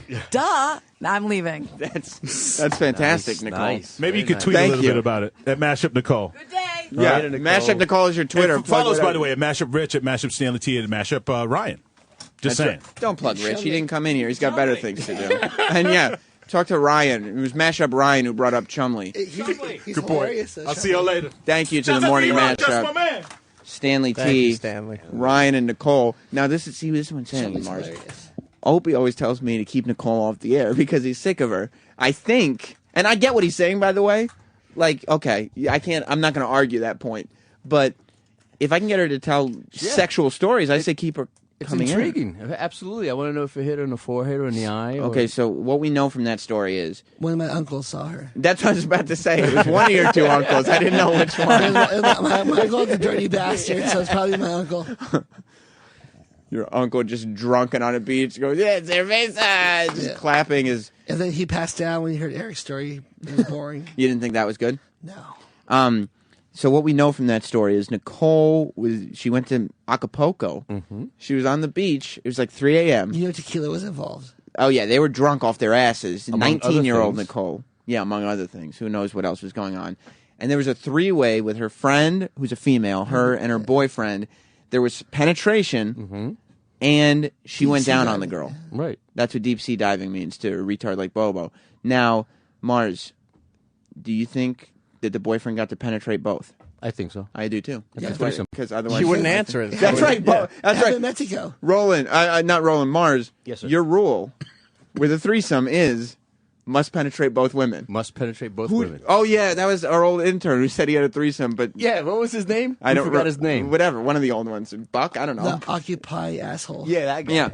Yeah, and he came in and said he had a threesome. You said no way, because to you a threesome has to have two people. You have to penetrate two people. Absolutely. And Now, if it's two guys and a girl, and you were in the threesome, you would penetrate the guy and the girl, correct? That's not correct because I don't do trains. No. It's just like one after the other. Like Wrong. Well, which one would Go you another route. Which No, one no, would you no, do wrong, first? wrong. If you Go had another to, route. which would you do first? Move on. And would they both be asses, or there's so many I options? don't do that. You haven't done it. I do not do that. Have you? Will never do. Oh, that's very close-minded of you. Speaking of beaches, you have Scorpion. More Scorpion Kings to give away. I gave one away. Oh. I made a claim that All the lines hung up after you gave it away. I know. I There's didn't more. understand why. I said that I didn't understand why Roland had left the overstock bin of Best Buy on my console here to give away. He doesn't get it. What oversight? The Scorpion King is a shitty movie. Is all I'm trying to get at here. Nobody wants it. Yeah, it's pretty bad. Yeah, that's what I thought. I mean, there's no way up. Publicists, are we trying to get Billy Zane in studio? I don't think we have to worry about I think upsetting anybody. I think the stamp is worth more than the movie. Yeah. There's still no calls coming, just so you know. Yeah, well, I mean, I'm not even going to take them. Michael Clark Duncan, though, was in here with Omarosa, as we talked about, and he came over, and he shook everybody's hand. Hell of a gentleman. Manly shake. Manly shake. He was in here at 7 o'clock in the morning, and, I mean, we usually don't have guests that early, except stupid old man, Buzz Aldrin came in at 6 o'clock in the morning one time at K-Rock. Like, all I could do is 6 a.m. That shouldn't even be an option. But he was in at 7 a.m., Michael Clark Duncan was, and his handshake, because I was over here next to Opie to video, and his handshake, like, I know I'm not the strongest human being. No, really? Physically. You could have surprised the fuck out of me. Mentally, I am the strongest human being, but physically, I'm not the strongest. My hand was, like, I could feel the soreness in my hand for minutes after. Like, halfway through the interview, I could still feel, my hand was still in pain from just a handshake. Your hand disappears because his hand's so huge. Yeah, it just encompasses it, and then he just squeezes. Oh, look, there's Scorpion King callers. And it goes. I'm going to take one of these calls because there's no way that the phone banks just filled up for Scorpion King. And if they did, then there's some major prize pigs that listen to the Opie and Anthony show and after Opie and Anthony Live. Yes, you're on the show after Opie and Anthony Live. Hey, boys. What's up? So, do you really want the Scorpion King? Yes, I love the Scorpion King. Would love to have a copy of it. It's part 3, and it's starring Billy Zane, Kimbo Slice, and WWE champion Batista. It's on Blu-ray. It's on Blu-ray. And Ron Perlman. And Ron Perlman. Well, Ron Perlman is good in Sons of Anarchy. What were you going to say? If you had a pizza and a 6-pack of Pabst Blue Ribbon, that's a Friday night. All right, well, then I'm going to put you on hold and give you something to do this weekend, okay? Pabst Blue Ribbon. Who Congratulations. He's on line 6, so you can take his information. White people drink. There's 2 people who drink. Pabst Blue Ribbon? Yeah, Pabst Blue Ribbon. Tecate. It used to be like white trash beer. Right, still is? No, because then college kids started drinking it ironically. So it's like a hipster beer now. Oh. Like in college, you get it because it's funny and ironic. Oh, look at me! I got passed with Yeah, a it was ribbon. big And in college because it was cheap too. Yeah, but and then you go and you move to Brooklyn and you get Pabst Blue Ribbon and you have parties on your roof. Like that's what the kids do now. Ew. Yeah. Why is that ill? Because that beer sucks. It does. It's delicious. Well, you think it's the alcohol. You just need to taste the alcohol. That's all I in it. need. You drink I rubbing just- alcohol, you'll be all right. Yeah. As long as the alcohol touches these lips, I'm like, Mars, you train. Well, you trained. You haven't. It doesn't look like you've been training recently. But Oh, in your prime, you couldn't take out a guy the size of Michael Clark Duncan. I'm still training. You and, are? Yes, I am. For what? Eating competitions? You motherfucker. Give Pat from Munaki a run for his money. Hey, it was Christmas vacation. You indulged a little. Yeah, a little bit. Little bit. Why not? That's a big dude. Guys like that, you have to go my size. Yeah. Guy like that, I gotta go for a choke. Gotta go for the neck because arms, legs, everything else is so strong. If you get hit, So where you just jump on their back like a monkey and try to choke them out? Yeah, you got to do it. You can't take them down like by their legs and try to get them on the ground and do it that way. But once you're on the ground, you have the formidable task of getting past the legs. What and the type of arms. task? Formidable. Yeah, you got it that time. Okay. that's I mean, technically it's formidable, not formidable, but you got it. I mean, that's close enough for you. I'll give you that. it sounds like Poe's dating move. Oh, Jesus. You're talking about our old security guard now. Yeah. Okay. I Was don't that like know what. rape? No. Oh, Jesus. I didn't Again say with the accusations here. Look, more Scorpion King. Nobody's. I don't want to pick up another call. It's disgusting that you people are calling after Opie and Anthony Live to try to win the Scorpion King. No, they want to talk to you, Sam. Is that all it is? That's what they're all saying. They just want to talk to Sam. I just want to talk to Sam. Point down a random line. They all want to talk to you. Go ahead, Sam. 9. Roland. I'll talk to Roland. They talked to Iraq. Iraq's not a chocolate guy. He doesn't like desserts. He loves sandwiches. Did I say it right? Yes. Okay. Yeah. But Roland, you're a guy who enjoys all types of food. Yesterday on Ron and Fez, by the way, thank you to Ron and Fez for a great pizza party for Roland. And Mark Zito for Yeah, it happened. Okay. It was it happened yesterday afternoon on the Ron and Fez show. I mean, honestly, Mars, I'll tell you, it wasn't as good as it could have been. It was a good pizza party. The company was great. Ron and Fez are great hosts. Right. But they left one of their producers in charge of actually getting the food. And did he make the pizza? No. Well, Fez tried to make the pizza, but they went out and bought some after that. It wasn't going to work. Unfortunately, one of their producers went out and got mostly just cheese. And it left a lot of people. I was fine with it because I like cheese. Right. But I'm not going to eat more than 2 slices. Like, the rest of the people at the party were a little underwhelmed and dissatisfied, to tell you the truth. Because, I mean, they wanted a meat lover's pie, you know what I mean? Mm-hmm. Like, Roland, he wanted something substantial on his pie, and Like- unfortunately, it was mainly cheese. Like when I threw my pizza party, I had like 4 cheeses, but also I had 15 other meat pies. Yeah. I mean, nobody can discredit you for that. At the end of the show today, we were talking about Hostess going out of business. Are you a Hostess guy? Nah. You're not. I just like the crocodile. It's like a Hostess. It was like a limited run they did. The crocodile? Yeah, it's a crocodile. It's What like is it? Chocolate. Almost like a Twinkie, but covered in chocolate. You like that? I love that. It was delicious. It was So, amazing. so your problem with Hostess and is... the squiggly one. So your problem... So, yes, I am sad. Your problem with Hostess is it's too good for you. You need them to add like some kind of chocolate or some kind of thing to it.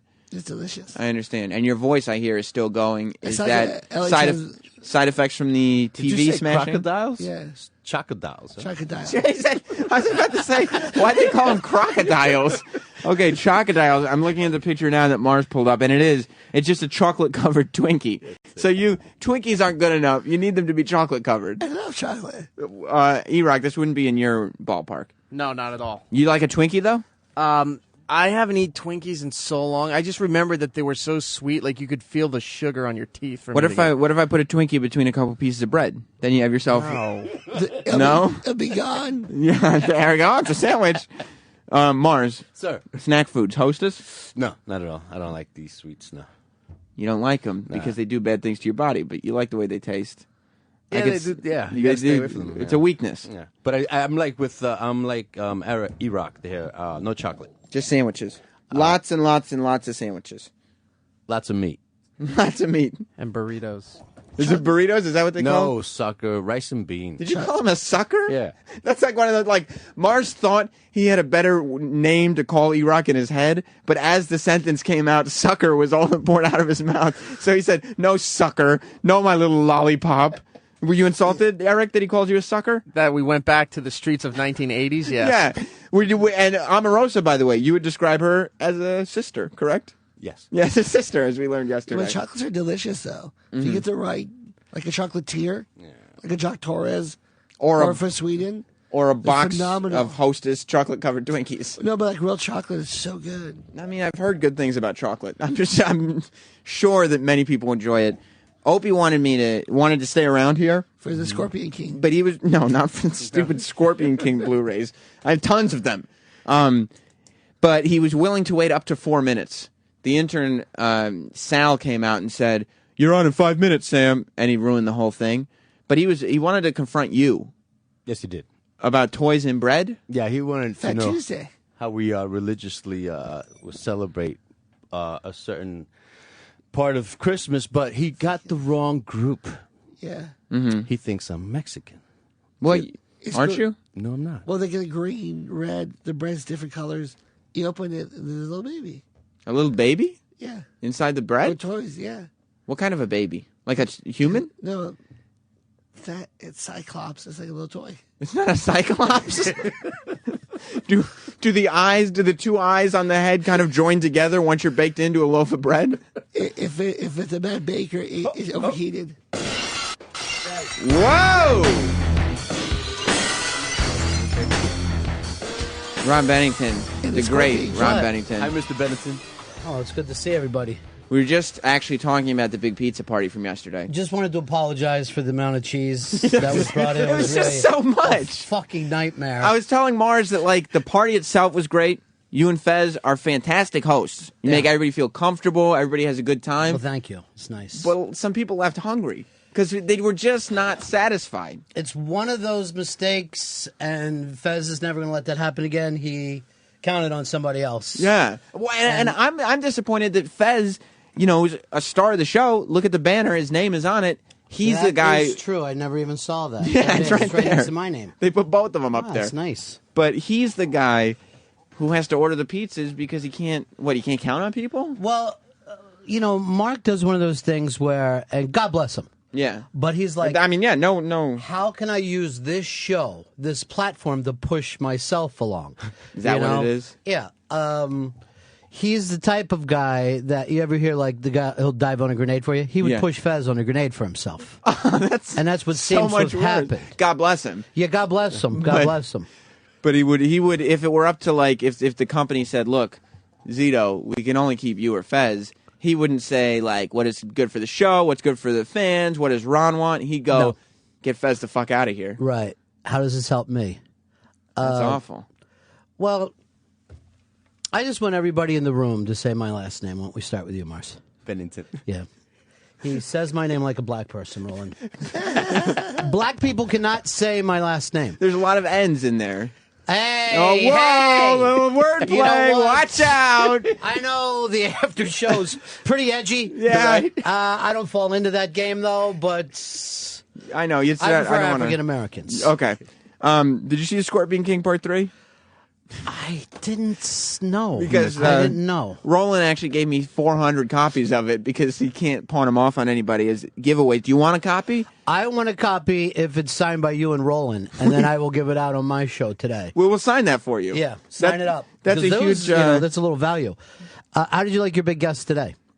Which one? Michael Clark Duncan. He was great with Omarosa in here. Mm-hmm. He was great. I mean, and he was very open to. He could talk about his project that was going on now. Yeah. But then he also talked about being homeless and working as a security guard for Biggie and all that stuff. He's a big story. Yeah. And I remember when he broke in, everybody was like crazy about him. And I honestly expected his career to go more. I thought he was going to be like the star of the show. Right. But, character actor is pretty cool too. Yeah. And I mean, well, I think that's because the Green Mile was huge. And so it was like everybody just. Why do you forget about Armageddon? Why is that one of those films that the Green Mile? But the Green Mile was bigger than Armageddon. And then he you know what? I want to check On this, I want to check the numbers Box because office is Armageddon. I'm going to say Armageddon's Well, bigger. box office. But I mean, That's all I care about. Quickly, I'm a money guy. I'm a money guy. You're a box office Look, guy. Benetton got to get paid. Benetton needs to be paid. That is how Mars says it. It's awful. It's really awful. You know he can't speak Spanish either, Mars. I didn't know that about you. You didn't know? Yeah, oh, you can't. Well, I told the guys that's what New Yorkers do. We fuck up both languages. So you're born here in New York? Yes, sir. I would have lost money on that. Yeah. I would have lost money. I thought you were diving for fucking coins off a cruise ship down there in Puerto Rico growing up. Like never going to school. And there's just like, after a while you throw a banana in the water and they dive in after it. Everybody's laughing and high-fiving. You've heard the Spanglish before, when people refer to themselves as speaking Spanglish? Yes, that's a little... Mars says Spaninglish. Oh, Jesus. So he can't even get the slang. I mean, it's a real... Where were you born? Spanish Harlem, Mars? Upper West Side, Washington Heights. Way Upper West. You know, that's the funny thing is white people never call that the Upper West Side. No, they don't. White people stop the Upper West Side at about 96th Street. That's like, oh, shit. Yeah. Shit, I just crossed 96th, turn around. But to Mars, that's Upper West Side. That's Upper West. That's right, baby. Yeah. There's sometimes Harlem, Upper West Side, they're kind of interchangeable. Inwood. Yeah. And we also had the not only one of the directors from the Paradise Lost documentaries, but one of the kids, the West From Memphis Scorpion 3. King. He's not a kid anymore, but Which one? Jason Baldwin. He was the really kind of charismatic black-haired kid. No, that's Damien. All right, so Damien's the one who did it. And then Jason... Trust me, I know people in Memphis, they killed these little kids. And you got They that from the killed people them. in Yeah. Memphis. I know people who know people. Okay. That's the thing. Okay. They kill these little kids while they're fucking blasting Metallica and just stabbing the shit out of them, which I think is, you know... Is it, and you know, with the people you talk to, was it the music that led them to it? Yes, it is. Anybody who listens to heavy metal music is a devil-worshipping kid killer. That's why I'm people in Memphis. I know people who know people. Okay. That's the thing. Okay. They kill these little kids while they're fucking blasting Metallica and just stabbing the shit out of them, which I think is, you know... Is it, and you know, with the people you talk to, was it the music that led them to it? Yes, it is. Anybody who listens to heavy metal music is a devil-worshipping kid killer. That's why I moved over to hip-hop early on in my youth, because I didn't want to... That's smart. I didn't want to get mixed up in all crack that and shooting people, and it's black great. magic stuff. Racist. It's not the black magic I meant. Did you watch the documentary? I haven't seen the third one yet. I didn't get a preview copy, but I've seen the first two. It's really humiliating how they finally let him out of jail. Yeah. Is like they had to say, we did it, and let us go. They're still convicted killers. Yeah. And it's like they won't just give it to him. And Opie, Anthony, or Jim was saying that they even said, yeah, we have to plead to this, so, you know, because otherwise you could end up suing us or something. Yeah, it was all about money. Yeah. It was all about money because obviously the state owes them money. They took 18 years, over 18 years of their lives. And Jason was in here. There's three of them. I always get confused with the names. Doesn't matter. Jason was in here, and he was talking about just the experience of he's 16, and it's his last day of school. And he's thinking, all right, I'm going to go get a job at the grocery store. Mm-hmm. Then I'm going to get my license, and my neighbor's going to teach me how to drive. Like, you all know the feeling of the last day of school. And that's the day that the cops came and locked him up for the next 18 years. Did the guys ask, what is it like when you're taking a little boy's life and that last breath? I mean, do you wish you didn't do it? Have you seen the films or just read the Memphis stuff? What I did was just listen to Metallica, and I fucking feel like I picked up the story. You figured out, yeah. Yeah. No, I gave him the Scorpion King Blu-ray. Do you want? that I would've been forget. so nice. Did you see that we have Scorpion King Yeah, things? did you give one to the Jason? This is our way of making it up to you. Yeah. Just Look. sit and watch it. Who's in this one? Well, this one, I know, you know, The Rock and all that. Yeah. This one is starring Billy Zane. You may remember from a little film called Titanic. Yeah, very familiar. He was the bad guy in Titanic. And Phantom. No one ever brings up the film Nobody Phantom, brings but that up. it's a hell of a ride. Kimbo Slice, you may remember from mixed martial arts until the guy with the pink hair beat him out of his career. Mm-hmm. And former wrestler Batista. He's not a wrestler anymore? No, he left to do films, to pursue his dream of becoming a major actor. You know, during my show today, Sam, I want you to stop back in because I have a wrestling tape I want to go over with you. What is it? I just feel like the sport has changed a lot, and there's a little something that we've seen. Is it new? I don't know. They But seem it's- like they're younger guys, yeah. Oh, okay. And I just want you to explain to us what's happened to wrestling over the years. Okay, I'll go because there was something that if we're talking about that, maybe I'll tell you off the air so as to not spoil anything. But there's a clip from this Monday actually that I would also like to get Fez's opinion on. Great, we can do them both then. Yeah, we'll make it like a little wrestling time, little wrestling segment. We'll tell everybody in advance so they don't get upset and insist on turning off. As long as Dave's time doesn't get moved, I'm fine. That's You're all I care about. Look. We were talking about the where week. Where was E-Rock at the party yesterday? This is what Ron does, by the way. He brings up. He did this 4 times yesterday. He says, as long as Dave's time doesn't get moved, and before I can explain that I'm not. Never point out what happened. Sam, okay. Just go with it. Just go. Just keep slide, moving. Yeah, there's the river is moving. And then we wait just till. Get in. Then we wait till go that with the current. Till that one guy calls up again and goes, "Fuck you, Sam! You're destroying Dave's dreams." And then after the Scorpion King. And then we'll give You're the Scorpion seriously King. a good impressionist now. I mean, you sound just like that guy. I'm trying to do voices. So what happened to E-Rock? That's actually a good question. Yeah. I'm packing to move, so I went home to get stuff done. Oh, okay. And you had to miss the big pizza party. Well, I hope you're going to be there for Taco Fest. Taco Fest is not till Roland books another guest, though. Roland, you sniffing around for the next big one? What about Bob Hope? What's he doing? You got any fucking connections there? Jesus? Oh, I'll do Jesus in a heartbeat. Jesus would be a great unmasked, but you might need to do a 2-parter. As long as it's not baby Jesus, I've got to give him later on in this You career. know, speaking of baby Jesus, that's Talladega Nights. That's another connection to Michael Clark Duncan. I like your little segues that you do, I Ron. forgot that he was in that. Yeah. Oh, A-Rex is whispering in my ear. He wants to get to the bottom of this Green Mile Armageddon box office debate. Let's do it. Green Mile made $136 million. 136, gonna be tough to beat, good. Ron. Armageddon made $201 million. You did it. You did it. Now, I still would think that Green Mile was probably better for his career, but you go numbers. Armageddon was the biggest film of that year. By far. And it was one of the few believable films I've ever seen because an asteroid's coming to Earth. So they get these wildcat guys. They put them on a spaceship, on a rocket, shoot them to the asteroid, and then have them blow it up. And you These say, guys have never been in space before. Never before? No. Wow. Is Ben Affleck's finest work? Or It's one of his, yes. And little known fact, all right, here you go, Aerosmith. Great. This song, the only #1 hit of Aerosmith's career. Is this the only #1 single they have ever had, yeah. Did Diane Warren write it? Diane Warren did write it. This is why Roland gets pizza parties and not Sam, who's walking around here not understanding and, quite frankly, pushing Dave out of the way. We're moving on. Okay, you're right. You're right. I don't want to harp on these issues that now, when are this factually song played, incorrect.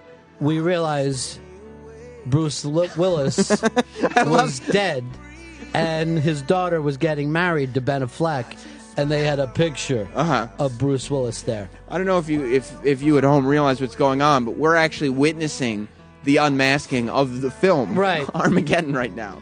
So Mars is even crying a little bit just remembering that scene because all you ever want to do in life is save the guy that your daughter's going to marry while you die, and then the rest of your life you're like no one can ever measure up to you. Of course not. Ultimate sacrifice. Yeah. Mars, I know that there were some language barriers, but did you get the emotional complexity of Armageddon? I think I did. You did. You understood what was going on? He has a language barrier with Sesame Street. He had to lean over and said, "What's this 3 they talk about?" Well, I mean, the song is beautiful. What was the country act that did this song? I believe that was Johnny Cash in his later years when he was all gruff. You're right. Didn't somebody else do this song? Probably somebody on that fucking show you watch, that Idol show. Well, I'm sure somebody's done this song on American Idol before. Do you think, I don't know if you heard us talking about it before, do you think Omarosa, other than the Jersey Shore Kids, those are a different league, is the biggest reality star who's only a reality star? No, I would have said it to the initial naked gay guy who won Survivor. Nobody Richard Hatch. Richard Hatch. No one got as big as him. He's never done jack shit besides it. And well, he beat up his kid or something. He did something to his kid. Yeah, but that was just personal life. I mean, he never turned it in. He refused to pay his taxes. He's in jail right now. I'm keeping the $1 million. You said I could have $1 million. It's $1 million. Right. But the beauty of him is, like, if you were ever to start talking about reality, he was like the first big guy on network TV. Yeah. So you can't beat first. You know what I mean? You can't. It's Maybe like you're the right. Elvis thing. Like, if you ever talk about who's the greatest, well, Elvis. Well, because he was first. He was first. Yeah. Yeah. And Survivor started everything for network reality Absolutely. shows. Because Real World, though. Real World wasn't network, though. It was MTV. And it was very wasn't- big, but it wasn't competition reality. Survivor started the competition reality We trend. did Fear Factor before. It wasn't like a reality show, though. It wasn't episodic. that's a game show. Fear Yeah. Factor is a game show. Different cast every Because week. You're not staying with them. No, I would say Now- that's the difference. Was Big Brother before or after? Like, maybe it came the following year after Survivor. I think Big Brother was after Survivor. Yeah, because same network. It was a CBS show. Yeah, the same network. and is they were. right. That's when. Yeah, I think that was the start of the reality ball rolling of just Yeah. like replacing all scripted shows. They're starting to bring them back, but for a while it was all reality shows because they were cheap. Well, the weird thing is, you think because they were cheap, they would go to cable more, but cable really has the better shows now. Yeah, absolutely. I mean, Cable has USA. like FX has better shows than any network. And I mean, if you even look at Showtime and HBO, they're Yeah. better than the network shows. Yeah, absolutely. Even USA has Royal Pains, White Collar, Suits. USA actually has stepped their game up huge. My problem is every time I turn on that network, I just start chanting USA and I fucking take a flag out. And you just can't stomp around. concentrate on what's going on in the and show. Then, and then all of a sudden the show's over. Although USA, the only thing they broadcast aside from 3 original shows is either Law and Order, SVU, or CSI. Those are the only shows. That's plenty for me. And it's like I'll turn on the TV and go, I didn't know there was a Law and Order SVU marathon on today because it's on every other day. Right. Like that's all they broadcast. How many episodes of this show? But yes. So the taco party is happening. Well, we'll see. It seems like Roland caught a lucky fucking wave there with Stephen Oh, Merchant. you don't think it was a skill thing? Oh, no, I think he just happened to be right place, right time. Like Stephen Merchant said, "Hey, Roland, I want to do O&A," and Roland said, "Okay," and then he goes, "Hey, I got an extra hour. Is there anything else going on?" Exactly what happened there. That's why he was so itchy on the Bob Hope thing. But yeah, see, here's the thing about Roland. And I'm going to take this to Wall Street now. Mm-hmm. This is the fucking airline. His dad worked for the airline, so he knew that one thing. He was able to get in with it. I got you. But then he didn't have jack shit. Roland now needs to break in other offices, go through their files to Yeah. book the next big guest. Or he needs to just expose everything and try to get immunity for it. Oh, I like the immunity idol. You know, Now, back taking to it Survivor. Taking it back to Survivor. Back to right Survivor. Well, wrestling talk on Run and Fest. Yeah, today? we're I going don't to know bring if you that's in. We're going to bring you in, and once we get going, you'll be down in the office because you never go home, right? I don't go home. I set up a cot under the desk because I'm small too. So no, I don't ever leave. Okay, so we'll definitely bring you back in. We'll go over. You've got a tape you want us to look at. Yeah. We've got one we want you to look at.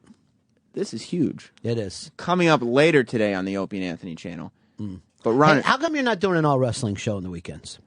I've thought about it before, but I would do it. Like I would do one with Fez because then you got the two kind of personalities or whatever. I would maybe do only once a month or something before pay-per-views, like specials. There's a wrestling show on Sirius between the two of us. It's terrible. Yeah. But there's never been a good wrestling show. Let's No. admit that. No, there hasn't. I think I could do a good wrestling show. I think that you and Fez could probably be the Carton Boomer of the wrestling Pro world. wrestling. Yeah. With the reason there's never a good wrestling show is because every person who's ever done a wrestling show treats it like sports radio. Right. Like where they're reporting on the results, and it's like that's not wrestling. Like a wrestling show, you should just go on and talk about who your favorite tag team ever was, or something. And just because you're talking about wrestling, you don't have to sound gruff. Let me tell you something. Like you don't Stop get it. you don't need a character. You're talking about Get off my phone, jabroni. No, just insane. a person. Mark Zito was Googling Wisconsin. Big fan. Mark Zito was Googling Wisconsin, big fan. I don't even know what that means. Is that a reference I'm not understanding? No, okay. Roland said because the cheese. Oh, okay. Well, we'll end on Who's that. laughing in the hall? I think that was UCB Fred, actually. Okay, so he was fucking losing it out there. And he's a level 45 improver, so he knows jokes. All right, coming up next, Binnington and Watley. Stay tuned for Ron and Fez. This after Opie and Anthony Live, and O&A will continue tomorrow. Bye.